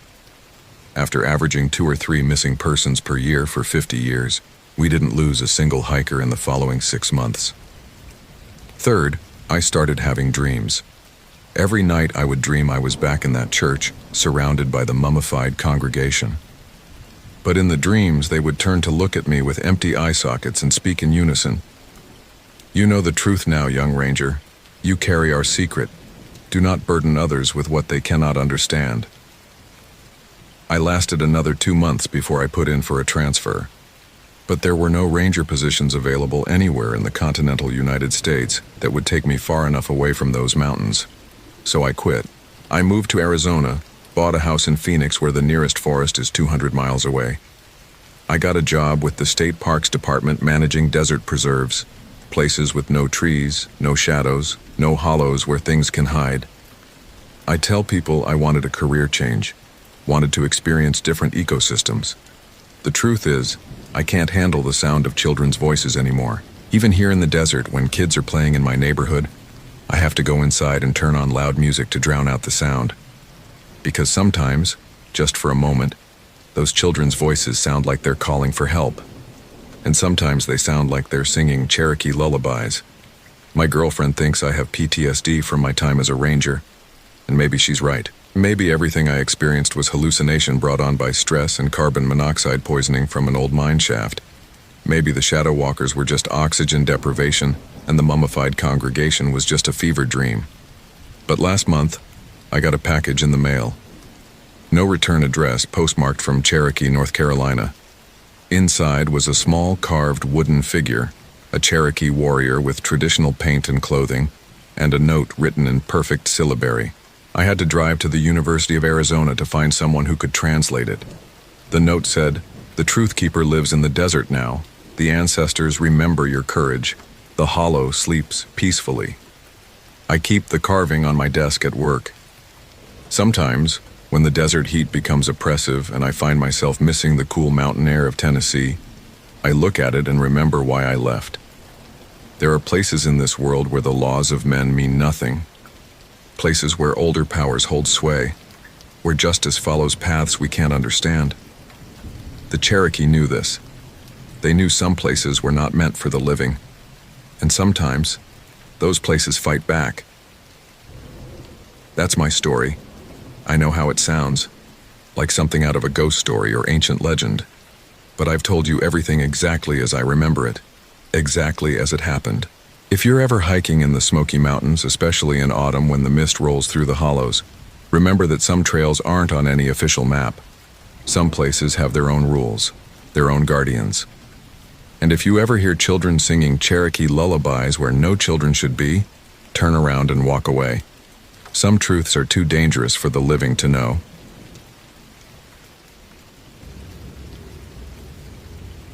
Olympic National Park, Washington. October 2014. Mason pressed his thumb against the rim of his coffee cup, watching the steam dissipate into the cold morning air of the ranger station. Outside, the Hoh rainforest stretched in every direction, a dense carpet of Sitka spruce and western hemlock that seemed to swallow the weak autumn sunlight. He'd been in Olympic National Park for 36 hours now, and his sister Harper had been missing for 72. "Dr. Reeves, I need you to understand something." Ranger Jessica Ortiz leaned forward across her desk, her weathered hands folded together. She was Kino, Mason had learned, born and raised near the reservation that bordered the park's southern edge. "Your sister wasn't just hiking, she was asking questions, specific questions about places we don't recommend visitors go." Mason set down his cup with more force than intended. "She's a grad student in anthropology. Asking questions is literally her job description." "Questions about Daskia," Ortiz said quietly. The name meant nothing to Mason, and his face must have shown it. Ortiz sighed, pulling out a map of the park and circling an area deep in the Hoh River Valley. "This is where we found her camp, abandoned, food still out. Her research notes scattered. And this," she tapped a spot further north where the map showed nothing but green. "This is where her GPS tracker last pinged before it went dead. So send a search team there." We did. Nothing. No tracks, no signs of struggle, no blood. It's like she vanished into the forest itself. Ortiz paused, meeting his eyes with an intensity that made Mason uncomfortable. "Dr. Reeves, your sister's notes. She was researching Basket Woman. Daskia. The old stories say she lives in these woods, that she collects people who wander too far into her territory, particularly those who disrespect the old ways." Mason felt his jaw tighten. This was exactly the kind of superstitious nonsense that had driven him into the hard sciences in the first place. While Harper had always been drawn to myths and folklore, Mason had built his career on empirical evidence, on the quantifiable reality of biology and ecology. He'd published 3 papers on wolf reintroduction programs. He dealt in facts, not fairy tales. With all due respect, Ranger Ortiz, I'm not interested in ghost stories. I'm interested in finding my sister. If your search teams can't do it, I'll do it myself. Something flickered in Ortiz's eyes. Was it pity? Warning? The old people would tell you that's exactly what Daskia wants. Fresh offerings walking straight into her basket. Mason stood, collecting the map and GPS coordinates. I'm a scientist. I don't believe in boogeyman.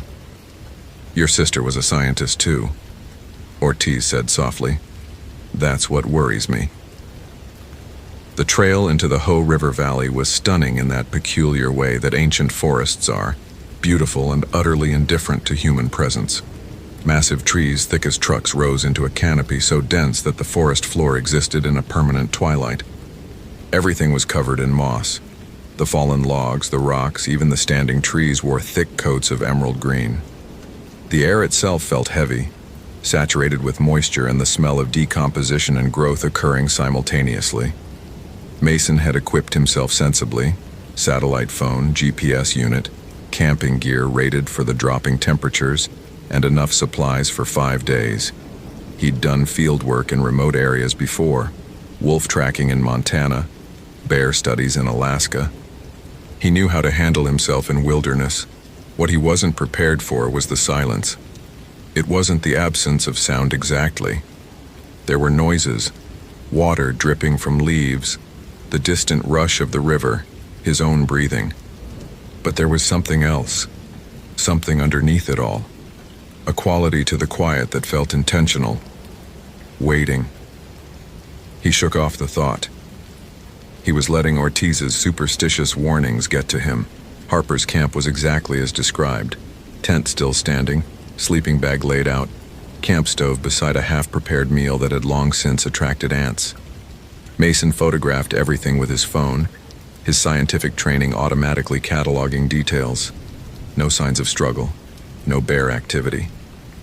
Her backpack was gone along with her research notebook and camera, but her spare clothes and toiletries remained. She'd left willingly then, or been lured. He found her scattered notes weighted down by rocks around the fire pit, as if she'd been reviewing them before. Before what?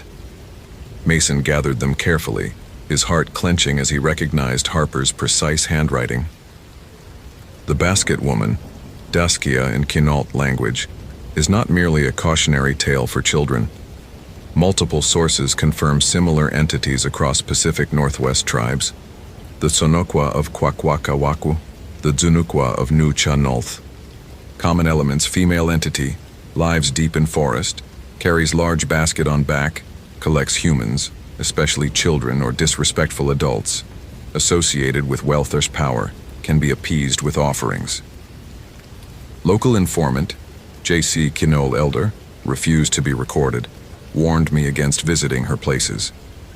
When pressed for specifics, he mentioned the old cedar grove past the Ho River's North Fork. Said 3 people went missing there in the 1970s. Official explanation: drowning. His explanation: they didn't respect the boundary stones. Tomorrow I'm going to look for the grove. If the boundary stones exist, they'd be archaeological evidence of pre-contact sacred sites. Could be significant for my thesis. Mason's hands trembled slightly as he lowered the notes. Tomorrow. She'd written this the day before she disappeared. The North Fork of the Ho River. According to his map, that was the area where her GPS had gone dead. He checked his watch. 2:47 p.m. He could make it there before dark if he moved fast. But something made him hesitate. Some instinct that had nothing to do with science told him that going there now, alone, was a mistake. He should wait for official search teams, should coordinate with the rangers, should approach this methodically. Instead, he found himself packing his essential gear into a day pack, leaving his main camp set up as a base. Because whatever else Harper was, She was his little sister, the girl who'd held his hand during thunderstorms when they were kids, who'd cried on his shoulder when their mother died, who'd been the only person to attend his PhD defense. If she was out there, if there was even a chance she was alive and waiting for help, the rational part of his brain screamed that people didn't survive 3 days in October wilderness without shelter. The brother part didn't care. He started walking north. The forest changed as he moved deeper. The trees grew larger, older, their trunks twisted into shapes that seemed almost deliberate. The moss hung in thick curtains from branches, and the undergrowth became so dense that Mason had to force his way through, ferns and salal bushes clutching at his legs. The sound of the river grew louder, and then he was standing on its bank, watching dark water surge past over smooth stones. Crossing was going to be dangerous. The water moved fast, and the rocks looked slick. But on the far side, he could see what might have been a trail or maybe just a game path. Harper had come this way. He was certain of it now, though he couldn't have explained how he knew. He found a thick fallen branch to use as a walking stick and started across, testing each foothold carefully. The water was shockingly cold even through his waterproof boots, and the current was stronger than it looked. Halfway across, his foot slipped, and for a heart-stopping moment he was falling, the river reaching up to claim him. His stick caught against a rock, and he managed to keep his balance, gasping. When he looked up at the far bank, he saw them. Sticks, arranged vertically in the ground, forming a rough line parallel to the river. They'd been placed deliberately, he could tell, each one stripped of bark and carved with marks he didn't recognize. Some had bundles tied to their tops, what looked like cedar bark and faded cloth. Boundary markers. Mason pulled himself onto the far bank and approached the nearest stick, his heart hammering. He'd seen similar arrangements before, in his sister's research materials. Sacred markers used by indigenous peoples to denote spiritual boundaries, places where the human world thinned and other things could cross over. Superstition, he told himself firmly. Cultural artifacts, yes, but nothing more. The markings were probably just decorative, the placement random rather than mystical.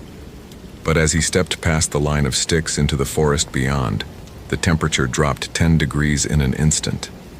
Mason stopped, breath misting in front of his face. That wasn't normal. Weather didn't change that abruptly. There had to be an explanation. A geographic feature channeling cold air, an underground stream, something. The bird calls that had been background noise throughout his hike suddenly ceased. Complete silence fell over the forest. Mason's rational mind scrambled for explanations even as something more primitive in his hindbrain screamed at him to run. Animals went quiet before predators arrived. That was natural. That was evolution and survival instincts. That was... He saw movement between the trees. For just a second. Just a flash of something tall and wrong moving through the shadows about 50 yards ahead.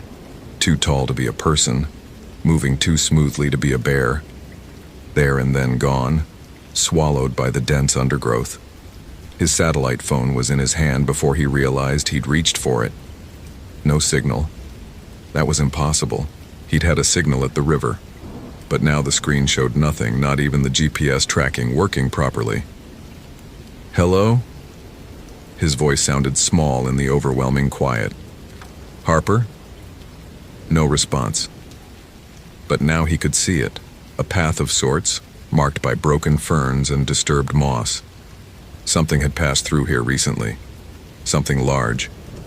Or someone, he told himself. Harper was tall, nearly 6 feet. In poor light, moving quickly, she might look strange. She might be hurt, delirious, not responding to his call. That was the logical explanation. He followed the trail. The forest seemed to press closer around him as he moved. The trees here were truly ancient, their branches forming a canopy so thick that only sporadic beams of light penetrated to the forest floor. Mushrooms grew in spectacular clusters on every fallen log. Bright red, deep purple, luminescent white. The moss had a feverish quality to it, green so intense it almost hurt to look at. And then he saw the grove. It opened before him like a cathedral. Massive western red cedars, each trunk 20 feet across or more, standing in a rough circle around a clearing. The ground was covered in a thick carpet of needles and moss, soft under his boots. In the center of the clearing stood a structure that made Mason's blood run cold. It wasn't built so much as assembled. Bones, deer, elk, smaller animals he couldn't identify, woven together with cedar bark into a sort of cage or basket shape, nearly 8 feet tall. Hanging from the bones were objects, strips of cloth that might once have been clothing, a rusted pocket knife, a Walkman that had to date from the 80s, and Mason's stomach lurched. A student ID card in a plastic holder, dangling from a length of rotted cord. He stepped closer, already knowing what he would see. University of Washington. Sarah Chen, 1977, one of the missing hikers from Harper's Notes. His hands shook as he took out his phone to photograph the structure, but the screen had gone completely black. Dead. Impossible. He'd charged it fully that morning, and it had been working minutes ago. But when he pressed the power button, nothing happened. Dr. Reeves. Mason spun so fast he nearly fell. Behind him, where nothing had been a moment before, stood a woman. She was Native American, elderly, wrapped in a blanket woven with geometric patterns. Her face was deeply lined, her eyes dark and unreadable. "You shouldn't be here," she said, her voice carrying a strange echo, as if speaking from inside a cave. "Who are you?" Mason demanded, trying to keep his voice steady. "Did you see my sister?" Harper Reeves, about 26, brown hair. The one who asks questions. The woman nodded slowly. "Yes, she was here. She saw the boundary stones and crossed anyway. She saw the offerings and took photographs. She saw the old cedar and carved her name into its bark." The woman's expression remained unchanged, but something in her tone sent ice down Mason's spine. Daskia was offended. "That's not..." Mason took a breath, forcing himself back into rationality. "Look, I don't know who you are or what you're doing out here, but my sister is missing, and if you have information..." "Information," the woman repeated, as if the word was foreign. "You want information. You want facts. You want to understand with your small human mind what cannot be understood." She moved closer, and Mason noticed she left no footprints in the soft moss. "Your sister wanted the same thing.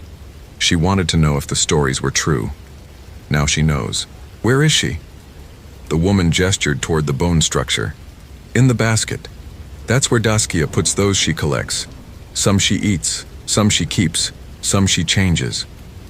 Her eyes fixed on Mason with sudden intensity. "Your sister was strong. Daskia likes strength. She'll keep your sister, make her into something new, something that serves the forest." This was insane. Mason took a step backward, hand going to his belt where he kept his bear spray. The woman might be mentally ill, might have hurt Harper, might be dangerous. He needed to get back to the ranger station, report this, get real help. "You don't believe me," the woman said, and she smiled. It was the most horrible thing Mason had ever seen, that smile, because it was filled with something like pity.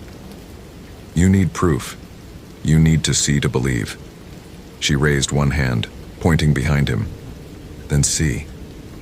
Against every instinct screaming at him not to, Mason turned. The bone structure was opening. Not like a door. The bones themselves were moving, sliding apart like ribs expanding, and from the darkness within, something was emerging. It was tall. That was Mason's first coherent thought. 7 feet at least, maybe more. Its body was wrong. Too thin, limbs too long, joints bending in directions that shouldn't be possible. It was covered in what looked like cedar bark strips, woven with moss and lichen, hanging from its frame like ragged clothing or skin. He couldn't see a face, just darkness beneath a hood or shroud of bark. But he could see its hands. Long fingers ending in wooden claws, and clutched in those fingers was a shape he recognized. A backpack. Harper's backpack, decorated with pins from national parks she'd visited. The thing that couldn't exist took a step toward him. Mason ran. He crashed through the undergrowth, thorns tearing at his clothes, low branches whipping his face. Behind him he could hear movement. Not footsteps exactly, but a rustling like wind through dry leaves getting closer. His lungs burned, his legs pumped, his mind screamed denials even as his body executed pure animal panic. This wasn't real. Couldn't be real. He was having a breakdown, a stress-induced hallucination, carbon monoxide poisoning from a faulty camp stove. Something, anything that made sense. His foot caught on a root, and he went down hard, sliding across wet moss and dead leaves. He rolled onto his back, scrambling backward on his hands and heels, and looked up. The thing stood over him, impossibly tall, impossibly present. This close he could smell it. Wet earth and rotting cedar and something underneath that was almost sweet, like decay. The bark-covered arms reached down, and for one horrible moment, Mason thought he was going to die, was going to be taken into that terrible basket to join whatever remained of his sister. But the creature simply dropped Harper's backpack onto his chest and then straightened, tilting its head in a gesture that was eerily human. Watching him. "She wants you to know." The old woman's voice came from somewhere nearby, though Mason couldn't see her. "Your sister is hers now, but Daskia is not without mercy. She offers you a choice." Mason clutched the backpack to his chest like a shield, his entire body shaking. He tried to speak but couldn't make his throat work. "You can leave," the woman continued. "Return to your world. Tell them Harper was lost to the forest as so many before her. Accept what you cannot change. Or," there was a pause, heavy with meaning, "or you can stay. Offer yourself in her place. Daskia respects sacrifice. She might accept the trade." "This isn't real," Mason finally gasped out. There has to be." But his words died as the creature before him shifted, and for just a second, the bark and moss fell away from its face. Harper looked back at him. Not all of Harper. The eyes were his sister's, that particular hazel green that matched his own. The bone structure was hers, the curve of her jaw. But the skin was wrong, too gray, with moss growing in patches along her cheeks. Her mouth opened, and instead of teeth, there were thorns. "Mason," she said, and her voice was Harper's voice underwater, Harper's voice filled with soil and roots. "Mason, run." Then the bark shroud fell back across her face, and it turned and walked back toward the cedar grove, moving with that impossible fluid grace. Harper's backpack slipped from Mason's numb fingers. "The choice is yours," the old woman said, and when Mason looked for her, she was gone. Only her voice remained, coming from everywhere and nowhere. "But choose quickly. Daskia's patience has limits." Mason didn't remember getting back to the river. One moment he was lying on the forest floor, his mind fractured into pieces by what he'd seen, and the next he was kneeling on the near bank, his boots soaked, his phone somehow in his hand again. It showed 6:47 p.m. He'd lost hours. His rational mind tried desperately to reassemble itself. Hallucination, drug exposure. There were mushrooms everywhere in that forest. Some could be psychoactive if touched. That would explain. But Harper's backpack was still slung over his shoulder. He could feel its weight, could see the pins she'd collected. When he opened it with trembling hands, he found her research notebook, her camera, her water bottle. All real, all solid. Inside the notebook, on the last page she'd written, there was a new entry. The handwriting was Harper's, but it looked wrong. Shaky, some letters backwards as if her hand had forgotten how to form them correctly. "Mason, if you're reading this, I'm sorry. I was wrong. So wrong. The stories aren't metaphors. They're warnings. I crossed the boundary. I took what wasn't mine. I photographed what shouldn't be seen. She came for me on the second night. At first I thought she was just a woman in the woods, but then I saw her basket, saw what was inside, bones and moss and things that used to be people. She touched me with her wooden fingers, and I felt the forest growing inside me, roots in my veins, cedar bark under my skin. By the time you find this, I won't be Harper anymore. Not entirely. She's changing me, Mason. Making me part of the forest, part of her collection. I can feel memories that aren't mine, other people she's taken, other offerings, decades of them, centuries maybe. Don't try to save me. You can't. This place operates on different rules, old rules. She only takes what's freely given now. That's how the old compact works. But I violated her territory, broke her peace, so she took me as payment. But you could still leave. Forget you saw anything. Forget me. It would be easier than knowing the truth. That the world is stranger and more terrible than you ever believed. That your science and rationality are just thin walls we build to keep out the dark. That there are things in these forests older than human understanding. I'm so sorry I didn't listen to the warnings. I'm sorry I made you come looking for me. I'm sorry you had to see what I've become. Run, Mason, while you still can. H. The handwriting grew increasingly erratic toward the end, the final letters barely legible. Mason's hand shook so badly he nearly dropped the notebook. This was in Harper's handwriting, her distinctive way of crossing her T's, the slight leftward slant she'd had since childhood. But it described something impossible, something his training and education insisted couldn't exist. Yet he'd seen her, seen what she'd become. The walk back to his main camp passed in a daze. Full darkness had fallen, and Mason moved by flashlight, jumping at every sound. The forest that had seemed merely indifferent before now felt actively hostile, watching, waiting to see what he would choose. At his tent, he found his satellite phone working again. One call. He could call for help, get extracted, tell the Rangers. What? That his sister had been taken by a mythological creature and transformed into a forest spirit. They'd think he'd had a breakdown. Maybe he had, but the backpack was real. The notebook was real. Harper's transformation had been real. Mason sat beside his dying campfire, staring into the coals, and faced a choice that no amount of scientific training had prepared him for.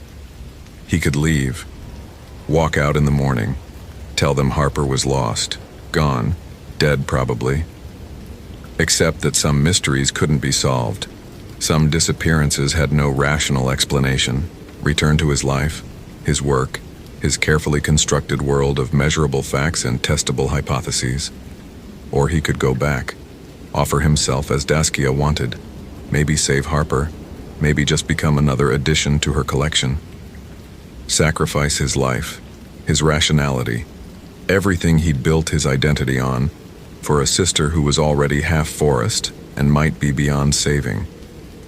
What would a scientist do? What would a brother do? The answer, he realized with growing horror, was different for each. He spent the night not sleeping, watching the darkness beyond his firelight, and occasionally thought he saw shapes moving between the trees. Tall shapes. Sometimes they looked like Harper. Sometimes they looked like nothing human at all. By dawn, Mason had made his decision. The ranger station seemed impossibly bright and solid after days in the forest's twilight. Ranger Ortiz looked up as Mason entered, and something in her face told him she'd expected him to look exactly like he did. Hollow-eyed, haunted, fundamentally changed. "Dr. Reeves," she said quietly. "Your sister?" "Gone." The word came out flat. "I searched everywhere her GPS indicated. Found her camp, her notes, no sign of her, I think." He forced the lie out. "I think she might have fallen in the river. The current's strong there. By now." Ortiz nodded slowly. She didn't look surprised. "I'll file the report. We'll send teams to search downstream, but after this long, the chances..." She didn't finish the sentence. Didn't need to. Mason placed Harper's backpack on her desk. "I found this near the North Fork. Thought it might be useful for... closure. For our family." "I'm very sorry for your loss." Mason nodded, not trusting himself to speak. He turned to leave, then paused at the door. "Ranger Ortiz? Those stories you told me about Daskia, do you believe them?" She met his eyes for a long moment. "My grandmother saw her once when she was young. Crossed the boundary stones looking for a lost dog. She said the basket woman let her go with a warning. Respect the forest, respect the old places, or the forest will take what it's owed." Ortiz's expression was unreadable. My grandmother never went into the deep woods again, lived to be 93. Did she ever see her dog again? No, but sometimes, she said, on quiet nights she could hear it barking from somewhere deep in the trees, still alive after all those years. But not a dog anymore, not entirely. Mason felt his stomach twist. He nodded once and left. The drive down the mountain took hours. Mason kept his eyes on the road, didn't let himself look at the vast green expanse of the Olympic National Forest stretching out on all sides.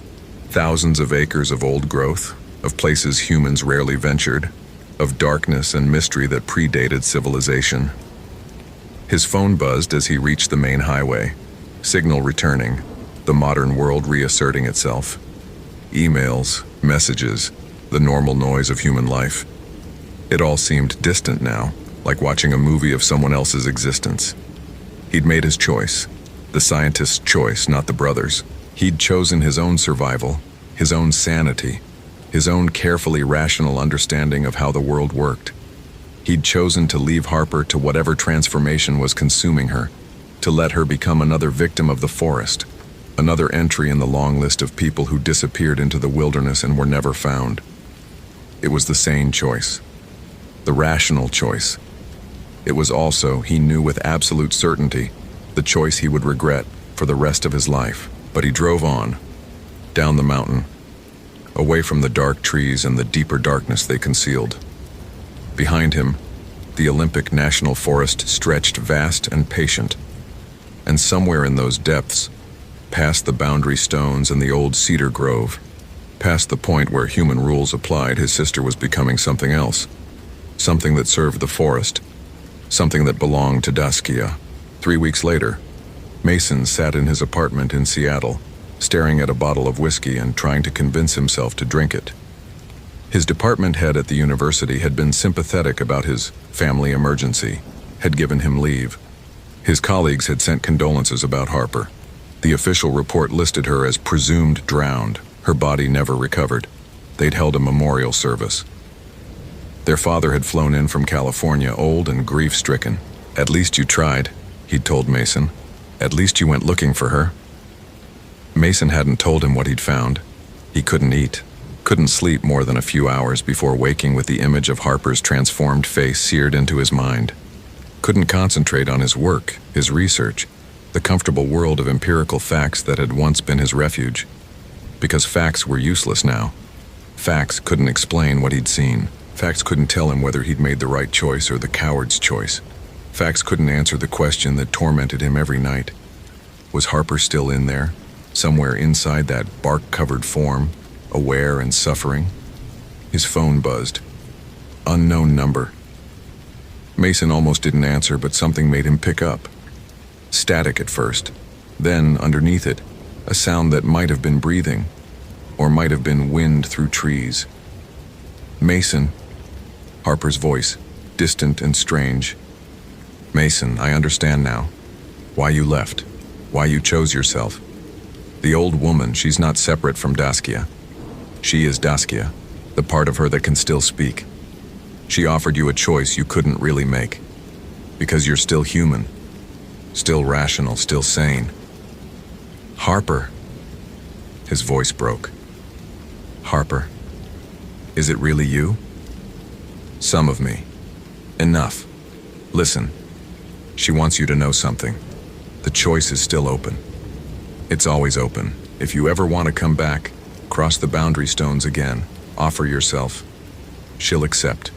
She'll take you into the forest and make you something new, something beyond pain and doubt and human weakness. She'll make you part of something old and vast and eternal. I can't give up everything I am. I know. That's why I'm calling. To tell you it's okay. To release you from the guilt." Harper's voice was fading, growing fainter, but also to warn you. Because I can see more now, Mason. I can see how the roots spread, how the forest grows, and I can see that you're marked. Just by crossing the boundary, just by seeing her, you've been touched by the old world. You can go back to your life, back to your science, and your rationality. But part of you will always be here. Part of you will always remember. Part of you will always wonder if you made the right choice. The call ended. When Mason tried to call back, the number was invalid. He sat in his dark apartment, the whiskey still untouched, and understood that this was his punishment. Not death, not transformation, but knowledge. The certain knowledge that the world was stranger and more terrible than he'd believed, that his sister was something other than human now, that he'd chosen to save himself and abandon her, and that the choice would haunt him every day for the rest of his life. Outside his window, Seattle glowed with electric light, a city of concrete and glass and human certainty. But beyond the city, beyond the highways and the suburbs, the forest waited, ancient and patient and hungry, always waiting, always remembering. And sometimes, on very quiet nights when the city noise died down, Mason swore he could hear it, the faint rustle of cedar bark, the whisper of roots growing, his sister's voice calling from somewhere deep in the darkness. Come back, it seemed to say. The choice is still open, it's always open. But Mason never went back. He lived with his choice, and his guilt, and the slow poison of knowing that Harper was still out there, transformed but aware, part of the forest's eternal collection. He lived with the knowledge that rationality and science couldn't save him from the truth, that there were forces older than human understanding, that some stories weren't metaphors but warnings, that crossing certain boundaries changed you in ways you could never undo. He lived, and living, he discovered, could be its own kind of horror. If this story gave you chills, consider following for more quality terror. Could you have made a different choice than Mason? Years later, rangers still report strange occurrences in the Olympic National Forest's northern reaches. Hikers describe seeing a tall figure moving through the trees near the old cedar grove. Sometimes it looks like a woman covered in bark and moss. Sometimes it looks almost human. The Quinault elders know better than to go near the boundary stones. They tell their children the old stories and trust that some warnings don't need updating. In Seattle, Mason Reeves teaches biology at the university. He's well respected, published, successful by any objective measure. But his students sometimes notice that he never teaches courses requiring fieldwork in forests, that he seems uncomfortable with silence, that he keeps his office lights on even during the day. They don't know that he still gets calls sometimes in the dead of night from numbers that don't exist.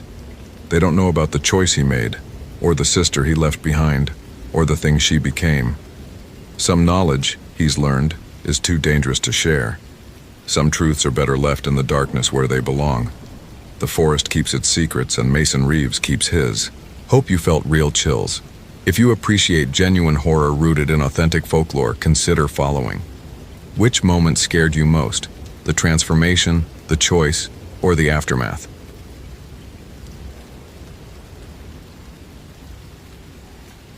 The call came through at 4:47 a.m. on February 3, 2017, pulling Charlotte Reed from a dreamless sleep in her Houghton apartment. SAR coordinator dispatch, the voice clipped and professional, reporting a missing person on Isle Royale.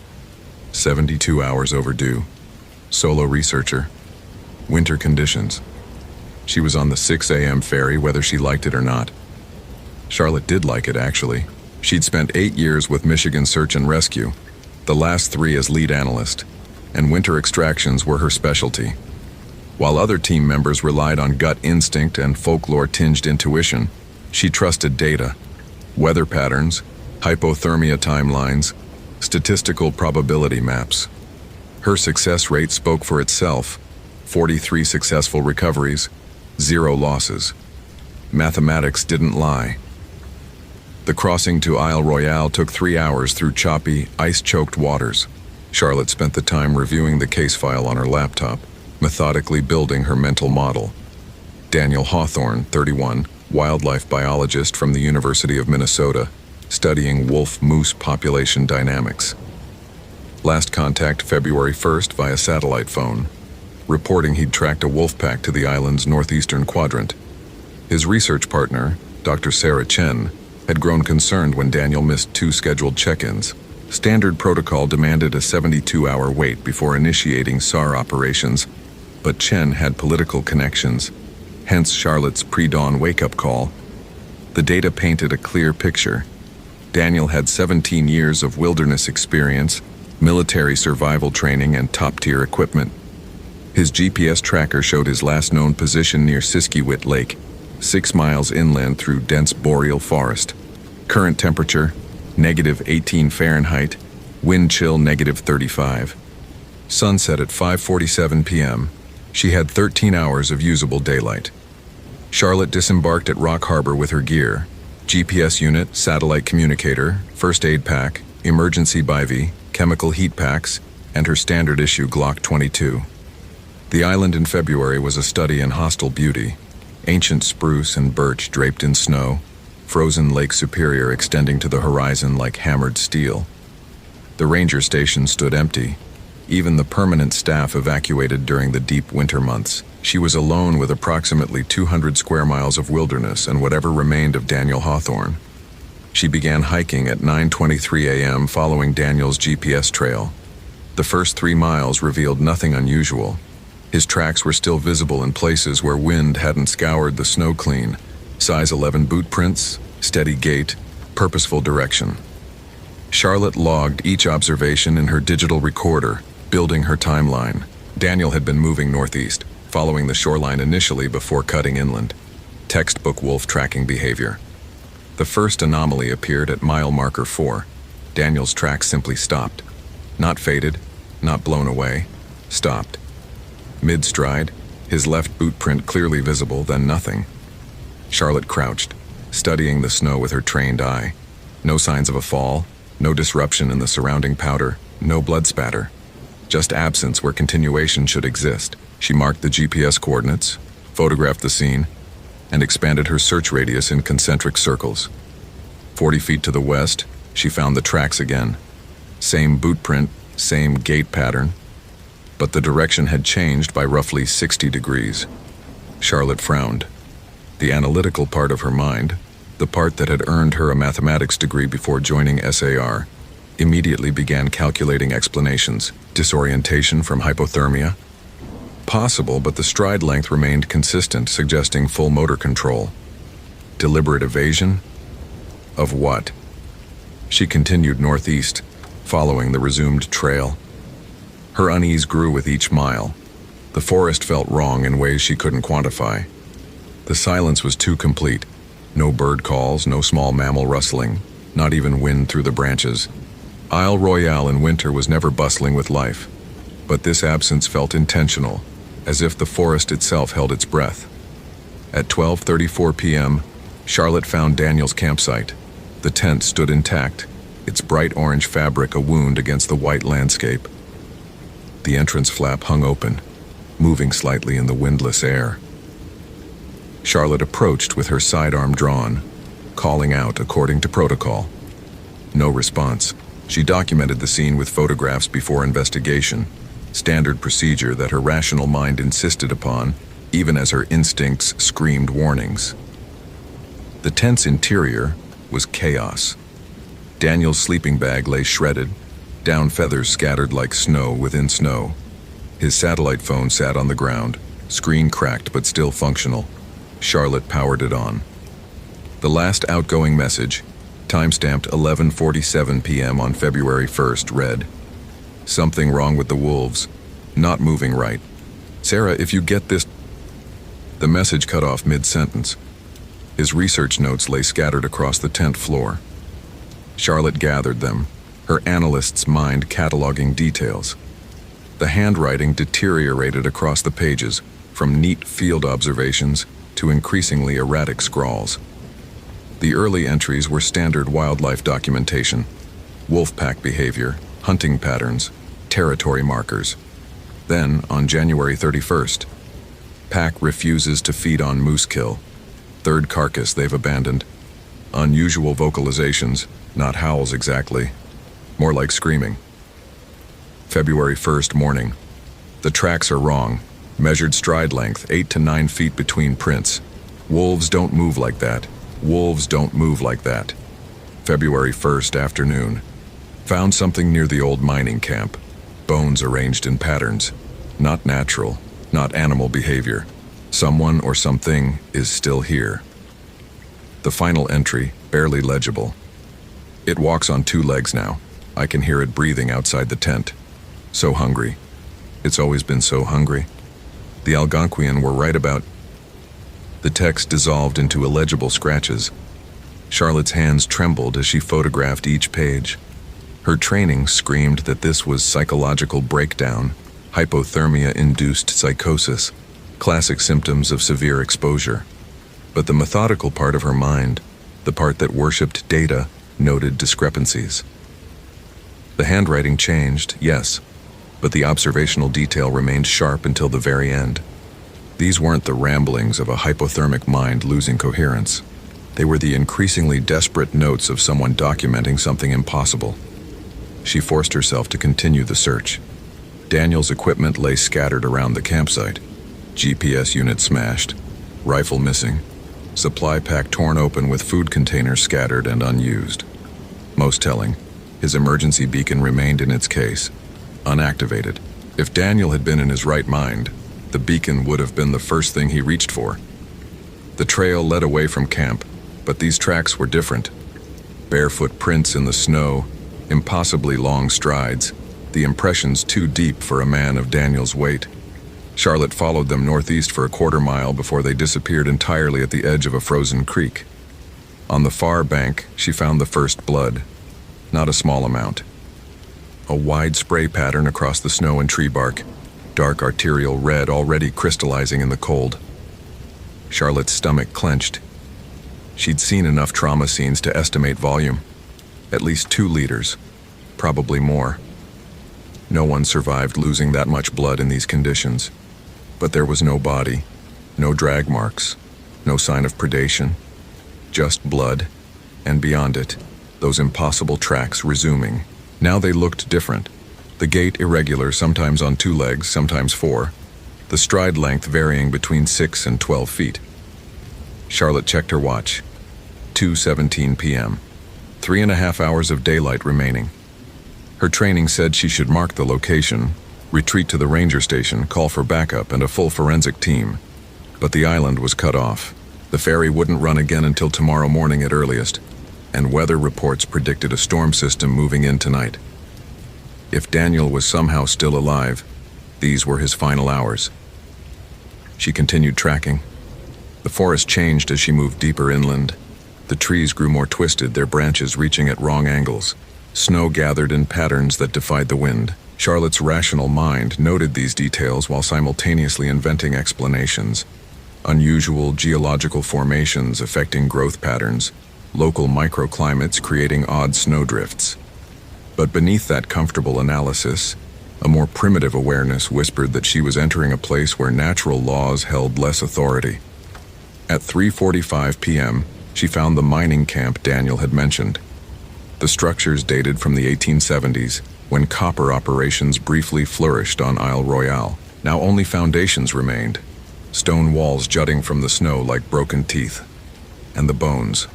They were arranged in a spiral pattern radiating from the camp's center, each piece carefully placed. Charlotte recognized moose skulls, wolf vertebrae, smaller mammals she couldn't immediately identify. But the pattern itself held her attention. It was too deliberate, too geometric. She'd seen enough animal behavior to know predators didn't do this. This required intention, symbolism, understanding. Her hand shook as she photographed the spiral. The angle of light revealed something else. Older bones beneath the recent ones, stained and weathered, some clearly decades old. This wasn't a new phenomenon. Something had been leaving offerings here for a very long time. Among the bones, she found items of human origin. A rusted hunting knife from the 1940s, its handle carved with symbols she didn't recognize. A leather journal so old it crumbled at her touch, but she could make out one repeated word on the surviving pages: Wendigo. And most disturbing, a wedding ring, modern, inscribed inside. James and Maria, 1989. Charlotte's radio crackled, static only, the distance and terrain too severe for clear communication. But within the static she heard something else. A voice, possibly, or something that could pass for a voice if you weren't listening carefully. It sounded like words shaped by a throat that had forgotten human speech, struggling with syllables that belonged to a language older than English. older than any European tongue that had reached these shores. The temperature dropped suddenly, precipitously. Charlotte's breath became visible in great plumes, then began to crystallize in the air itself. Her thermometer read -43 Fahrenheit, 15 degrees lower than it had been 5 minutes ago, physically impossible in the absence of weather system movement. The breathing started then, not wind through branches. Charlotte knew that sound intimately. This was rhythmic, purposeful, the respiration of something large moving through the forest. It came from all directions simultaneously, or perhaps the acoustic properties of the frozen landscape were playing tricks. She spun, sidearm raised, seeing nothing but darkening trees and gathering shadows. The sun was setting. She had perhaps 30 minutes of useful light remaining. Charlotte made the decision every SAR professional dreads. She would shelter here tonight, in these ruins, and resume tracking at first light. The alternative, attempting a 6-mile night hike through hostile terrain while something stalked her, was statistically suicidal. She activated her emergency beacon, knowing the signal would bring help by tomorrow afternoon at latest. She erected her bivvy against one of the sturdier foundation walls, gathered firewood, and prepared for a long night. Her rational mind insisted on procedure, on survival protocols, on maintaining the fiction that this was simply a difficult extraction in challenging conditions. But her hands trembled as she struck the fire, and she found herself arranging her spare equipment in patterns around her shelter, an unconscious echo of the bone spiral, as if primitive instinct understood protective symbolism better than her educated consciousness. Full darkness came at 6:23 p.m. The forest transformed. The breathing grew louder, circling her position.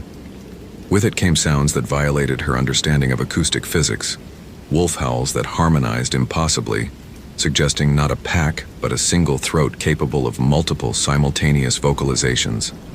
Footsteps that crunched through snow with weight that should break through the frozen earth itself. And underneath it all, a constant scratching, like fingernails on bark, coming from the trees themselves. Charlotte maintained her fire, feeding it obsessively. She'd read Daniel's notes. She understood, intellectually, what they suggested. The Ojibwe and other Algonquian peoples had stories about the Wendigo, a cannibalistic spirit born of desperate hunger, of humans who consumed human flesh during winter starvation. The creature was always hungry, never satisfied, growing more skeletal even as it fed. It was said to possess the ability to mimic voices, to move with impossible speed, to drive its victims to madness before consumption. Folklore, her rational mind insisted, cultural explanations for winter psychosis, for the genuine psychological horrors of starvation and isolation. Not real. Never real. But the bones in the spiral were real. The blood spray was real. Daniel's deteriorating notes were real. And the thing circling her shelter was most definitely real. At 9:37 p.m. it spoke. Charlotte. Her own voice, perfectly replicated, coming from the darkness beyond her fire's reach. Charlotte, I found him. Daniel's alive. You need to come quickly. She didn't move. Couldn't move. The voice was flawless. Her own accent, her own vocal patterns, even the slight rasp she developed when stressed. She watched the darkness, firearm in hand, and said nothing. Charlotte, please. Now it was Daniel's voice, weak and pained. I'm hurt, I can't move. Please help me. Please. The analytical part of her mind noted. The thing was testing her, learning what might draw her out. It had studied human behavior, understood vulnerability and compassion, perhaps from past victims, perhaps from centuries of them. I know what you are, Charlotte said, surprised by the steadiness of her own voice. The mathematics of survival were clear now, stripped of comforting denial. You were human once. The Ojibwe called you Windigo. The Cree said Weetikau. You violated the sacred laws, ate human flesh during the starving time. Now you're never satisfied, never full. Just hunger wearing a human shape. The breathing stopped. Complete silence pressed down like physical weight. When the response came, it wasn't in any voice she recognized. It was the sound of winter wind through a dead man's ribs, of ice cracking across a frozen lake, of starvation made audible. Hungry. The word stretched across impossible syllables. Always hungry. You understand now? Good. She understood too before I ate her. Maria, in 1989, she fought. But the hunger never stops. Charlotte's mind processed the confession without emotion, filing it away with the ring she'd found. How many victims had there been? How many researchers, hikers, rangers who disappeared on Isle Royale over the decades? Their deaths attributed to natural causes, to the brutal mathematics of cold and isolation? Daniel, she asked, already knowing the answer. 3 days passed. Fed, but not satisfied. Never satisfied. You next. You smell like fear now, not certainty. I can taste the doubt in your breath. You came seeking logic, found only hunger. At 11:04 p.m., it showed itself. The firelight caught movement at the edge of visibility. Something that had been standing motionless in the shadows, now stepping forward. Charlotte's mind tried to categorize what she saw and failed catastrophically. Her education insisted this was impossible. Her eyes reported differently. It stood between 8 and 9 feet tall, skeletal to the point of anatomical impossibility. Skin pulled gray and tight over bones that seemed too long, too angular to be mammalian. The face retained human features, but stretched and wrong, the mouth too wide and filled with teeth that had never been meant for an omnivorous jaw. The eyes were the worst, not black or empty, but aware and intelligent, holding the accumulated wisdom of predation. What destroyed Charlotte's final defenses wasn't the creature's appearance. The mind could rationalize that as disease or mutation. What broke her was the recognition in those eyes. It knew exactly what it was. It understood its own monstrousness, and it accepted that understanding with something approaching satisfaction. The Wendigo tilted its head, mimicking curiosity. When it spoke now, it used no recognizable voice, just that terrible acoustic wrongness that suggested language processed through a throat that had evolved beyond human limitations. You count, always counting. Temperatures, distances, probabilities. Numbers comfort you. It took a step closer. Charlotte fired 3 rounds center mass. The creature didn't flinch. Calculate this. How long does a human survive at -47 Fahrenheit without shelter? How many hours until hypothermia induces hallucination? Is this real, Charlotte who counts? Or merely your educated mind breaking? Her thermometer confirmed the temperature, -47 and dropping. The fire should be providing more warmth, but cold pressed in from all directions, unnatural and purposeful. The Wendigo controlled it somehow, or perhaps was so fundamentally cold that it drew heat from the environment like a thermal vampire. I was a man once, it continued, circling her shelter with movements too fluid for its skeletal structure. 1873. Copper mining. Winter trapped us. Food ran out. I was the foreman, 32 men under my care. I made the choice, fed them to the others one by one, kept us alive until spring. Thought I was strong. It laughed, a sound like ice sheets grinding. The Ojibwe knew better. Old woman from Bad River Reservation, she saw what I'd become. Spoke the old words, told me what I was now. Windigo, the hunger that walks. She said the change was permanent. She was right. Charlotte's fire flickered and dimmed despite fresh wood. The cold intensified, a living thing with intention. Her fingers were losing sensation. The mathematics of survival shifted. She had perhaps 4 hours before severe hypothermia set in, less if the supernatural cold accelerated the process. Her emergency beacon was transmitting, but help wouldn't arrive until tomorrow at earliest. The equation was simple and brutal. She could not last that long. Tell me, woman of numbers, the Wendigo whispered, now somewhere behind her. If consciousness is merely neural patterns, electrochemical reactions, algorithmic processes, what am I? I died in 1874, starved and froze while full of human meat. Yet here I remain. Calculate that probability. At 1:33 a.m., Charlotte made her decision. She had enough chemical heat packs to keep her core temperature stable for perhaps 6 more hours if she rationed carefully. The fire was dying despite her efforts. Something about the Wendigo's presence actively suppressed thermal energy. She had ammunition, but ballistics clearly didn't apply to something that had been dead for 143 years. Her radio produced only that terrible static voice speaking syllables that might have been Ojibwe, or might have been older still. But she had data. Daniel's notes, the bone spiral, the historical pattern of disappearances. And she had the training to document her findings even as her probability of survival approached 0. Charlotte activated her digital recorder and began speaking, methodical and clear, creating the case file that would outlive her. She documented everything: the impossible tracks, the blood spray, the mining camp spiral, Daniel's research, the wedding ring, and finally the Wendigo itself. She described its appearance in precise detail, its behavior, its claims. She spoke for 47 minutes until her voice grew hoarse and the cold made speech difficult. The Wendigo listened without interrupting, and when she finished, it spoke again. You believe now. Not want to, but cannot deny. Your numbers don't work here. This place, it's thin. The barrier between what you call real and what your ancestors knew was real, it's thin here. Always has been. That's why the copper miners failed. That's why the Ojibwe avoided this place in winter. They knew. It circled closer, now barely 10 feet from her failing fire.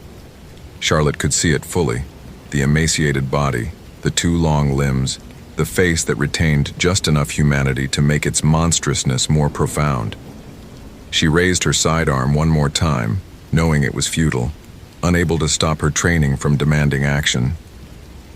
Shoot if it comforts you, the Wendigo said. I don't mind. The missionaries shot me in 1891. The Rangers shot me in 1967. The bullets passed through. I'm not here, not really. Just an echo of hunger. Just winter's memory of what men become. Charlotte fired. The Wendigo smiled with too many teeth. At 4:16 a.m., her thermometer read -61 Fahrenheit. Her chemical heat packs had expired. Her fire was embers. The cold had progressed beyond physical discomfort into a strange warmth, the first stage of severe hypothermia, her educated mind noted.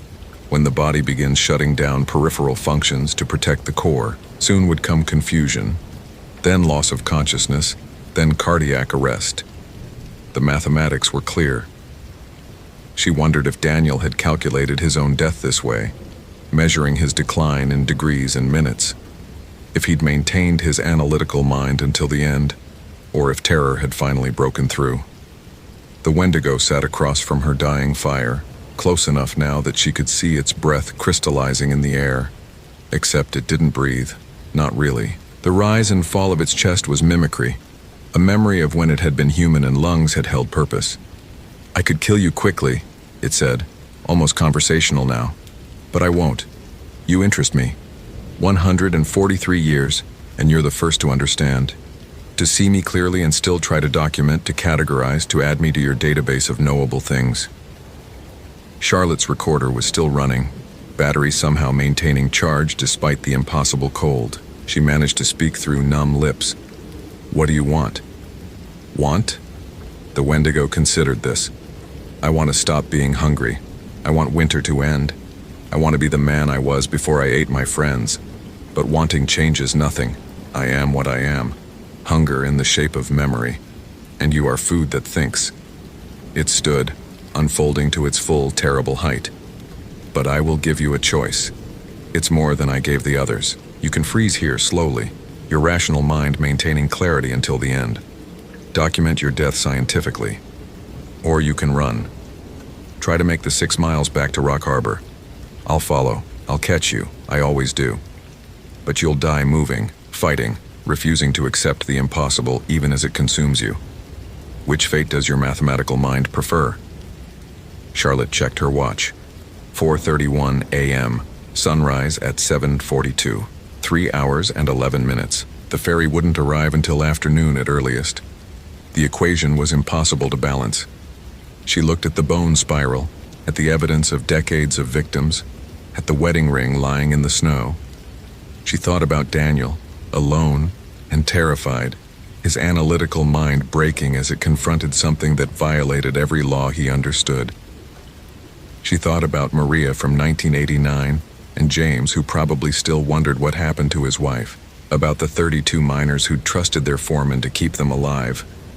The Wendigo waited with infinite patience. It had time. It always had time. Charlotte stood, her legs barely supporting her weight. The cold had progressed beyond pain into absence, her extremities losing feeling. She had 3 chemical heat packs left and a digital recorder with 2 hours of battery life remaining. She checked her sidearm. 9 rounds. "I'm going to walk out," she said, each word requiring conscious effort. "I'm going to document every step. And when they find my body, they'll find the evidence. Someone will believe. Someone will understand. This island needs to be quarantined, studied. You need to be..." She paused, unable to finish. "How did you stop something that was already dead? How did you fight hunger made manifest?" The Wendigo laughed, that terrible grinding sound. "They won't believe. They'll say hypothermia, psychosis, tragic accident. They'll explain away the evidence, rationalize the impossible, like you did, until you couldn't anymore. But go, run your experiment. Test your mathematics against winter and hunger. I'll be right behind you." Charlotte began walking at 4:47 a.m., her GPS tracking her progress. She didn't run. Running would accelerate heat loss and exhaust her limited energy reserves. She maintained a steady pace, methodical and measured, documenting observations into her recorder as she moved. Behind her, the breathing resumed. Steady, purposeful, never closer, but never farther. The Wendigo followed as promised, a patient predator, allowing its prey the fiction of escape. Mile 1. Charlotte's core temperature had dropped to 94 degrees Fahrenheit. Mild hypothermia, causing confusion and loss of coordination. She stumbled frequently, catching herself on trees that felt somehow aware, hostile in their indifference. Mile 2. The impossible tracks appeared beside her own, sometimes human, sometimes wolf, sometimes something between. The Wendigo circled her route, appearing in her peripheral vision as flickers of movement that vanished when she looked directly. Mile 3. Full sunrise should have brought warmth and visibility. Instead, the light was gray and thin, as if filtered through infinite distance. Charlotte's recorder picked up sounds that shouldn't exist, chanting in languages that predated English by millennia, drums that had no source, the screaming of men dying of starvation. The island was sharing its memories, or perhaps the Wendigo was projecting them, showing her the accumulation of winter horror that had soaked into this place. Mile 4. Charlotte fell, her legs finally failing. She lay in the snow, watching her breath crystallize, and understood that this was where her mathematics ended. Her training, her education, her faith in quantifiable reality, all of it insufficient against something that existed outside natural law. The Wendigo emerged from the tree line, taking its time. It approached until it loomed over her, and Charlotte saw her own reflection in its eyes, a small, fragile thing made of meat and warmth, already dying. 17 minutes, it said. That's how long you have until cardiac arrest. You fought well. Lasted longer than Daniel. He ran, you see. Sprinted in blind panic, burned through his energy reserves in the first mile. Found him still alive. Barely. He begged. Offered everything. Money. Worship. His soul, if such things existed. I ate him anyway. Charlotte's hand found her sidearm. 9 rounds. She raised it with the last of her strength, not aiming at the creature. What would be the point? But at her own temple, at least she could deny it the satisfaction. At least she could die on her own terms. The Wendigo moved faster than thought, wrenching the gun from her grip. No, you don't choose. That's the last lesson. You're prey. Prey doesn't choose. It knelt beside her, impossibly close, and Charlotte saw that its eyes held something beyond hunger. They held sorrow. Ancient, endless sorrow for what it had been and could never be again. "I'm sorry," it whispered. And for a moment the voice was human. A man's voice colored by 19th century Cornish accent, rough with exhaustion and despair. "I didn't want this. Didn't want any of it. But hunger doesn't care what you want. It just is." The last thing Charlotte recorded was not her own death. The battery died at 6:03 a.m. 3 miles from Rock Harbor, her core temperature at 89 degrees. But the recorder captured 47 seconds of audio that would later be analyzed by specialists, debated in closed forums, and ultimately classified. It was the sound of something feeding. And underneath that, barely audible, the sound of something weeping. They found Charlotte Reed's body on February 6, 2017, when the storm cleared enough for the Coast Guard helicopter to reach Isle Royale. She lay 3 miles from Rock Harbor, her emergency beacon still transmitting. The official report listed cause of death as severe hypothermia, with contributing factors of exposure and possible disorientation. Her digital recorder was recovered, its contents documented and sealed. The SAR coordinator who reviewed the footage took early retirement 6 weeks later. He never explained why, but colleagues noted he wouldn't go into the woods anymore, not even in summer, not even in daylight. Daniel Hawthorne's body was never found. Neither was Charlotte's sidearm.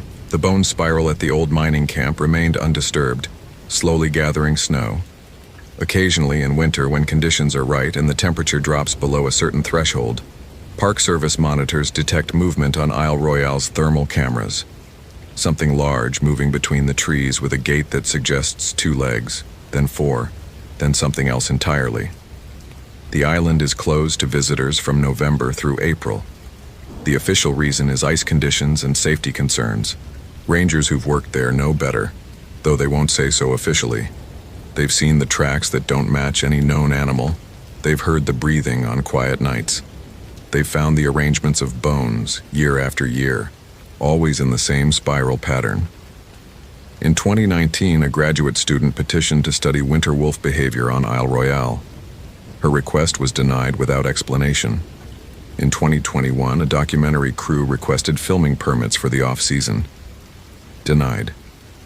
In 2023, a team of cryptozoologists offered funding for a winter expedition. The Park Service response was swift and absolute. No, some places are hungry. Isle Royale is one of them. And hunger, once awakened, never truly sleeps.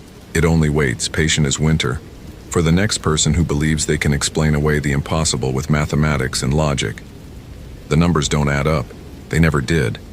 Some equations have no solution, only victims. Hope you felt real chills. If you appreciate genuine horror, consider following.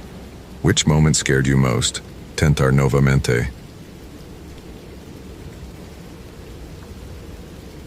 Isle Royale National Park, Michigan, February 2014.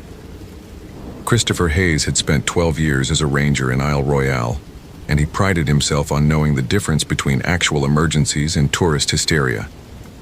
The missing person report that crackled through his radio at 6:47 a.m. fell squarely into the former category. Olivia Chen, a wildlife researcher from the University of Minnesota, had missed her scheduled check-in for the 3rd consecutive day. Her last known position was the remote northwest quadrant of the island, nearly 18 miles from the nearest maintained trail. The February cold hit like a physical blow when Christopher stepped outside the ranger station. -12 degrees, wind chill pushing it to -30. The kind of cold that turned exposed skin gray in minutes, that made your lungs ache with each breath. Isle Royale in winter was a different creature than the summer paradise tourists knew. The ferry service had stopped running in January. The island was essentially cut off from the mainland, home to perhaps 20 souls scattered across over 200 square miles of frozen wilderness. Olivia Chen had been studying the island's wolf population, tracking the pack's movement patterns through the brutal winter months. She was experienced, well-equipped, and by all accounts, cautious, which made her silence all the more concerning. Christopher loaded his snowmobile with methodical precision. Emergency medical kit, spare batteries, flares, rope, GPS unit, satellite phone. He added extra layers to his cold weather gear, checked his compass twice, and reviewed Olivia's last reported coordinates. The rational part of his brain, the part that had kept him alive through more than 100 winter rescues, ran through the probable scenarios. Equipment failure, injury preventing her from reaching her radio, disorientation during a whiteout. All serious, all survivable if he reached her quickly enough. He gunned the snowmobile north, following the frozen shoreline before cutting inland toward the dense pine forests that covered the island's interior. The morning sun was a pale disk behind gray clouds, offering light but no warmth. His breath crystallized instantly in the air. The landscape was monochromatic: white snow, black tree trunks, gray sky. Beautiful in a desolate way, but Christopher had learned long ago not to romanticize the wilderness. Nature wasn't cruel or kind. It simply was. Indifferent to human life, governed by laws as immutable as mathematics. 2 hours into the journey, he found Olivia's base camp. The tent was still standing, which was good. The front flap was open, snapping in the wind, which was not. Christopher killed the engine and approached on foot, his boots crunching through the crusty snow. His first thought was bears, but the island's black bears were hibernating. Wolves then, though they typically avoided human camps. He called out Olivia's name, his voice swallowed by the immense silence of the forest. The camp was in disarray. Olivia's sleeping bag had been dragged halfway out of the tent, its fabric torn. Food containers lay scattered in the snow, their contents frozen solid. Christopher's trained eye cataloged the scene with growing unease. The damage wasn't consistent with animal activity. Bears ransacked camps with purpose, seeking food. This looked frantic, chaotic. There was no blood, which was good, but also strange. If an animal had attacked, there would be blood. He found her research journal near the cold remains of a campfire. The entries were meticulous up until 3 days ago, documenting wolf sightings, temperature readings, and behavioral observations. Then the handwriting changed. The final entry, dated February 23rd, was barely legible. The wolves won't stop howling. Wrong direction, wrong sound. Something else out there. The old trapper was right. Should have listened. So hungry. Why am I so hungry? Christopher read it twice, frowning. Hypothermia could cause confusion, irrational behavior. But Olivia was experienced. Her shelter was intact. She had adequate supplies. What had driven her from the camp? He keyed his radio. Base, this is Hayes. Located Chen's camp. Site is abandoned, signs of distress, no indication of her current position. Expanding search radius. Static then. Copy that, Hayes. Be advised, storm system moving in from the northwest. You've got maybe 6 hours before conditions deteriorate. Christopher acknowledged and began a systematic grid search around the camp. He found her radio 20 yards to the east, frozen in a snowbank. The battery was dead, but the casing showed no damage. She'd either dropped it or thrown it. Neither made sense. He marked the location on his GPS and continued searching. The tracks appeared 50 yards from camp, partially filled with wind-blown snow but still visible. Human prints, barefoot. Christopher stared at them for a long moment, his rational mind struggling to accept what he was seeing. No one went barefoot in negative-degree weather. It was suicide. Frostbite would set in within minutes, tissue death within an hour, yet the tracks were unmistakable, accompanied by drag marks suggesting an unsteady gait. He followed them into the forest. The prints led north, deeper into the old-growth pines where the canopy blocked most of the light. The temperature seemed to drop further under the trees, the air heavy with a profound stillness. Christopher's unease grew with each step, though he couldn't articulate why. The tracks were erratic, zigzagging between trees, sometimes circling back on themselves. He'd seen similar patterns from people suffering severe hypothermia, the paradoxical undressing, the terminal burrowing instinct. But something about these tracks felt different, purposeful in their chaos. After 30 minutes, he found the first marker. It was crude, built from stripped pine branches lashed together with what looked like dried sinew. The structure formed a rough triangle, about 3 feet tall, stuck in the snow like a warning sign. Christopher photographed it, his gloved fingers clumsy on the camera controls. Some kind of trail marker? But for what? The tracks continued past it, and he pressed on, increasingly aware of the diminishing daylight. More markers appeared as he went deeper. Different configurations, circles, spirals, stick figures with elongated limbs. They seemed deliberately placed along Olivia's route, as if she'd been following them, or had she made them? Christopher couldn't tell which possibility disturbed him more. The forest changed around him. The trees grew denser, their branches intertwining overhead to form a tunnel of shadow. Snow had barely penetrated here, leaving exposed patches of frozen earth and dead leaves. The silence was absolute. No bird calls, no wind, nothing. Just his breathing and the crunch of his boots. He almost missed the shelter. It was built into a natural depression between 2 massive oak trees, constructed from branches and moss and what appeared to be strips of bark. Primitive, but effective. Christopher approached cautiously, noting the disturbing additions. More bones than before, arranged in patterns around the entrance. Skulls of small animals, rabbits, squirrels, a fox, stacked like offerings. The bones had been picked completely clean. Olivia? His voice sounded obscenely loud in the stillness. Olivia Chen, this is Ranger Hayes. I'm here to help you. Movement inside the shelter. A rustling, then a low sound that might have been a whimper or a growl. Christopher's hand went to the radio on his belt, but he didn't key it. Not yet. He needed to assess the situation first. I'm coming in, okay? Don't be alarmed. He ducked through the entrance, his flashlight cutting through the darkness. The smell hit him first. Rot and copper and something sweetly putrid that made his stomach lurch. The beam found the back wall of the shelter, illuminating symbols carved deep into the bark. Not random marks, but deliberate patterns, repeated over and over. Spirals, concentric circles, crude representations of figures with antlers. Then the light found her. Olivia was pressed into the corner, knees drawn to her chest, rocking slowly. Her winter coat was gone, along with her boots and most of her clothing.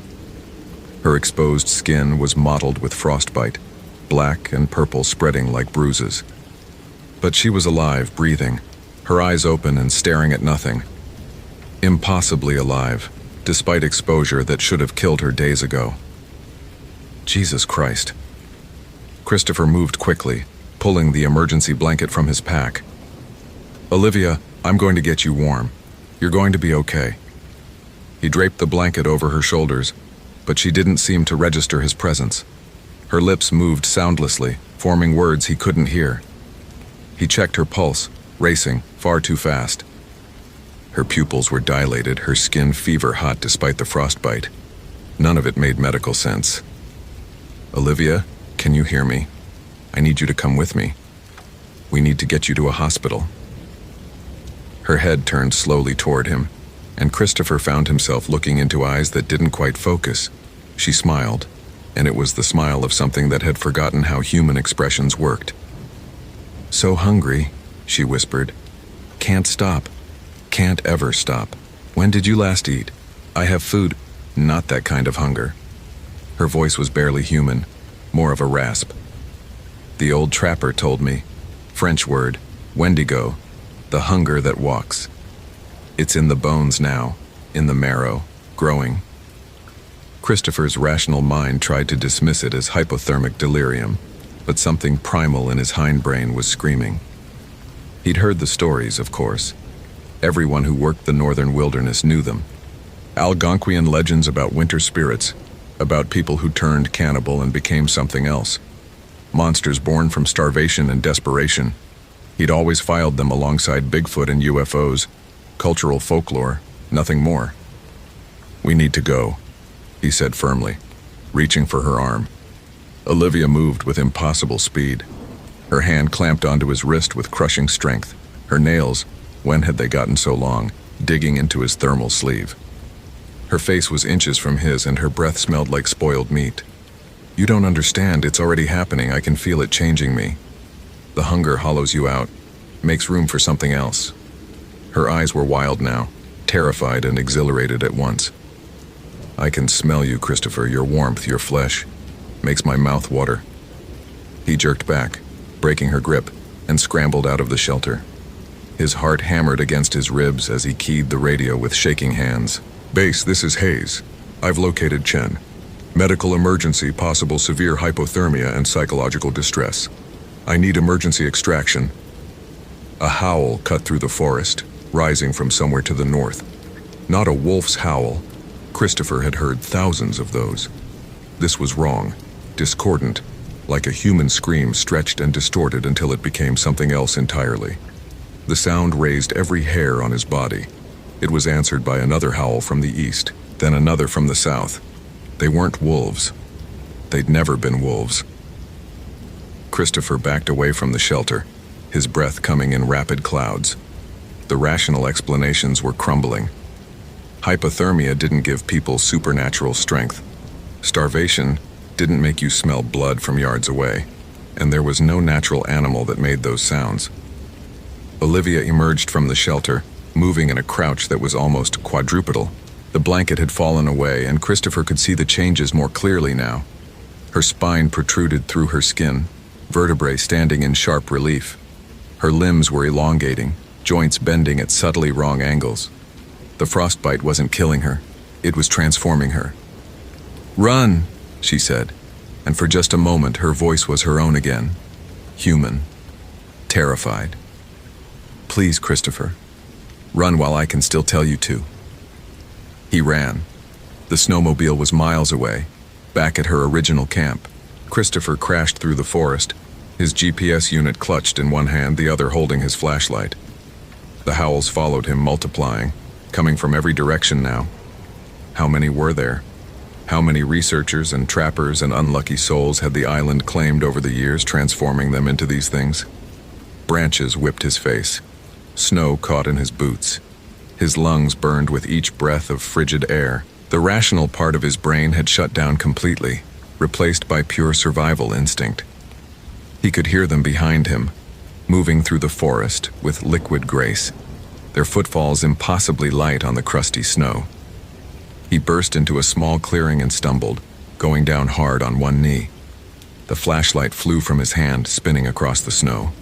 In its wild arc of light, he saw them. 3 figures at the edge of the clearing, their bodies twisted into shapes that hurt to look at, impossibly tall and impossibly thin, with skin drawn tight over protruding bones. Their faces were the worst part, stretched and distorted, jaws too large, filled with teeth that had grown sharp and numerous. Their eyes reflected the flashlight beam like an animal's, shining with hunger that went beyond mere starvation. Christopher grabbed his flashlight and ran again, changing direction, heading toward the sound of water. Lake Superior was frozen, but maybe he could reach the southern shore, find the ranger station, get to the radio tower. Something hit him from the side, driving him into a snowbank. He rolled, bringing up his arms to protect his face and throat, and found himself staring up at what had once been Olivia Chen. She straddled him, her weight impossibly light, her fingers, claws now, definitely claws, pressed against his chest. Her face hung inches above his, and he could see the last remnants of humanity draining from her features. The fever-bright eyes, the too wide smile, the black ichor dripping from her mouth. "I tried to warn them," she whispered. Old Henry, the trapper, he knew. Tried to tell me about the taboos, the winter rules. Don't hunt alone in February. Don't camp near the old sites. Never eat meat that tastes too sweet. She laughed, a sound like breaking glass. But I was a scientist. I didn't believe in superstitions. "Olivia, fight it. You're still human." "No." She pressed down harder, and he felt his ribs creak. "That's the terrible part, Christopher. I'm not fighting it. The hunger takes everything, fear, love, memory, and fills the emptiness with itself. And it feels good. It feels right. Like I've been starving my whole life, and only now discovered what real satisfaction feels like." Her mouth opened wider than any human mouth should, revealing rows of needle-sharp teeth. Christopher could feel her breath on his face, could smell the charnel reek of her. Then the gunshot cracked across the clearing.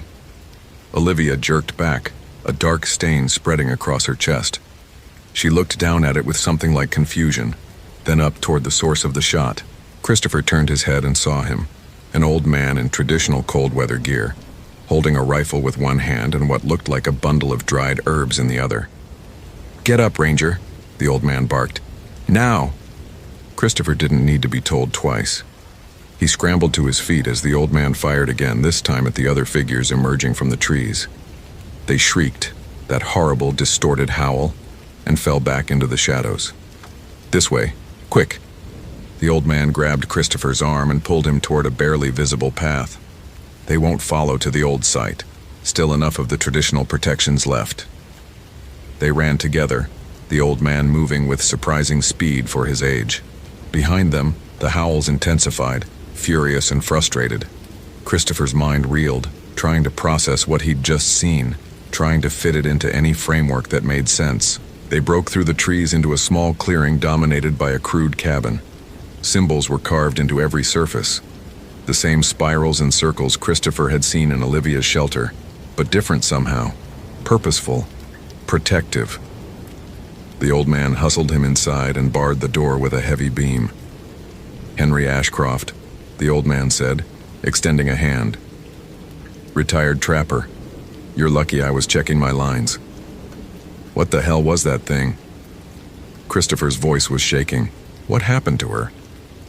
Henry moved to the cabin's small stove and began brewing something that smelled of cedar and sage. Wendigo. Old hunger. Oldest hunger, maybe. The Ojibwe have known about it for centuries. It's what happens when people break the winter taboos, when they taste human flesh or let the hunger consume them completely. The spirit enters, takes root, transforms them into something that can never be satisfied. That's impossible. That's... Christopher stopped because all the rational arguments had abandoned him. He'd seen it, felt it. How do you kill them? You don't. Not really. Fire helps, severs the spirit's connection. Silver too, if you believe the old stories. But mostly, you avoid them. Stay close to the protections. Wait for spring. Henry handed him a steaming mug. "Drink this. It'll help with the shock." Christopher drank. The liquid was bitter but warming. Outside, the howls continued, circling the cabin but coming no closer. How many are there? On the island? Maybe a dozen, maybe more. Accumulating over years. People go missing in winter, get desperate, break the rules. The hunger finds them. Most folks don't believe until it's too late. Henry settled into a chair, his rifle across his lap. "I tried to warn that girl, the researcher. She thought I was just a superstitious old man. We have to get off the island. Radio for help." "Radio's been dead for 3 days. Storm knocked out the tower. We're cut off until the thaw, probably March at the earliest." Henry met his eyes. "I'm sorry, son. We're trapped here with them until spring." The reality settled over Christopher like ice water. 6 weeks. Minimum. Trapped on an island with creatures that had once been human, that wore the faces of the missing, that existed in defiance of every natural law he'd spent his life believing in. As if reading his thoughts, Henry said, "The hard part isn't accepting they exist. The hard part is understanding what they represent. The Wendigo isn't just a monster, Ranger. It's a spiritual disease. A reminder that we're all just a few bad choices away from becoming something monstrous. That civilization is thin ice over very deep water." Christopher moved to the window, peering through the gap in the shutters. He could see shapes moving in the tree line, tall and impossibly thin, their eyes reflecting the moonlight. One of them was Olivia, he was certain, close enough that he could still recognize what she'd been. The rational part of his brain, the part that had always trusted in facts and evidence, lay in ruins. He'd built his entire worldview on the assumption that reality followed comprehensible rules, that with enough data and analysis, anything could be understood and categorized, but some hungers couldn't be quantified. Some transformations couldn't be reversed. Some horrors were real, had always been real, waiting in the spaces between logic and firelight. He thought of Olivia's final warning, her desperate plea for him to run while she could still form human words. How long had she fought it? How long before the hunger consumed everything that made her who she was? "They'll be out there all night," Henry said quietly, "testing the barriers, waiting for us to make a mistake. Come spring, when the lake thaws and the ferry runs again, they'll retreat deeper into the island. Hibernate in the old places until next winter brings fresh desperation and fresh prey. And we just wait. We survive. That's all we can do." Christopher pulled back from the window and slumped against the wall. His hands were still shaking. Outside, the Wendigo howled, and now he could hear the hunger in that sound. Infinite, insatiable, eternal. The hunger that walks, the hunger that waits. He'd come to the island to rescue someone, but there was nothing left to rescue. Olivia Chen was gone, consumed by something that wore her shape like a poorly fitting coat. All that remained was to endure until spring, to carry the knowledge back to civilization that some things couldn't be explained away. Some things were simply hungry. The night stretched ahead, filled with sounds that shouldn't exist, stalked by creatures that defied taxonomy. Christopher Hayes, who had spent 12 years believing in the supremacy of rational thought, sat in a warded cabin and listened to the monsters howl, and understood finally that the wilderness he thought he knew had always been hiding its true face. That beneath the statistical models and ecological surveys lurked older truths, written in bone and blood, and endless winter hunger. He'd survived, for now. But something fundamental had broken in him, some firewall between the known world and the impossible. He would leave the island in March, when the ice finally broke. He would file reports and answer questions and try to explain the unexplainable. But he would never forget the weight of Olivia's body pinning him to the snow, or the hunger shining in eyes that had once been human, or the terrible moment when his entire worldview shattered like thin ice under too much weight. Some things he now knew couldn't be analyzed away. Some hungers were eternal, patient, waiting in the frozen places for civilization's certainties to falter. And winter, that old teacher, was always willing to provide another lesson. Hope you felt real chills. If you appreciate genuine horror, consider following. Which moment scared you most?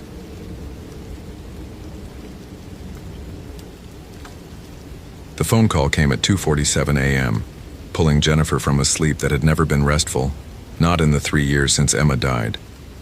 Her hand fumbled across the nightstand, knocking over the half-empty glass of wine she'd needed to even attempt rest. The screen showed Daniel's name, and her heart lurched with the particular dread that had become her constant companion since losing her daughter. The fear that everyone she loved was perpetually one moment away from vanishing. "Danny?" Her voice came out hoarse, thick with interrupted sleep and the wine. Static crackled through the speaker, so loud she had to pull the phone away from her ear. Beneath the white noise, she heard breathing, rapid, panicked, the sound of someone running. Then her brother's voice cut through, fragmented and distant. "Jen. Jesus Christ. Jen, you have to..." More static. "Following me. It's been following me for 2 days and I can't..." "Daniel, slow down. Where are you?" She was already out of bed, her bare feet cold on the hardwood floor of her Milwaukee apartment. "Are you still at Isle Royale?" He'd gone up to the national park 4 days ago, some winter camping trip he'd planned to clear his head after his girlfriend left him.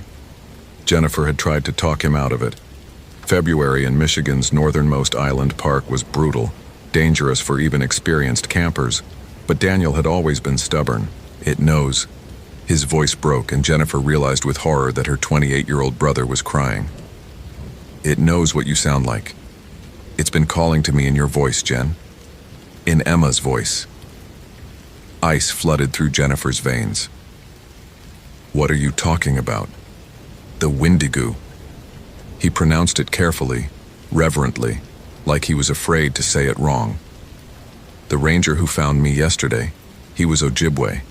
He saw the marks on the trees. He told me not to come back into the woods to get on the next ferry, but I lost the trail and now it's..." The static surged again.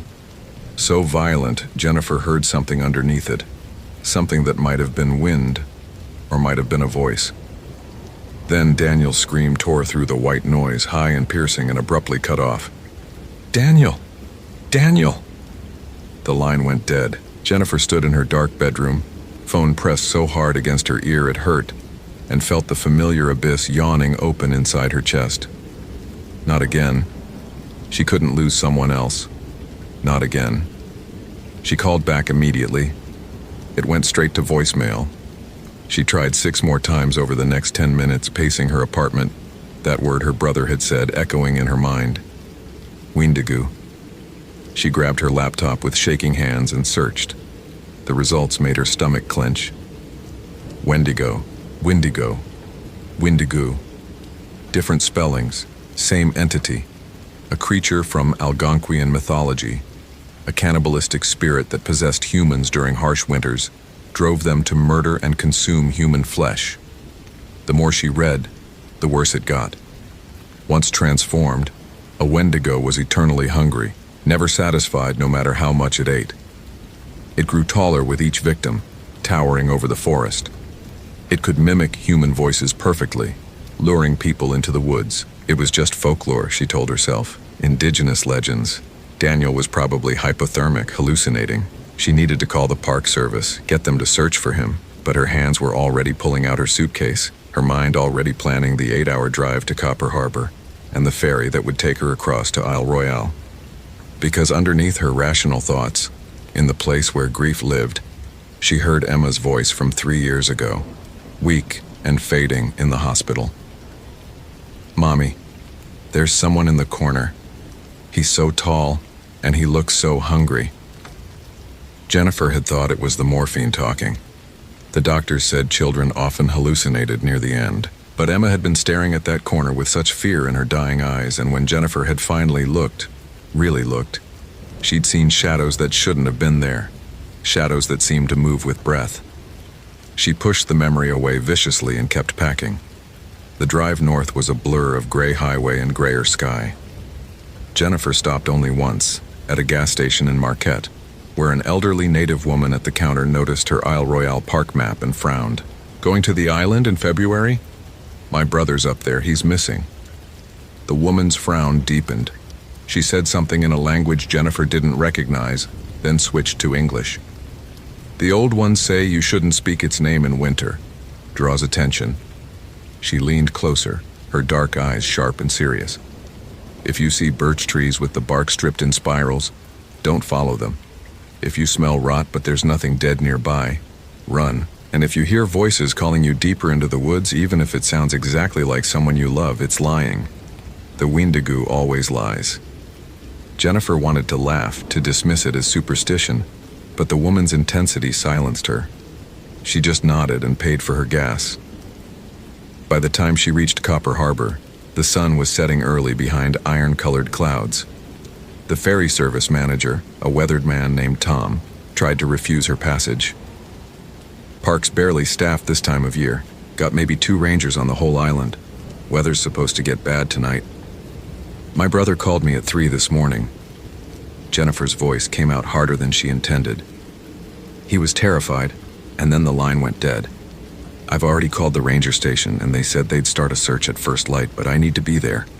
Now." Something in her face must have convinced him, because Tom sighed and gestured to his boat. "I'll take you across, but I'm not staying. Last ferry back leaves at 7 a.m. tomorrow. You miss it, you're stuck until the weather clears, and that could be days." The crossing took 2 hours through increasingly rough water.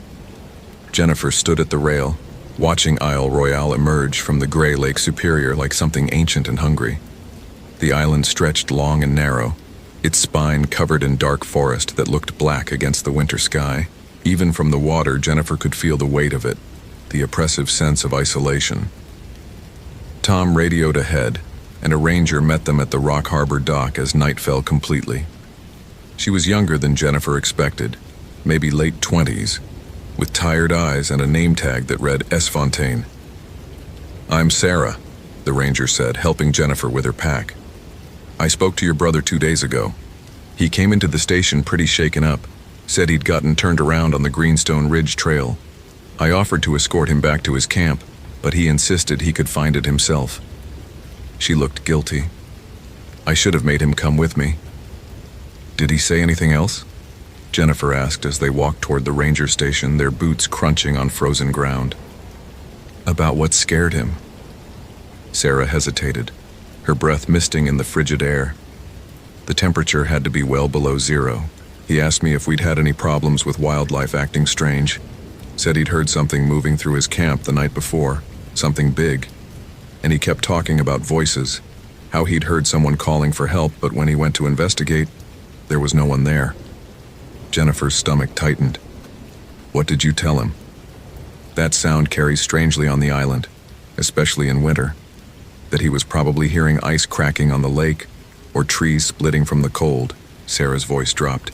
But honestly, I've been hearing things too. The other ranger, Marcus, he grew up Ojibwe near Grand Portage. Last week he found marks on trees near Siskiwit Bay, spiral patterns carved into the bark. Said it was an old warning, that something was active in the forest. I thought he was trying to spook me, but... They'd reached the station, a small building with lights that seemed too dim against the vast darkness pressing in from the forest. Sarah unlocked the door and they stepped into welcome warmth. But what? Jennifer pressed. Marcus disappeared 3 days ago. Sarah's hands shook as she poured coffee from a thermos. Left to check the West End campsites and never came back. I've been calling it in, but the Coast Guard can't send anyone until the weather clears, and I can't search the whole island alone. Park Service is sending backup, but not until tomorrow at the earliest. Jennifer felt her breath catch. 3 days ago, that's when Daniel said something started following him. Sarah met her eyes, and Jennifer saw the fear there. Carefully controlled, but definitely present. Your brother's camp was on the Greenstone Ridge Trail, about 6 miles inland. I can take you there first thing in the morning, but Ms. Chen, I need to be honest with you. If he wandered off the trail in this weather, especially at night, he's alive. Jennifer said it with more certainty than she felt. He called me this morning. He was running from something. From what? Jennifer almost said it. Wendigo, that word that felt dangerous even to think, but stopped herself. I don't know, but I'm going to find him. If this story is giving you chills, follow for more quality terror. Could you survive in Jennifer's place? Sarah set Jennifer up in one of the staff bunks, but sleep was impossible. Jennifer lay in the darkness, listening to the building creak and settle, to the wind howling outside with a voice that almost sounded like words. She kept her phone next to her pillow, volume turned up, praying it would ring again. Praying she'd hear Daniel's voice, even terrified, even screaming. At least it would mean he was alive. Instead, at 4:37 a.m., she heard something else. Emma's voice, clear as crystal, coming from somewhere outside. Mommy, I'm cold. Please come find me. Jennifer sat bolt upright, her heart hammering. For one horrible, irrational moment, she almost believed it. Almost let herself imagine that Emma hadn't died, that the last 3 years had been a nightmare, that her daughter was really out there needing her. Then rationality crashed back and Jennifer wanted to vomit. Someone was using her dead daughter's voice. Something was using it. She stumbled to the window and looked out at the darkness. In the dim light from the station, she could just make out the tree line about 50 yards away. And there, at the edge of the forest, something stood. It was too far and too dark to make out details, but Jennifer had the impression of impossible height, of limbs too long and angular to be human. As she watched, frozen, it tilted its head in a gesture that was almost curious. Then it stepped back into the trees and was gone. Jennifer backed away from the window, her whole body shaking. The voice came again, fainter now, deeper in the woods. Mommy, please. It's so dark and I'm scared. She pressed her hands over her ears, squeezed her eyes shut. Not real. Whatever was out there, it wasn't Emma. Emma was dead. Emma was... A hand touched her shoulder and Jennifer screamed. It's okay, it's me. Sarah had her flashlight up, her other hand raised placatingly. I heard you moving around. Are you all right? There's something outside. Jennifer pointed toward the window with a trembling hand. It was calling to me, using my daughter's voice. Sarah's face went pale. She moved to the window carefully, scanned the darkness. I don't see anything. It was there. It was... Jennifer stopped, hearing how she sounded. Hysterical, crazy, like Daniel had probably sounded when he told Sarah about the voices. Did you hear it? A child's voice? I heard the wind, Sarah said gently, but her eyes said something different. Ms. Chen, I know you're under a lot of stress. Maybe you should try to get some rest. I'm not hallucinating. Jennifer's voice came out flat, hard. My brother heard voices. Your partner heard something. Now I've heard it too. And you've heard it, haven't you? That's why you look so scared. Sarah was quiet for a long moment. Then she nodded slowly. Every night for the past week. My sister's voice. She died in a car accident 5 years ago. Her hands clenched into fists. It knows things, Jennifer, personal things. It called to me using inside jokes only Sarah and I knew. And last night... What? Last night it sounded like Marcus, screaming for help. I almost went out there. Sarah's voice dropped to a whisper. I got as far as the door before I remembered what Marcus told me. That you never answer the Wendigo. You never go when it calls. Because once you're in the woods, it's already too late. The sun rose slowly, reluctantly over Al Royale, turning the frozen landscape from black to gray. Jennifer and Sarah prepared to search in tense silence, packing supplies, checking radios. The temperature had dropped overnight to 15 below zero, and the forecast threatened snow. They set out at first light, following the trail markers toward where Daniel had last been seen. The forest pressed in around them, dense stands of spruce and birch that blocked most of the weak sunlight. Jennifer kept her eyes on the trail, trying not to look too deeply into the trees, but she felt watched. That sensation of predatory attention she'd had since hearing Emma's voice, the weight of something malevolent tracking their movement. 2 miles in, Sarah stopped abruptly. Oh God. Jennifer followed her gaze and felt her stomach drop. The birch tree next to the trail had its bark stripped in a spiral pattern, exactly like the woman at the gas station had described. The exposed wood underneath was darkened, and when Jennifer stepped closer, she caught a smell. Rot and something else. Something organic and wrong that made her gag. Marcus said these were warnings, Sarah whispered. Territory markers. It's telling other Wendigos. She stopped, looked embarrassed.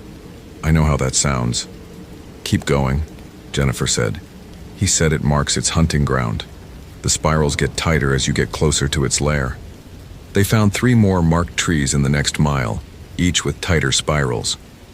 The forest seemed to grow quieter as they walked, until Jennifer realized with creeping horror that she couldn't hear any birds, any signs of life at all.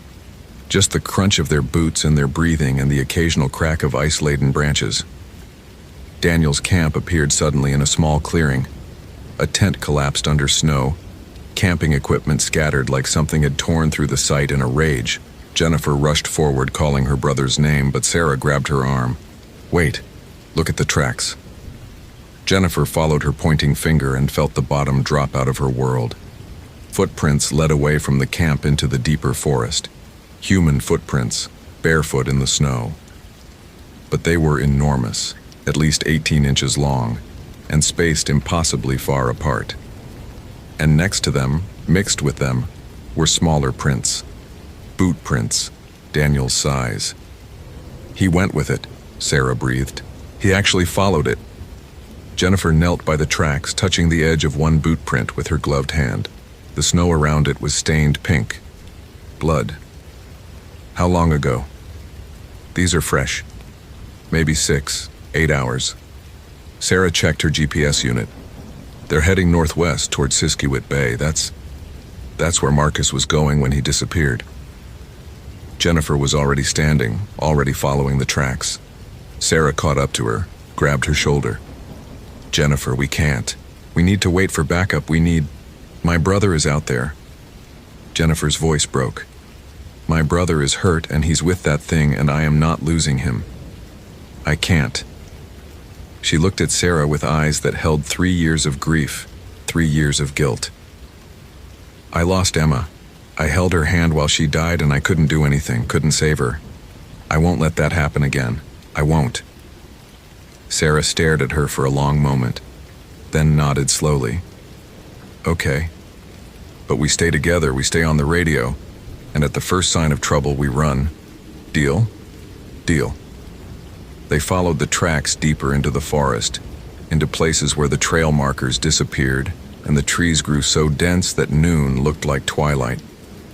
The temperature seemed to drop with every step, until Jennifer's face felt numb and her fingers ached inside her gloves, and the smell grew stronger.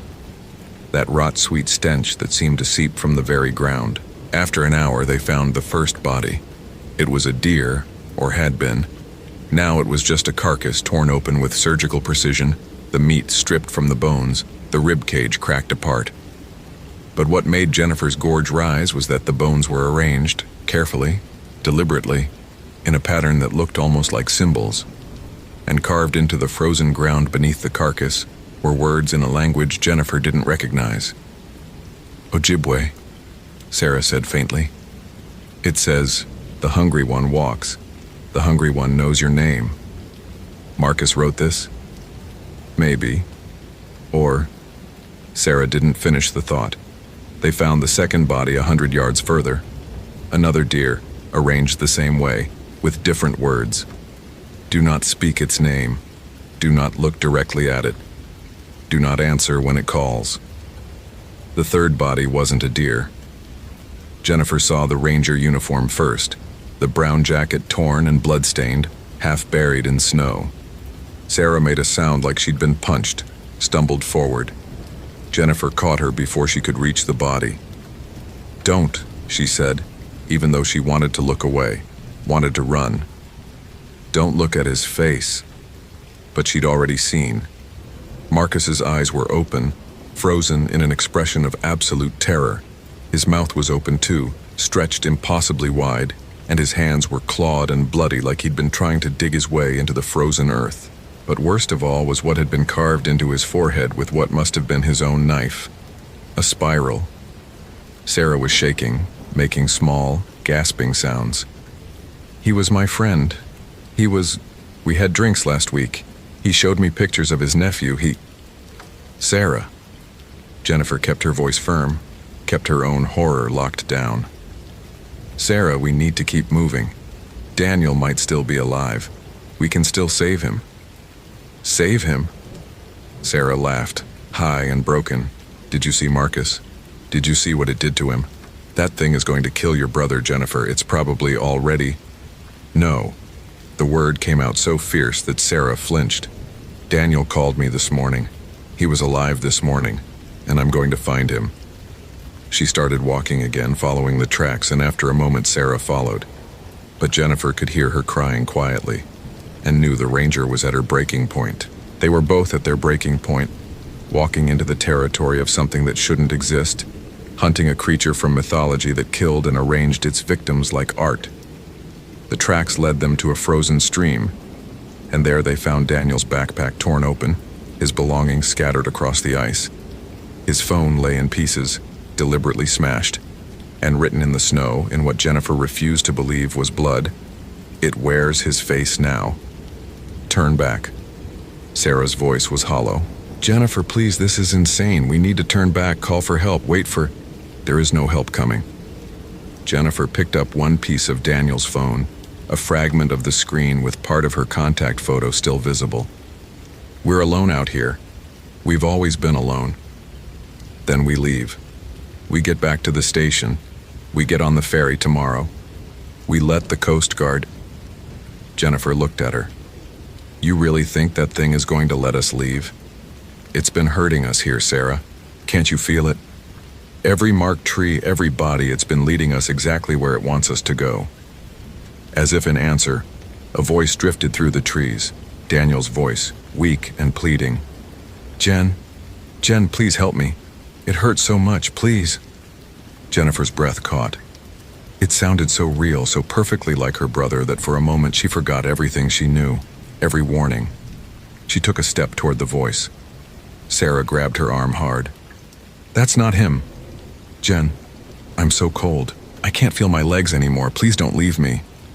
"That's not him," Sarah was yelling now, shaking Jennifer. "It's the Wendigo. It's trying to lure you." But Jennifer pulled free because she'd heard something underneath the pleading, underneath the perfect imitation of her brother's voice. She'd heard Emma laughing, that particular giggle her daughter had made when she was happy, the sound Jennifer would have given anything to hear one more time. "It knows," Jennifer whispered. "It knows exactly what will break me." She started walking toward the voice, toward the deeper darkness between the trees. Sarah called after her, frantic, but Jennifer barely heard. She was remembering Emma's last days, the morphine dreams where her daughter talked to shadows, where she insisted something tall and hungry was waiting in the corner of the hospital room. Waiting. The trees opened into a small clearing, and Jennifer stopped. The Wendigo stood in the center, and it was nothing like the illustrations Jennifer had seen online. Nothing like the folklore described. It was worse. So much worse. It had Daniel's face. Not wearing it like a mask. It was Daniel's face, perfectly replicated, attached to a body that was grotesquely wrong. The torso was skeletal, ribs visible through gray skin that looked like frost-covered leather. The arms were too long, ending in hands with fingers like branches, and it was tall. Impossibly tall, at least 9 feet. Its head bent at an angle to fit under the lowest branches. But the face. Daniel's face looked at her with Daniel's eyes and smiled with Daniel's smile. And Jennifer's mind tried to reject what she was seeing, tried to make it make sense, and failed completely. "Jen." It spoke with Daniel's voice, but wrong somehow, like a recording played at the wrong speed. "I'm so glad you came. I've been waiting. Where's my brother?" Jennifer's voice shook, but she forced the words out. "Where's Daniel?" The thing's smile widened, showing too many teeth. "I'm your brother. Don't you recognize me? You're not him. You're..." She couldn't say the name. Couldn't give it that power. "I'm so hungry, Jen." It took a step toward her, and Jennifer heard bones creaking, heard ice cracking. "I've been hungry for so long. Nothing satisfies. Nothing fills the emptiness." Behind it, Jennifer saw them. Bodies, a dozen at least, maybe more, arranged in a circle around the clearing. Some were old, reduced to frozen skeletons. Some were fresh. And one, Jennifer's legs nearly gave out. Daniel lay at the creature's feet, curled on his side, his skin blue-white with hypothermia, but his chest rose and fell. Shallow breaths. He was alive. "Let him go." Jennifer kept her voice steady through sheer force of will. "Take me instead. I'll come with you willingly. Just let him go." The Wendigo tilted its head, and the gesture was so perfectly Daniel that Jennifer wanted to scream. "Why would I do that? I'm having so much fun. Want to know what I told him? I told him you were coming. I used Emma's voice. I said, 'Mommy's coming to save us, Danny.' Just like she couldn't save me." Jennifer felt tears freeze on her cheeks. "You're lying." "Am I?" It crouched down, running one too long finger across Daniel's cheek almost gently. "He tried so hard to warn you away, that phone call this morning. That was real. I let him call. I wanted you to hear him beg. I wanted you to come." "Why?" The word came out broken. "Because you can see me." The Wendigo stood, and in the failing light, Jennifer saw something flicker across its stolen face, something that might have been pain or hunger or both.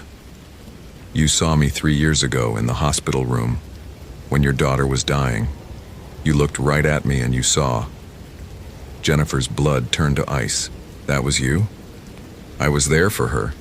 It stepped closer and the temperature dropped so fast Jennifer's breath turned to ice crystals. Such sweetness, such innocence. "But you saw me before I could take her, and your seeing gave her protection. She died clean, unviolated." Its voice turned bitter. "Do you know how rare that is? How hungry I was? So you followed me." Understanding crashed over Jennifer like a wave. "You've been following me since Emma died. Waiting. The Wendigo smiled again, and this time there was nothing of Daniel in it. Waiting for you to be desperate enough, broken enough to come to me. And here you are. Sarah crashed through the trees behind Jennifer, breathing hard, raising her Ranger-issued pistol with shaking hands. Get away from her! The Wendigo's head swiveled with a crack of bone, regarding Sarah with empty eyes. Then it laughed, and the sound was like ice breaking, like trees splitting, like nothing human. Another offering, it said. How thoughtful. It moved faster than anything that size should be able to move, crossing the clearing in 2 strides. Sarah fired. 3 shots, center mass, the reports deafening in the quiet forest. The bullets hit. Jennifer saw the impact, saw the creature stagger. But it didn't stop. It grabbed Sarah by the throat, lifted her off the ground one-handed. Sarah's gun fell into the snow as she clawed at the thing's arm, gasping, her feet kicking uselessly. No! Jennifer rushed forward without thinking, throwing herself at the Wendigo's legs, trying to bring it down. It was like hitting a tree. The impact knocked the wind out of her and she fell into the snow, stunned. The creature looked down at her almost curiously, still holding Sarah aloft. You want to save everyone. That's your weakness. That's what makes you so delicious. It dropped Sarah, who crumpled to the ground gasping and coughing. Then it reached for Jennifer with both hands, and she saw her death in its eyes, saw her body arranged with the others, saw herself becoming nothing but a warning carved into frozen ground. Instead, the Wendigo jerked backward, stumbling. Daniel had grabbed its leg with both hands, his face contorted with effort, his lips blue but his eyes fierce. Run! He gasped. Jen, run! The creature roared, a sound that echoed through the forest like a physical force, sending snow cascading from branches. It kicked Daniel away contemptuously, sending him rolling across the clearing. Then it turned back to Jennifer and she saw that Daniel's face was melting away, revealing something underneath. Something with hollow eyes and a mouth full of broken glass teeth and skin that looked like ice pretending to be flesh. Enough games, it said, and its voice was winter itself, cold and merciless and eternal. I've been patient. I've waited 3 years. Now I feed. Jennifer scrambled backward, her hand closing around something in the snow. Sarah's gun. She raised it with both hands, aimed at the thing's center mass and pulled the trigger. Click. Empty. The Wendigo laughed again. Did you think bullets would... Jennifer didn't let it finish. She threw the useless gun at its face and ran, not away from Daniel, but toward him, sliding across the icy ground to grab her brother under the arms. He was dead weight, barely conscious, but terror gave her strength. She hauled him up, got his arm around her shoulders, and started dragging him toward the trees.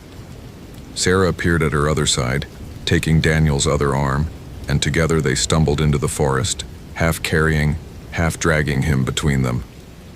Behind them, the Wendigo's footsteps crunched in the snow, steady and unhurried. It didn't need to chase. It knew they couldn't outrun it.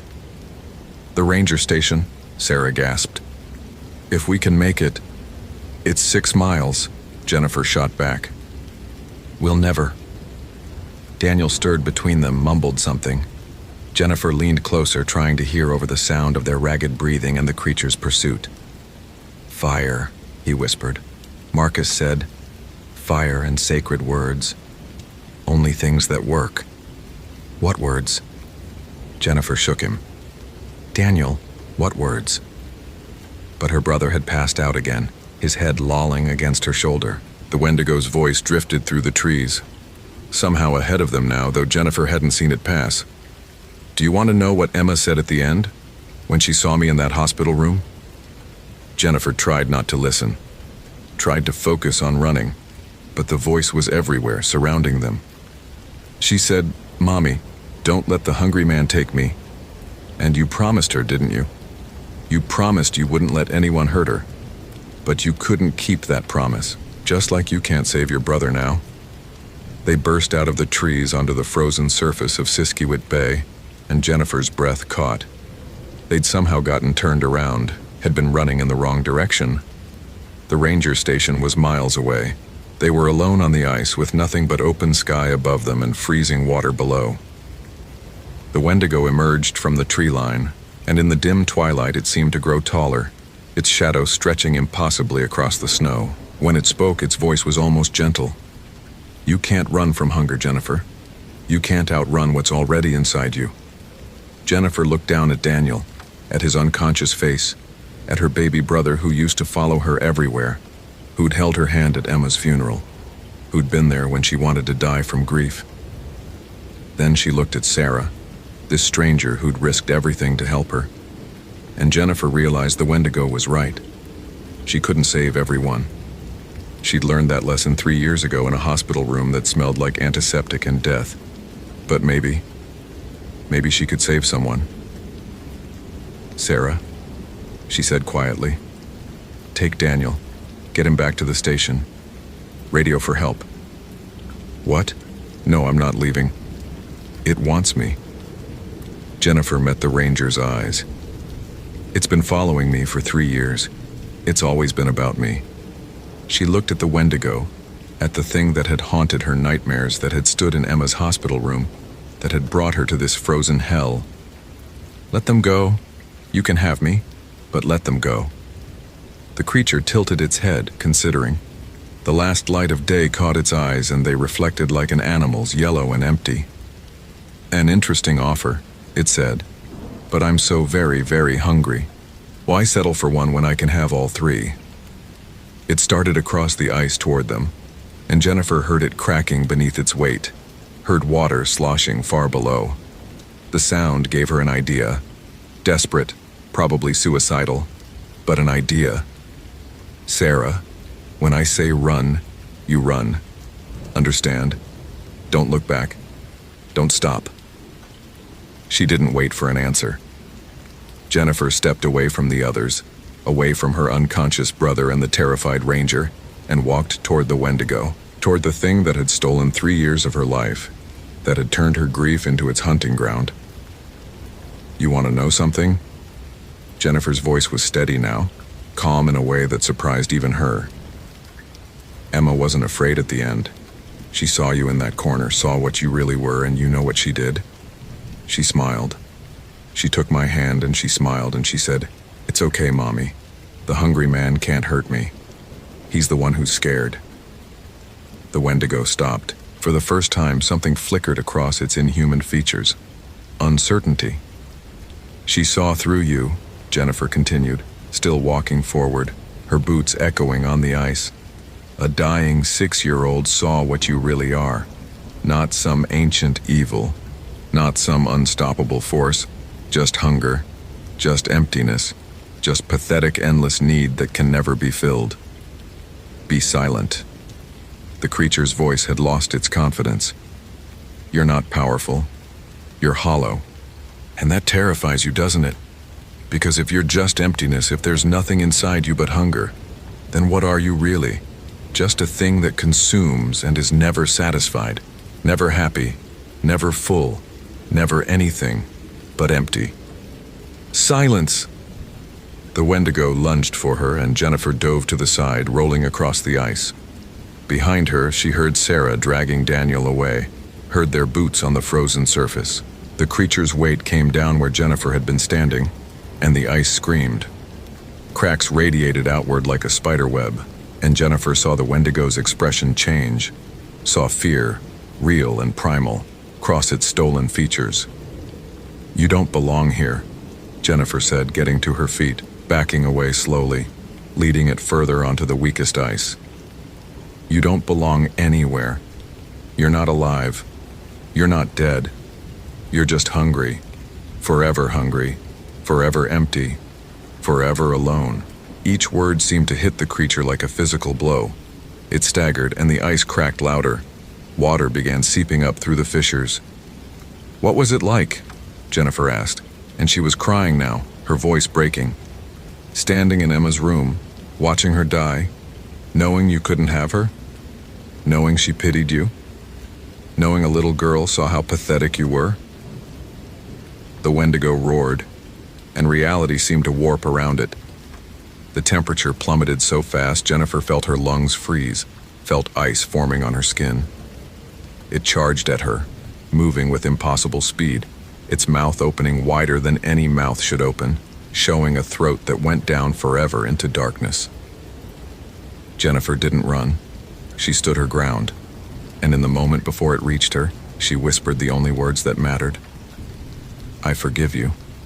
The creature stopped inches from her face, its breath, if it had breath, washing over her like grave dirt and old snow. Its eyes searched hers, confused, almost vulnerable. "What?"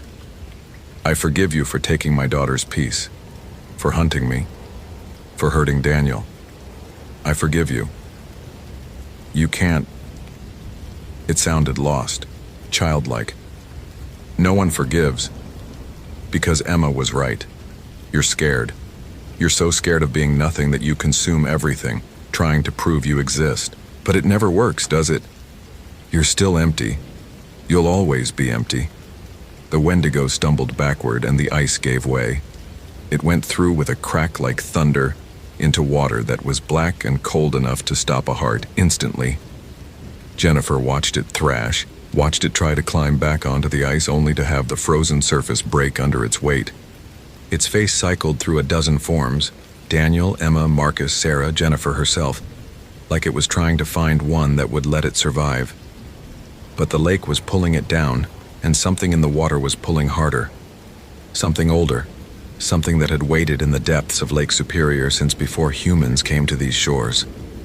Jennifer felt it rising, felt its attention turn toward the Wendigo with something that might have been hunger of its own. The creature looked at Jennifer one last time with eyes that were suddenly horribly human. "Please," it said in Emma's voice. "Mommy, please, it's so cold and dark and I'm so scared." Jennifer's heart shattered, but she didn't move. Couldn't move. Because she knew, in the way you know things in nightmares with absolute certainty, that if she tried to save it now, she'd be pulled down too. They'd all be pulled down. "I'm sorry," she whispered. The Wendigo screamed, not with rage but with fear and loneliness and something that might have been grief. And then the water closed over it, and it was gone. The ice sealed itself with a sound like breaking glass, and the forest went quiet. Jennifer stood there until Sarah and Daniel reached her, until the ranger was pulling her back from the edge of the broken ice, until she collapsed between them on solid ground. Daniel was awake now, barely, his eyes unfocused but alive. Alive. "Is it gone?" Sarah's voice shook. "Is it really gone?" Jennifer looked at the place where the Wendigo had fallen through, at the dark water barely visible beneath fresh ice. She could still feel something down there, watching from the deep. The lake had taken the Wendigo, but she wasn't sure it had destroyed it. Maybe it couldn't be destroyed. Maybe things like that, things born from hunger and cold and human suffering, could never truly die. But it was gone from here. For now. "Yeah," Jennifer said. "It's gone." They made it back to the ranger station as night fell completely. Moving slowly, Daniel supported between them. The forest seemed less oppressive now, less watching. But Jennifer couldn't shake the feeling that they'd escaped something by the narrowest margin, that they'd been seconds from joining the bodies in that clearing. Sarah radioed for emergency extraction, and the Coast Guard arrived within hours, their helicopter landing on the frozen bay with searchlights blazing. EMTs loaded Daniel onto a stretcher, worried about hypothermia and frostbite. But he was conscious now, gripping Jennifer's hand with surprising strength. "You came for me," he said, his voice rough. "I heard you. When I was in that clearing, when I thought I was dead, I heard you calling me back." "Always," Jennifer told him. "I'll always come for you." They found Marcus's body the next day, and 7 others, hikers and campers who'd gone missing over the past 3 winters. The Park Service closed Isle Royale indefinitely, citing dangerous wildlife activity and severe weather conditions. The official report called it a tragedy, a series of unfortunate accidents compounded by harsh conditions and inadequate preparation. Jennifer never told them the truth. Neither did Sarah. Neither did Daniel, because who would believe them? Who would believe that a creature from Algonquian mythology had been hunting humans on a Michigan island, that it had worn the faces of its victims, that it had died, maybe, in the black water of Lake Superior. Sarah left the Ranger Service 2 months later. She sent Jennifer a letter explaining that she couldn't work in isolated places anymore, couldn't stand the silence of deep forests. She'd taken a job at a park in Arizona, somewhere sunny and crowded and safe. She never mentioned Isle Royale. But at the end of the letter, she wrote, "I still hear it sometimes, in my dreams, using my sister's voice. Do you?" Jennifer did. Not every night, but often enough. She'd wake at 2 or 3 a.m., her heart pounding. Sure, she'd heard Emma calling from the corner of her bedroom, but when she turned on the lights, there was nothing there. Just shadows. Just memory. Daniel recovered physically within weeks, but the psychological damage lingered. He refused to talk about what happened in that clearing, what the Wendigo had said to him in Jennifer's voice, in Emma's voice. He moved to Florida, as far from winter as he could get, and called Jennifer every day for the first year just to hear her voice, to confirm she was real and alive and safe. Time passed. Winter came and went. Jennifer returned to her life in Milwaukee, her job, her tiny apartment. On the surface, everything went back to normal. But on February nights, when the temperature dropped below zero and the wind howled with voices, Jennifer would stand at her window and look toward the north, toward Lake Superior and the island beyond. And sometimes, just sometimes, she thought she saw something impossibly tall standing at the edge of her vision, just outside the streetlight's reach, watching, waiting, hungry. She'd learned to live with it. The way you learn to live with grief, with loss, with the knowledge that there are things in the world that defy explanation, things that hunger, things that wear the faces of the people you love, and use their voices to lure you into darkness. The Ojibwe elders Sarah had consulted before leaving told her something that Jennifer thought about often. The Wendigo is not just a monster, it's a warning. It's what happens when need becomes everything, when hunger is all that's left. It's the shadow we cast when we forget how to be human. Jennifer understood now. The Wendigo hadn't just been hunting her. It had been showing her something, showing her what grief could become if she let it consume her. What she could become if she spent the rest of her life trying to save people she'd already lost. Emma was gone. Jennifer had accepted that finally. But Daniel was alive. Sarah was alive. Jennifer herself was alive. And maybe that had to be enough. She'd learned to forgive. Not just the Wendigo, but herself. For not saving Emma. For not being able to fix everything. For being human and breakable and scared. Some nights she still heard her daughter's voice. Still felt that pull toward darkness. But she didn't answer anymore. She knew better now. She knew that some calls shouldn't be answered. Some hungers shouldn't be fed. Some doors shouldn't be opened. And on the coldest nights, when the wind sounded almost like words, Jennifer would whisper into the darkness, "I know you're there. I know you're hungry. But you can't have me. Not today. Not ever." Whether it hurt her, whether it understood, she didn't know. But the shadows would recede, and the night would grow quiet, and morning would come eventually. It always did, even in the deepest winter, even in the darkest woods, even when the hungry things called your name. Morning always came, and that Jennifer had learned was enough. Hope you felt real chills. If you appreciate genuine horror, consider following. Which moment scared you most?